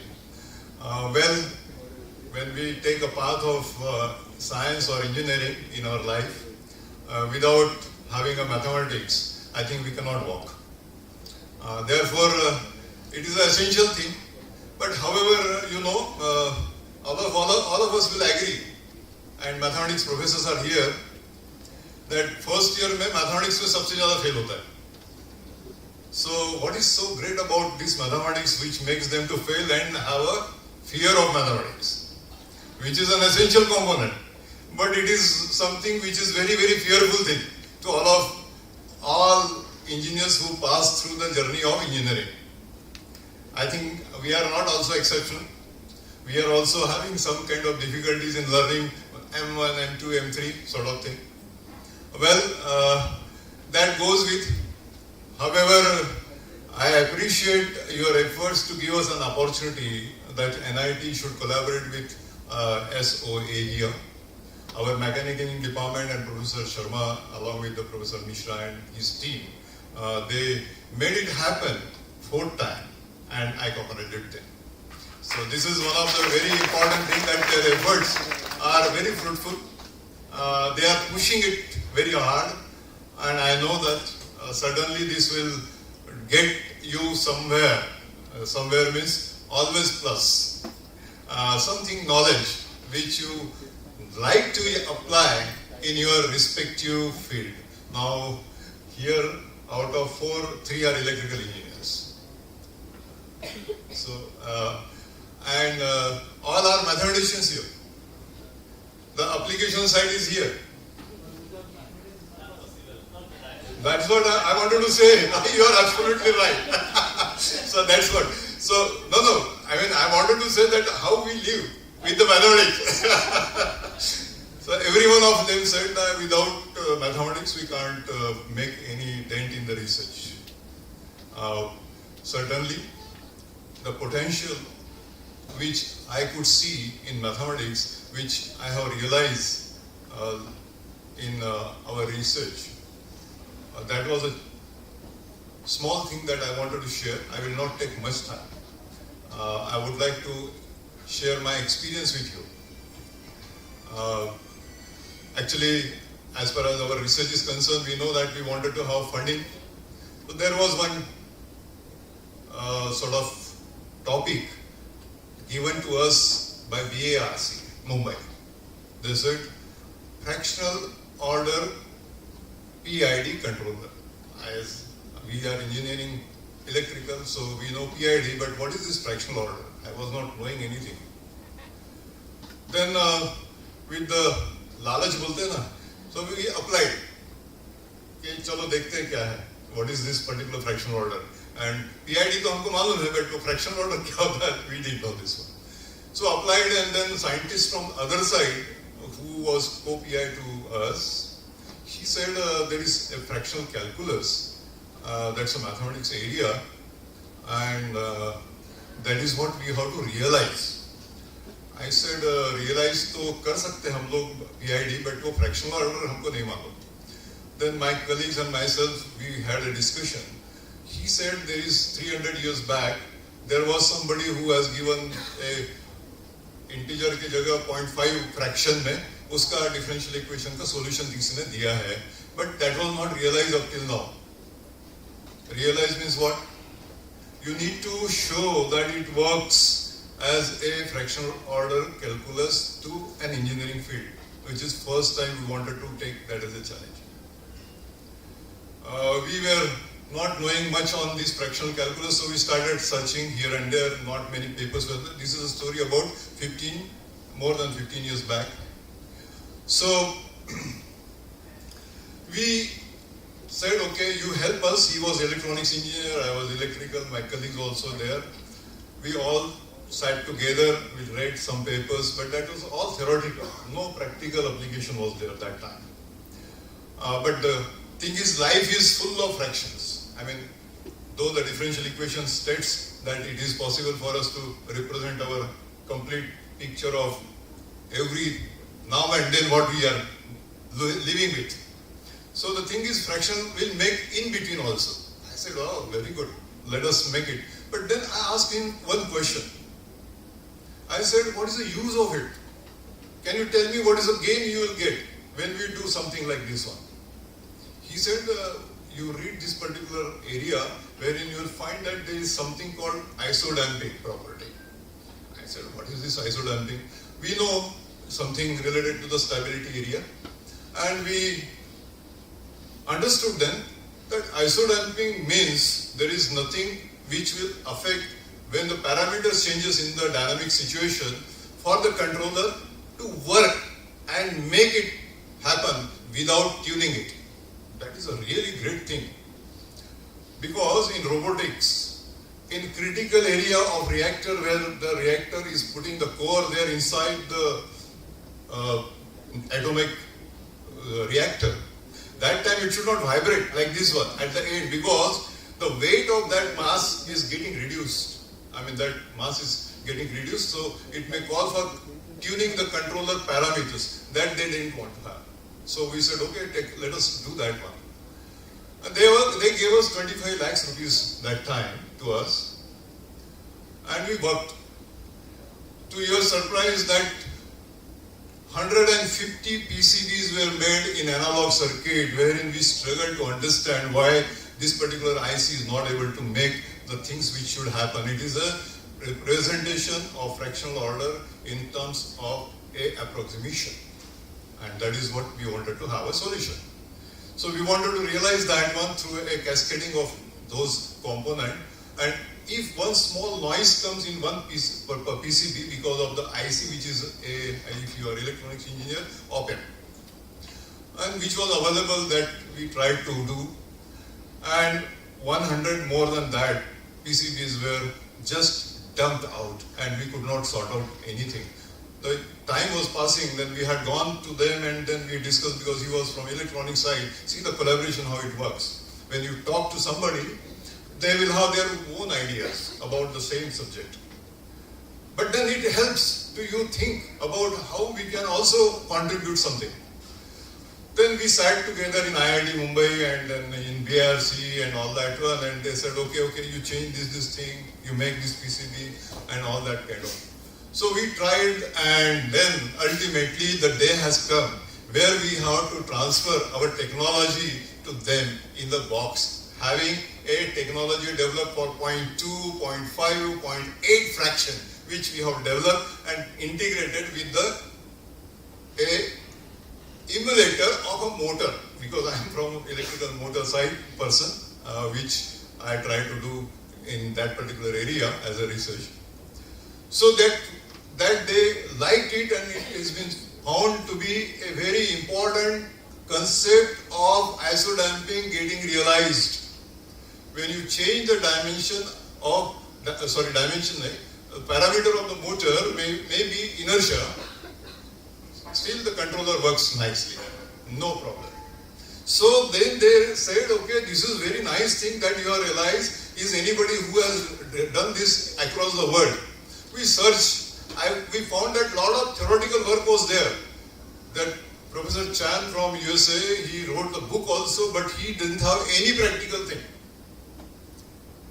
So our co-PI, who was from BRC, he wrote the book on the fractional calculus. In that, he gave a nomogram of my lab with the circuitry and everything, and that was actually acknowledged by other side of the people.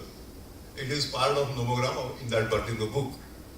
And then they said, blindly, without any presentation, take another 25 lakhs, make it happen in the industrial kind of product, which is digital world, because today there is no analog such kind of circuit.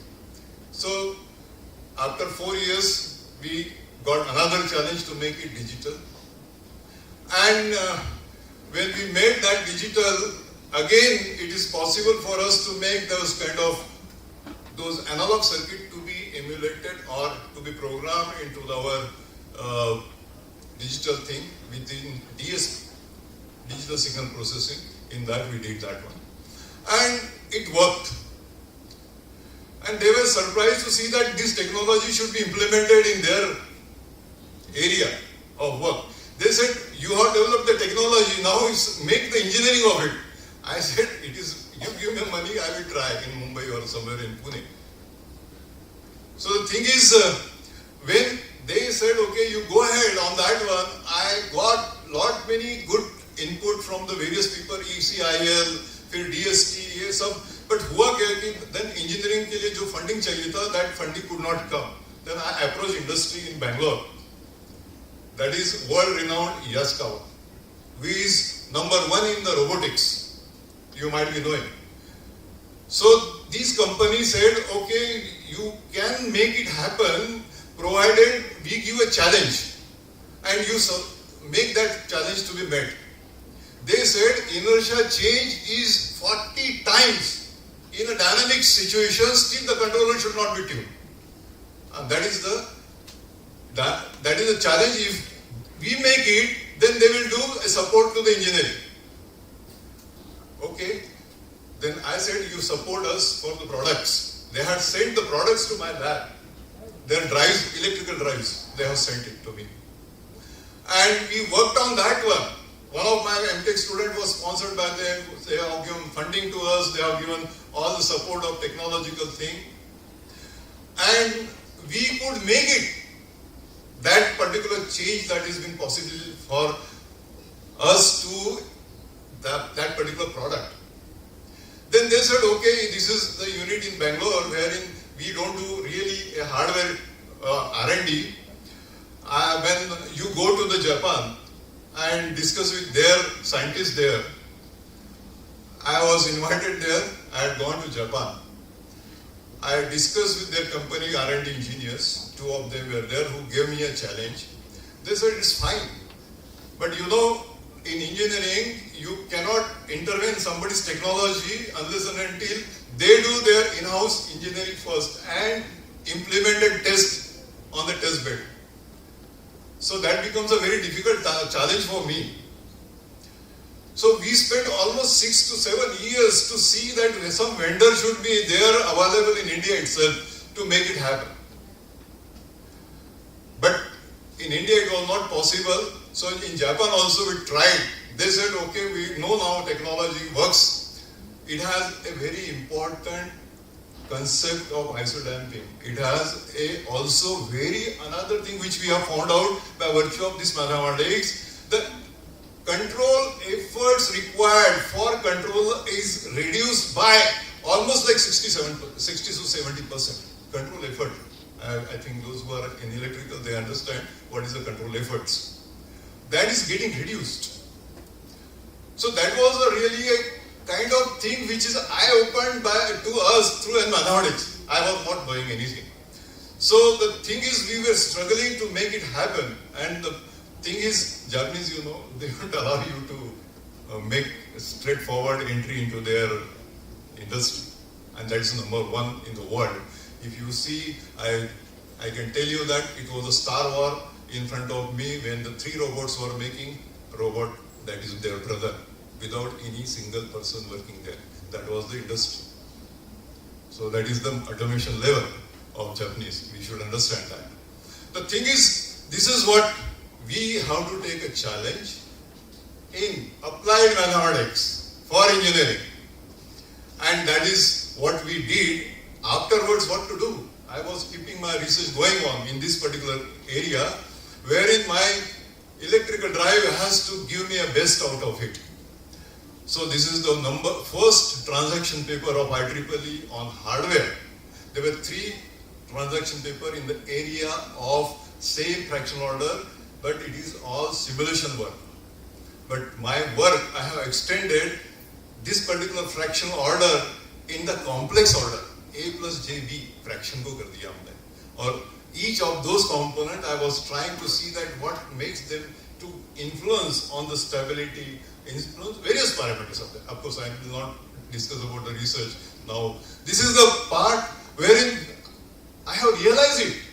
We have done, the fellow has got 10 SCR papers on the same topic in the area of fractional calculus, because I work only on hardware, and that is what we have realized it, that it has a potential. This is the real potential of mathematics. Try to understand. If we understand this kind of new things which is around us to be implemented, then and then I think the fun of mathematics can be tremendous. That is what it is. Another small example I will give you. As a consultant to one of the industry, they were making a shunt. Shunt, I think, is used for, I think electrical engineers will know about it. Shunt is to measure something as a quantity of electrical like current with very, very small resistance. The small resistance, smallest is the best. But the thing is, when the current flows through it, all of you know, the temperature makes the change in the resistance. The relationship is linear. But fact of life is not that. Fact of life is, it is non-linear function. Somebody asked that make it this particular temperature dependence from minus 40 to plus 70. And same material should function within the tolerance of the variation in the resistance of this particular value. Because that is what another small challenge to the small industry. I should tell you that why we should work with the mathematics. A small industry was struggling to make this particular component, and we were trying to get this material from somewhere abroad or somewhere which is a source from North India. And we tried to test this one. The non-linear function which is evolved and emerged when we took lot many sample and tested for minus 42 plus 70 degrees for variation in the resistance. And we found that the curve is not at all linear. It has something like somewhere in certain particular zone it is changing, another zone it is changing, another zone it is changing. Then we asked the person who want that particular curve. It was BMW. They said, no, we are selling across the world and this shunt must work with a minus 42 plus 70 degrees and within the tolerance. Now what to do, because the tolerance was going beyond. Then we have plotted that particular curve and found that the quadratic equation of third to fourth order, wherein all the components which are there, that is constants, they were giving us insight. And what is that insight? Metallurgy. Metallurgy of the process as well as the composition of that copper material which is manufactured somewhere else. They said our process can give you guarantee up to this range, but beyond that it is not. That time they realized that this does not work minus 40 to 70. They said it will work from 0 to 30 or 40 degrees in a linear zone. Not otherwise, whatever tolerances are there, it is not possible. Then we said, make some annealing process. We talked to metallurgists and all the other people, and we could make it. And they said, okay, even the tolerance is increased more than whatever it is, whatever you are, just commit it. Commit it means because in the world nobody is able to make it. That is the challenge. And so they have accepted the tolerances which are there actually with the variation that is going to happen with the material that is available. So cost is another thing, because you can't just go on changing the materials which is not possible for you to manufacture. So therefore, you see, this is a small quadratic equation which I have learned that time. But various curves, which whatever data which I have got, and all the things that we could find out the constant that has come through. Then we come to know metallurgy. We came to know about the characteristics of that particular. That's a characterization idea, basically. It's not very big thing, but mathematics played a very, very important role when we just presented to somebody. And why I said it is a small scale industry. The fellow does not understand mathematics. Fellow only understand how to survive in this whole world. And if you want to make the product of India to go abroad, mathematics has helped. He got the order. We got BMW order. The thing is, it is a small thing, sir. It is a very small thing, but who will make them to understand? You. You have to make, that is the onus of all mathematicians, to see that applied mathematics should come into the life of our industry. All the products will get exported. Then Atmanirbhar will be possible, and 2047 dream will be true there when we will see India is a developed country. Thank you very much for giving me.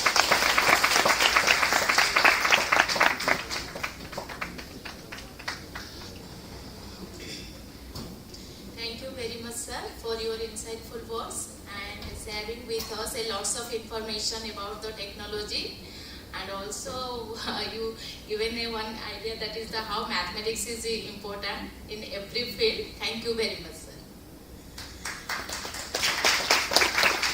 May I now request our Honorable Additional Dean, Professor Renu Sharma, to felicitate our esteemed Chief Guest, Professor Mohan V. Avare, as a heartfelt gesture for gracing this occasion with his esteemed presence.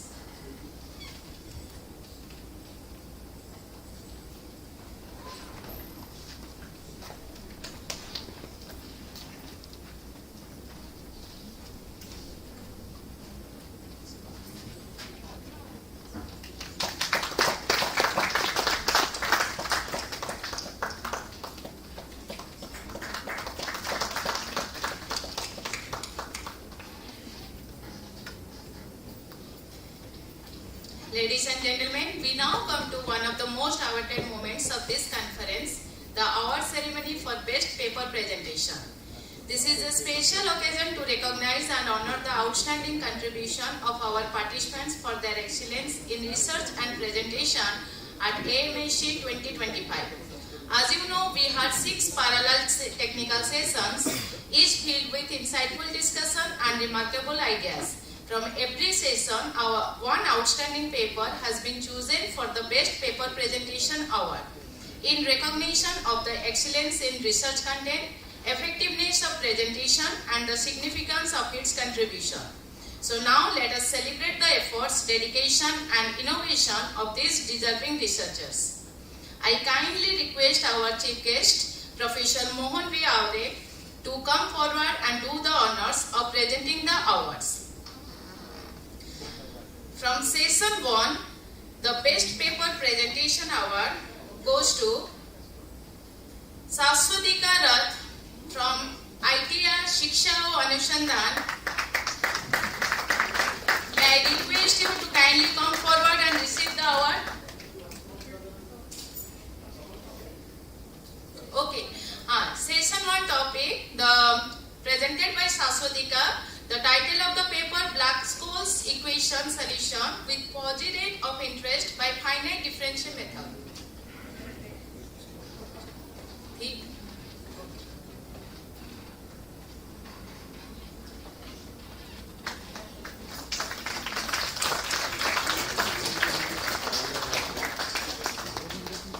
The award for Best Paper Presentation in Session 2 goes to Sayali Yuvraj Nikam from Pune Institute of Computer Technology, Pune. And the theme of his presentation, Fractional Calculus and its Application.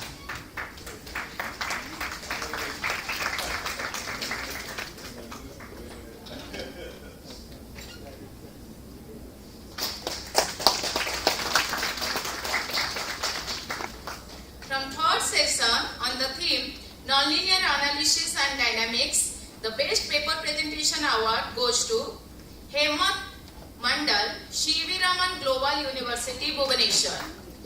May I request you to kindly come forward and receive the award? On behalf of him, anyone come?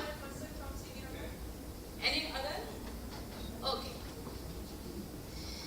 Then from section 4, on the theme Optimization Theory, the Best Paper Presentation Award goes to Vishal Vignesh, SRM Institute of Science and Technology, Tamil Nadu.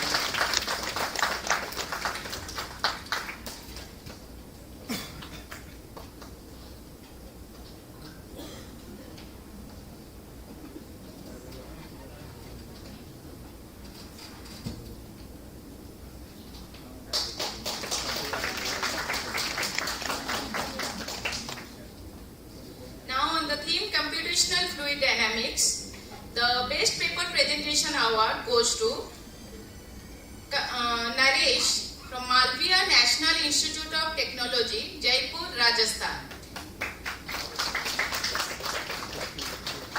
On the theme Computational Fluid Dynamics, Naresh, whether he is present? Okay. Then on number theory, the Best Paper Presentation Award goes to Ritik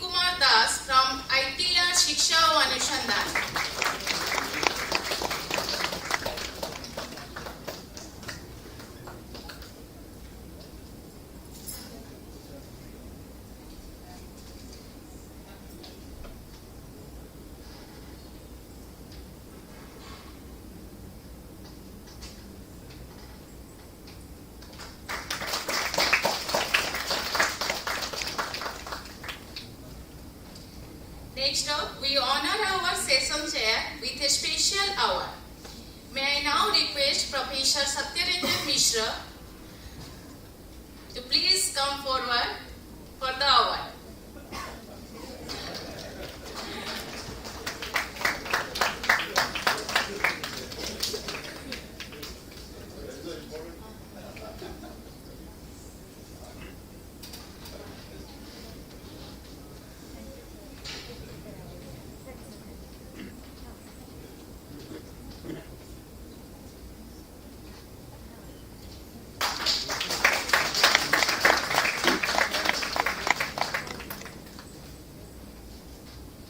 Again for technical session chair, may I request Professor Sampath Kumar Parida to kindly come forward and receive the award.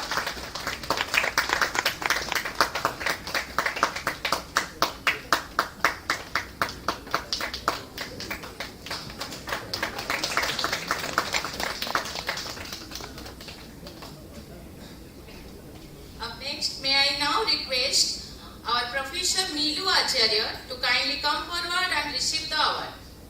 On behalf of Milu ma'am, I may please request Santi ma'am to please come and just receive the award.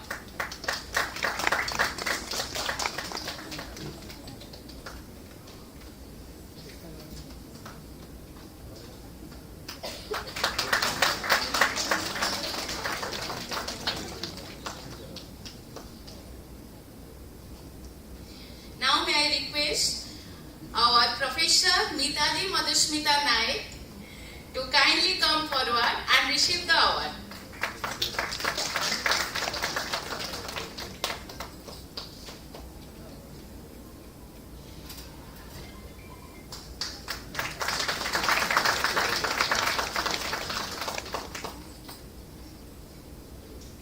And lastly, may I request our Professor Anita Panda ma'am to kindly come forward and receive the award for the technical session chair.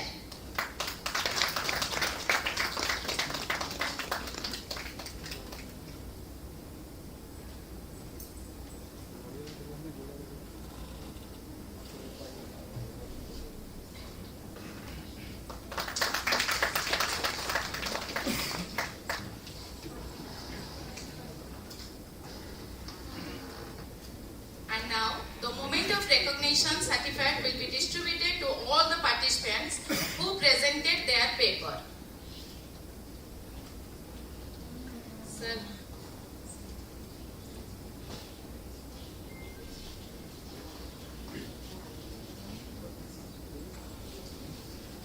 Okay. May I now request Dr. Harish Singh Gaur, Vishwavidyalaya from MP. Dr. Harish Singh Gaur.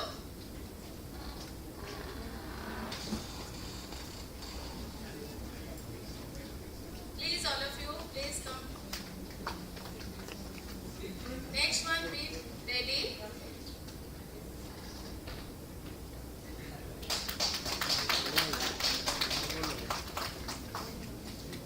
Okay. Next, Mr. Muhammad Murshid AK from Andhra Pradesh. Okay, next name Dr. Chandra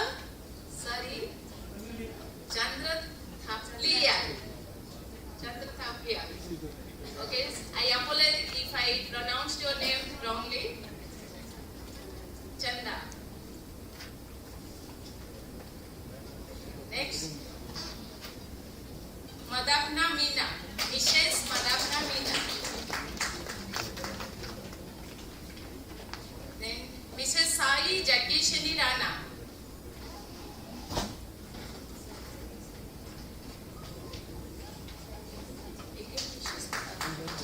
Again Mrs. Madapna Meena. Yeah. Whether you have presented two papers? Okay. Then Mrs. Kartiga from the Department of Mathematics, Ramanujan School of Mathematical Sciences. Mrs. Kartiga. Mr. Abhishek Sharma from NIT Arunachal Pradesh. Mrs. Lakshmi Priya Swai, NIT Arunachal Pradesh.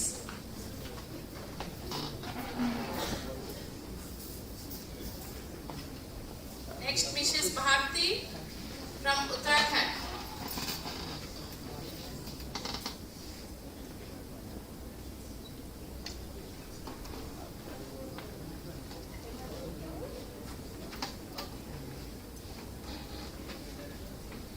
Next, Dr. Hemant Mandal from C.V. Raman Global University. Also, Dr. Hemant Mandal. Also, he was awarded for the best paper presentation award. So, he may receive now.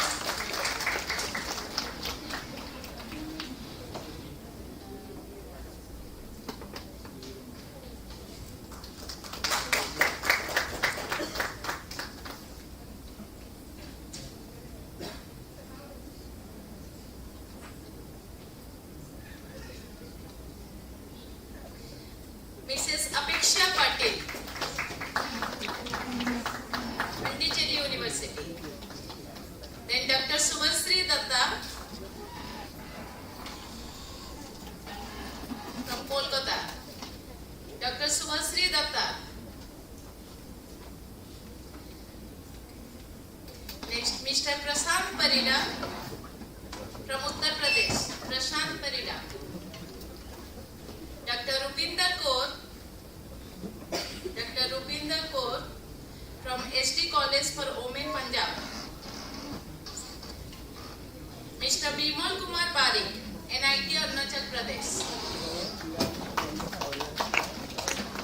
Mr. Jitendra Parik from Shiksha Anushandhan University.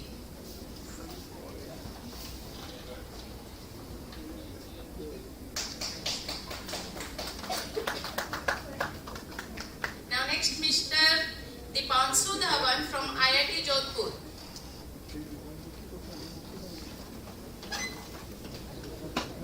Mrs. Akanksha Thakur from NIT Hamirpur. Akanksha Thakur. Mr. Rajat Ranjan Priyadarshi, BSIT Bulla.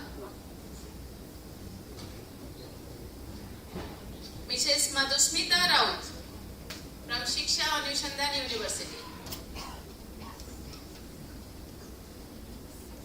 Mrs.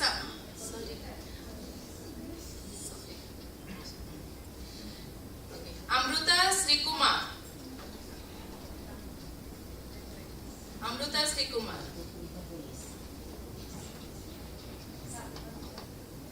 Mr. Tamal Vor from ITR.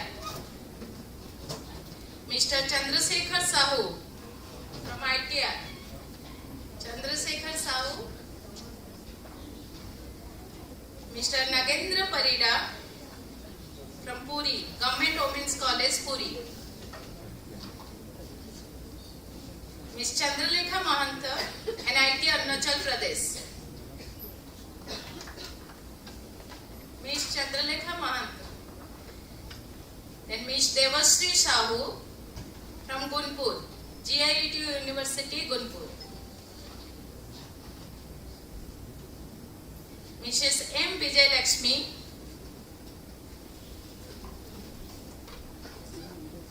from CUT in Nilakudi.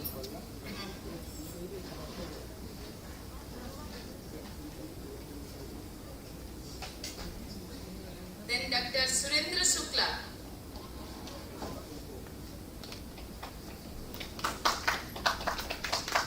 Mr. Nilanchal Sethi from SOA. Ms. Suprabha Sahu from ITR. Mr. Mohan Bari from ITR.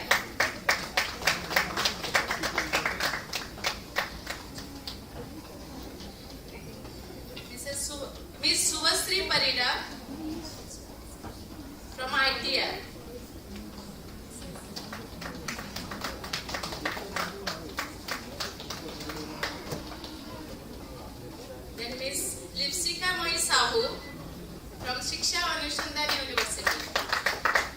Mr. Ritik Kumar Das from Shiksha Anushandan University.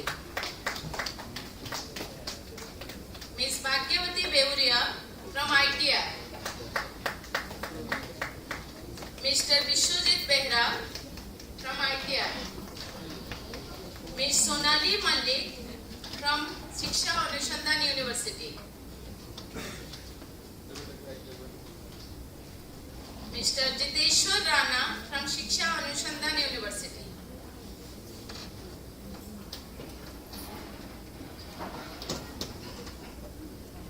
Ms. Priyadarshini Sahu. Ms. Priyadarshini Sahu from Shiksha Anushandan University.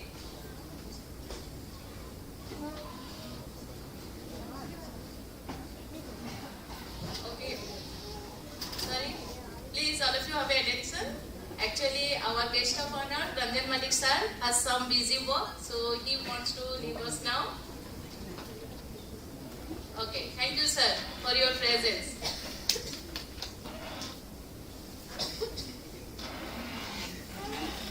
Okay. Let us continue with our next participants, Mrs. Saswatika Ratha. Okay, sorry, Miss Saswatika Ratha.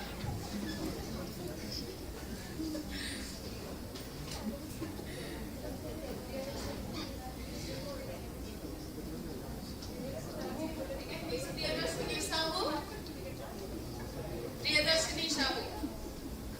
Mr. Suraj Kumar Naik. Suraj Kumar Naik from ITR.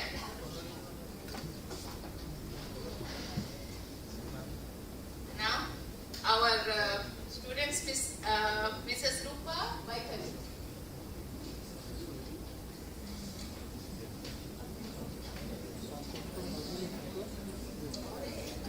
Okay. Ms. Saswatika Ratha.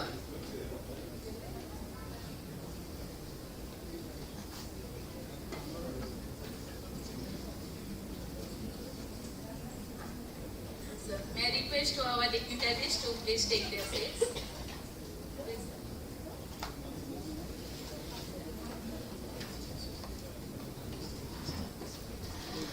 Okay, if anyone's name is left, so please you can collect your certificate after this session.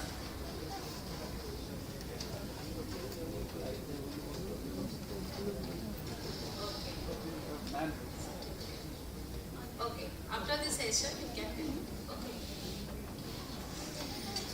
Okay, congratulations to all our award winners. Your contribution have truly enriched the discussion and outcomes of AMSE-2025. We wish you continued success in your academic and research journey. Now, to conclude this valedictory session, it is my privilege to introduce our convener, Professor Apul Narayan Dev, who is a professor in the Department of Mathematics at Shiksha Anushandan deemed to be University Bhubaneswar. With over 14 years of teaching experience, Professor Dev's research expertise lies in theoretical plasmas and fluid dynamics. He has authored more than 50 publications in reputed journals and books and is also the author of Shockwave Phenomena in Dusty Plasma. With this brief introduction, I now invite Professor Dev to kindly deliver the vote of thanks.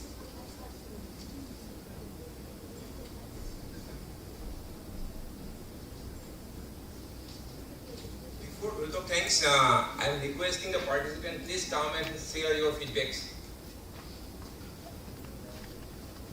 So then vote of thanks is waiting for your feedbacks. I am waiting for your feedback. Please come and give some your experience and how we enjoy. Please share your experience here.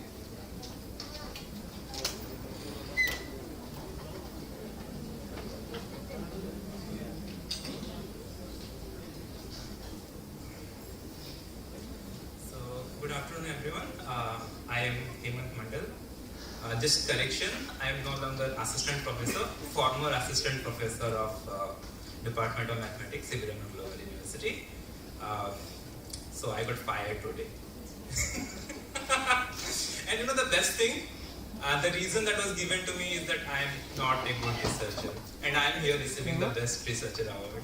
So it's funny how these things work, by the way. So don't worry. So First of all, I think it was for my experience. I was writing this paper. It took me quite some time because it took me roughly 3 years to write this paper, where you kind of connect existence of a existence of solution of a differential equation by passing this Picard-Laidlaw theorem, which is probably I think one of my masterpieces. So for 3 years, I was continuously working on this paper, and I was very firm on that I'm not going to do any easy research. I'm going to do some really nice one. So it took me. So for this last 3 years, I did not had any publication, and my VC was called me and this has been 3 years. You have not made any publication, and you can leave this college for the better, and which I respect. I think not to degrade anyone, not to my previous college or the VC, but I think so. I made this paper, and I was looking for a conference where I can present my paper, get a good feedback. And this ITR conference was probably the best one. I think Hari Krishna Jina sir was there, and two others, Hrishikesh Jina sir was there, and two other faculty members from here. I presented my paper. I was it made me, and when I finished my presentations, I had a warm feeling that, okay, this is good. So I'm going to publish that, but I'm really grateful to ITR and SOA for organizing this beautiful event where you can present your paper, get some really good, nice feedback, and I really thank you everyone. Thank you, Hemant, for your nice appreciation for our institute, for our conference, everything. Okay, now next. Okay.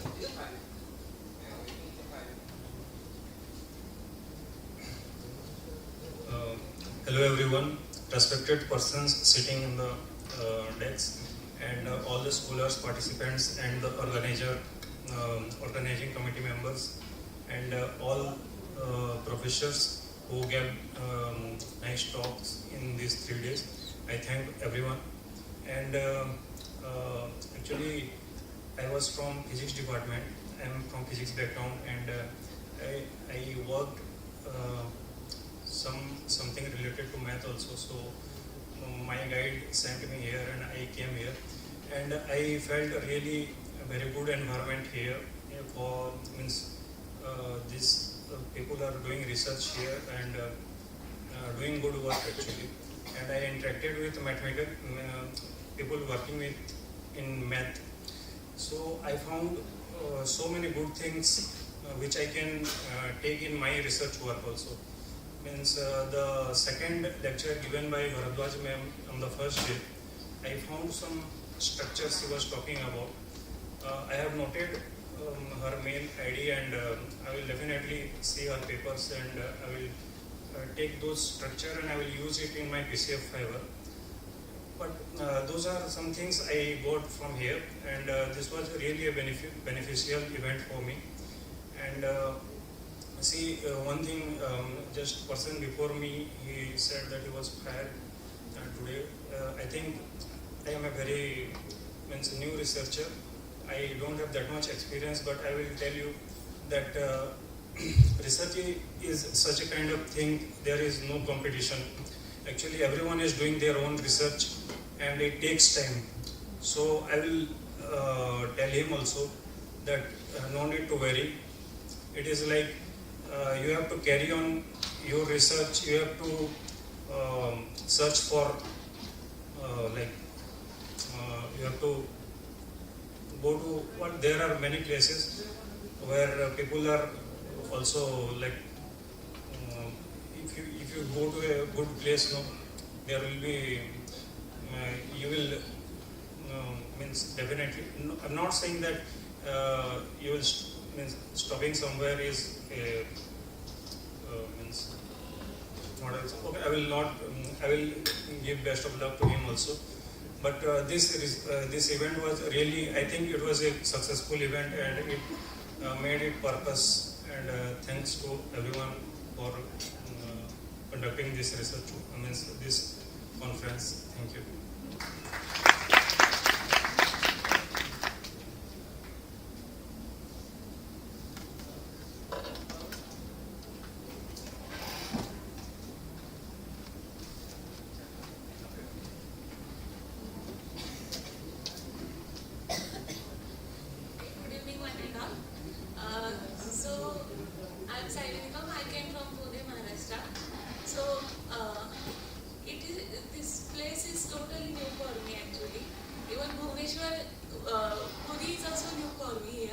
So actually, I think that how can I manage everything, because I'm the only one person from Maharashtra came here.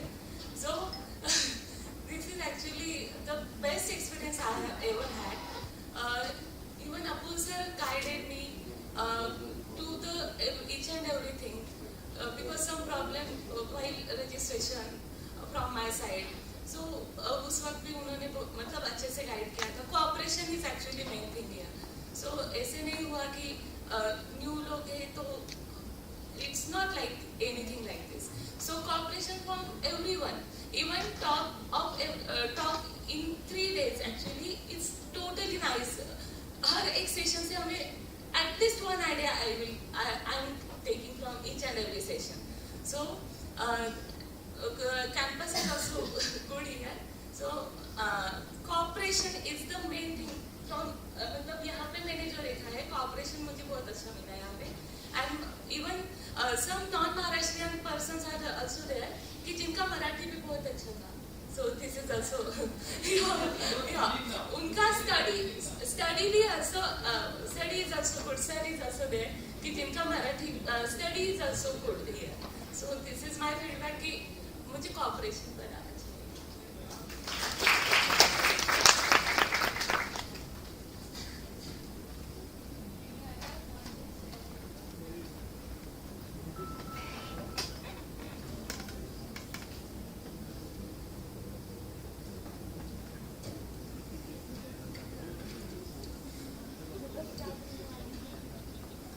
Good evening to everyone.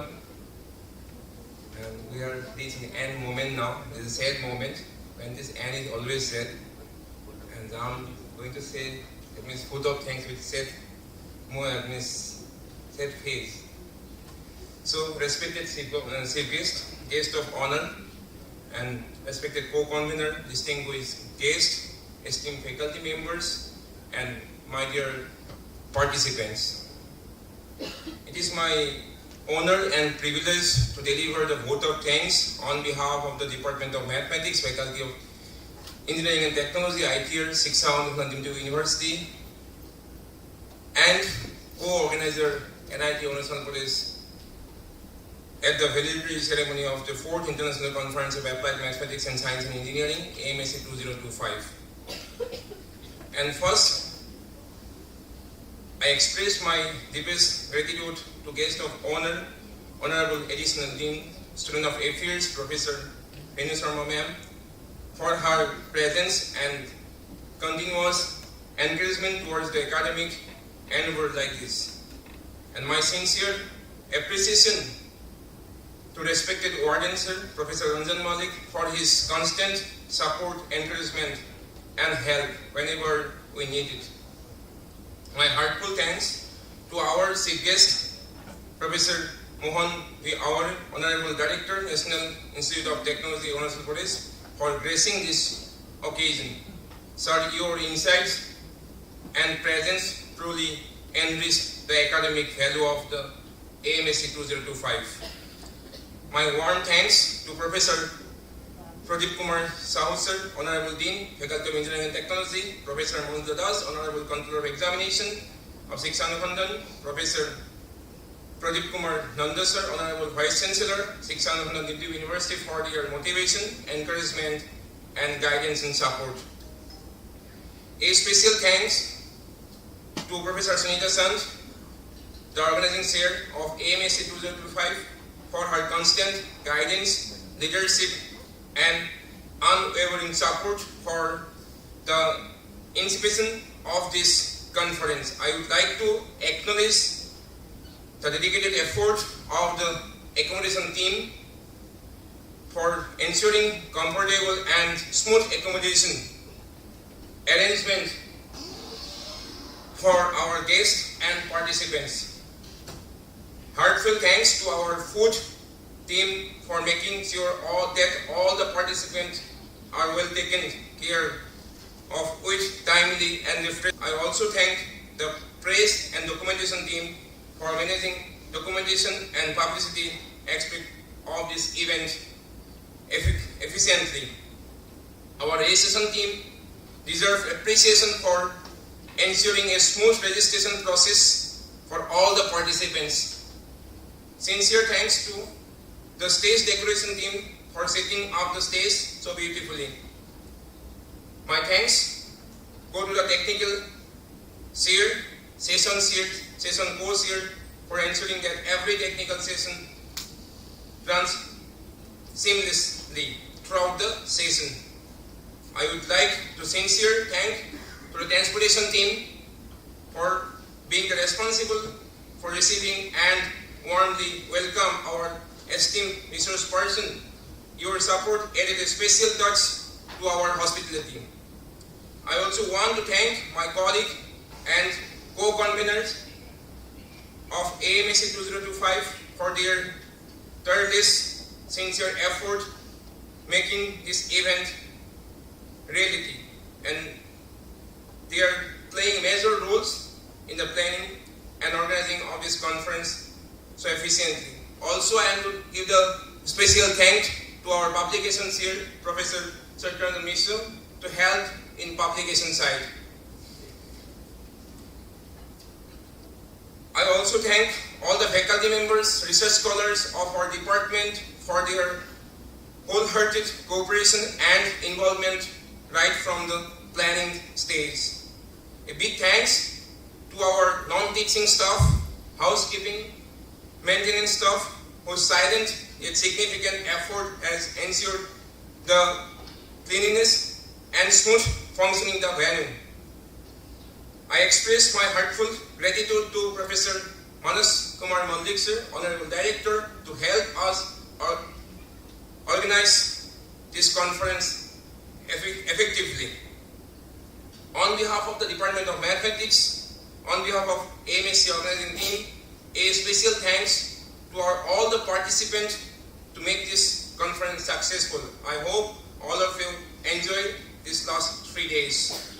Last but not least, I offer my heartfelt gratitude to Professor Manoj Ranjan Naik, sir, the founder and president of Shiksha Anusandhan University, for his visionary leadership, continuous encouragement and blessings. Once again, thank you all for being a part of this event and making AMSC a grand success. Thank you to all. Thank you.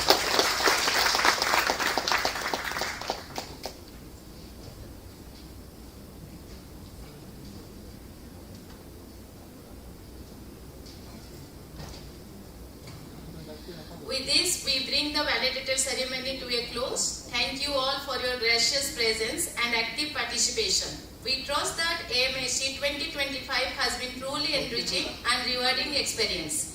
We look forward to your continued association and to meeting again at our future conferences. Thank you all.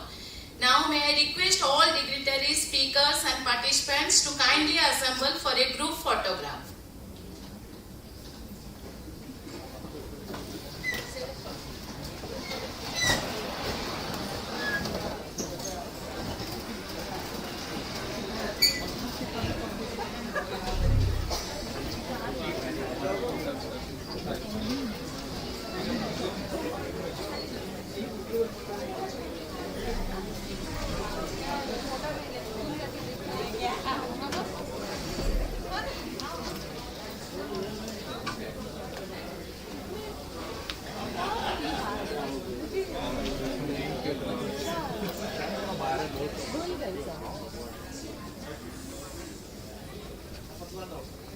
Down go do.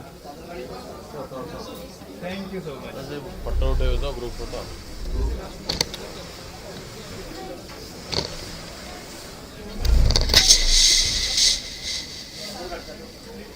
Hava. Hava nahi. Aaj karo.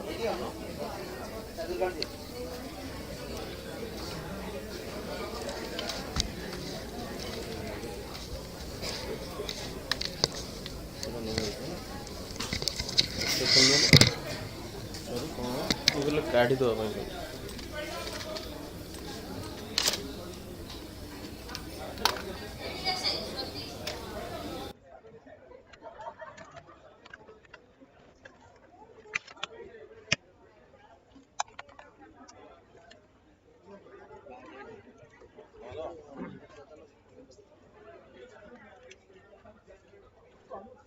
ପଛକୁ ଆସ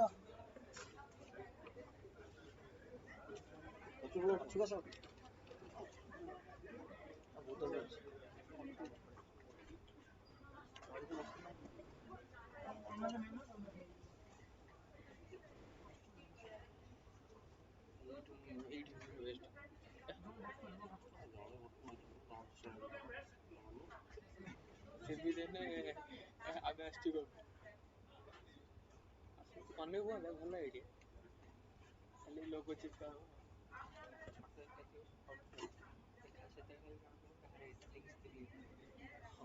ସେଟା କିଏ ତମର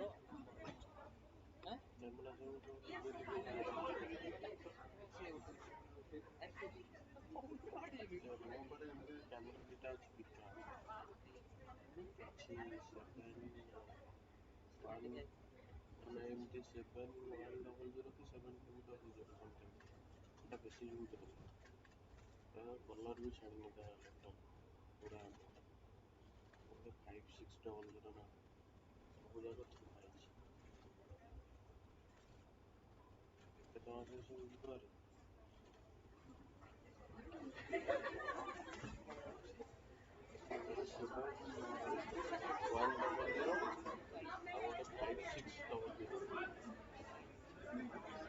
ଦେଖିଲେ ଜାଣିପାରେ ଇଏ ତ ହେଲେ ଏଗୁଡ଼ା ସବୁ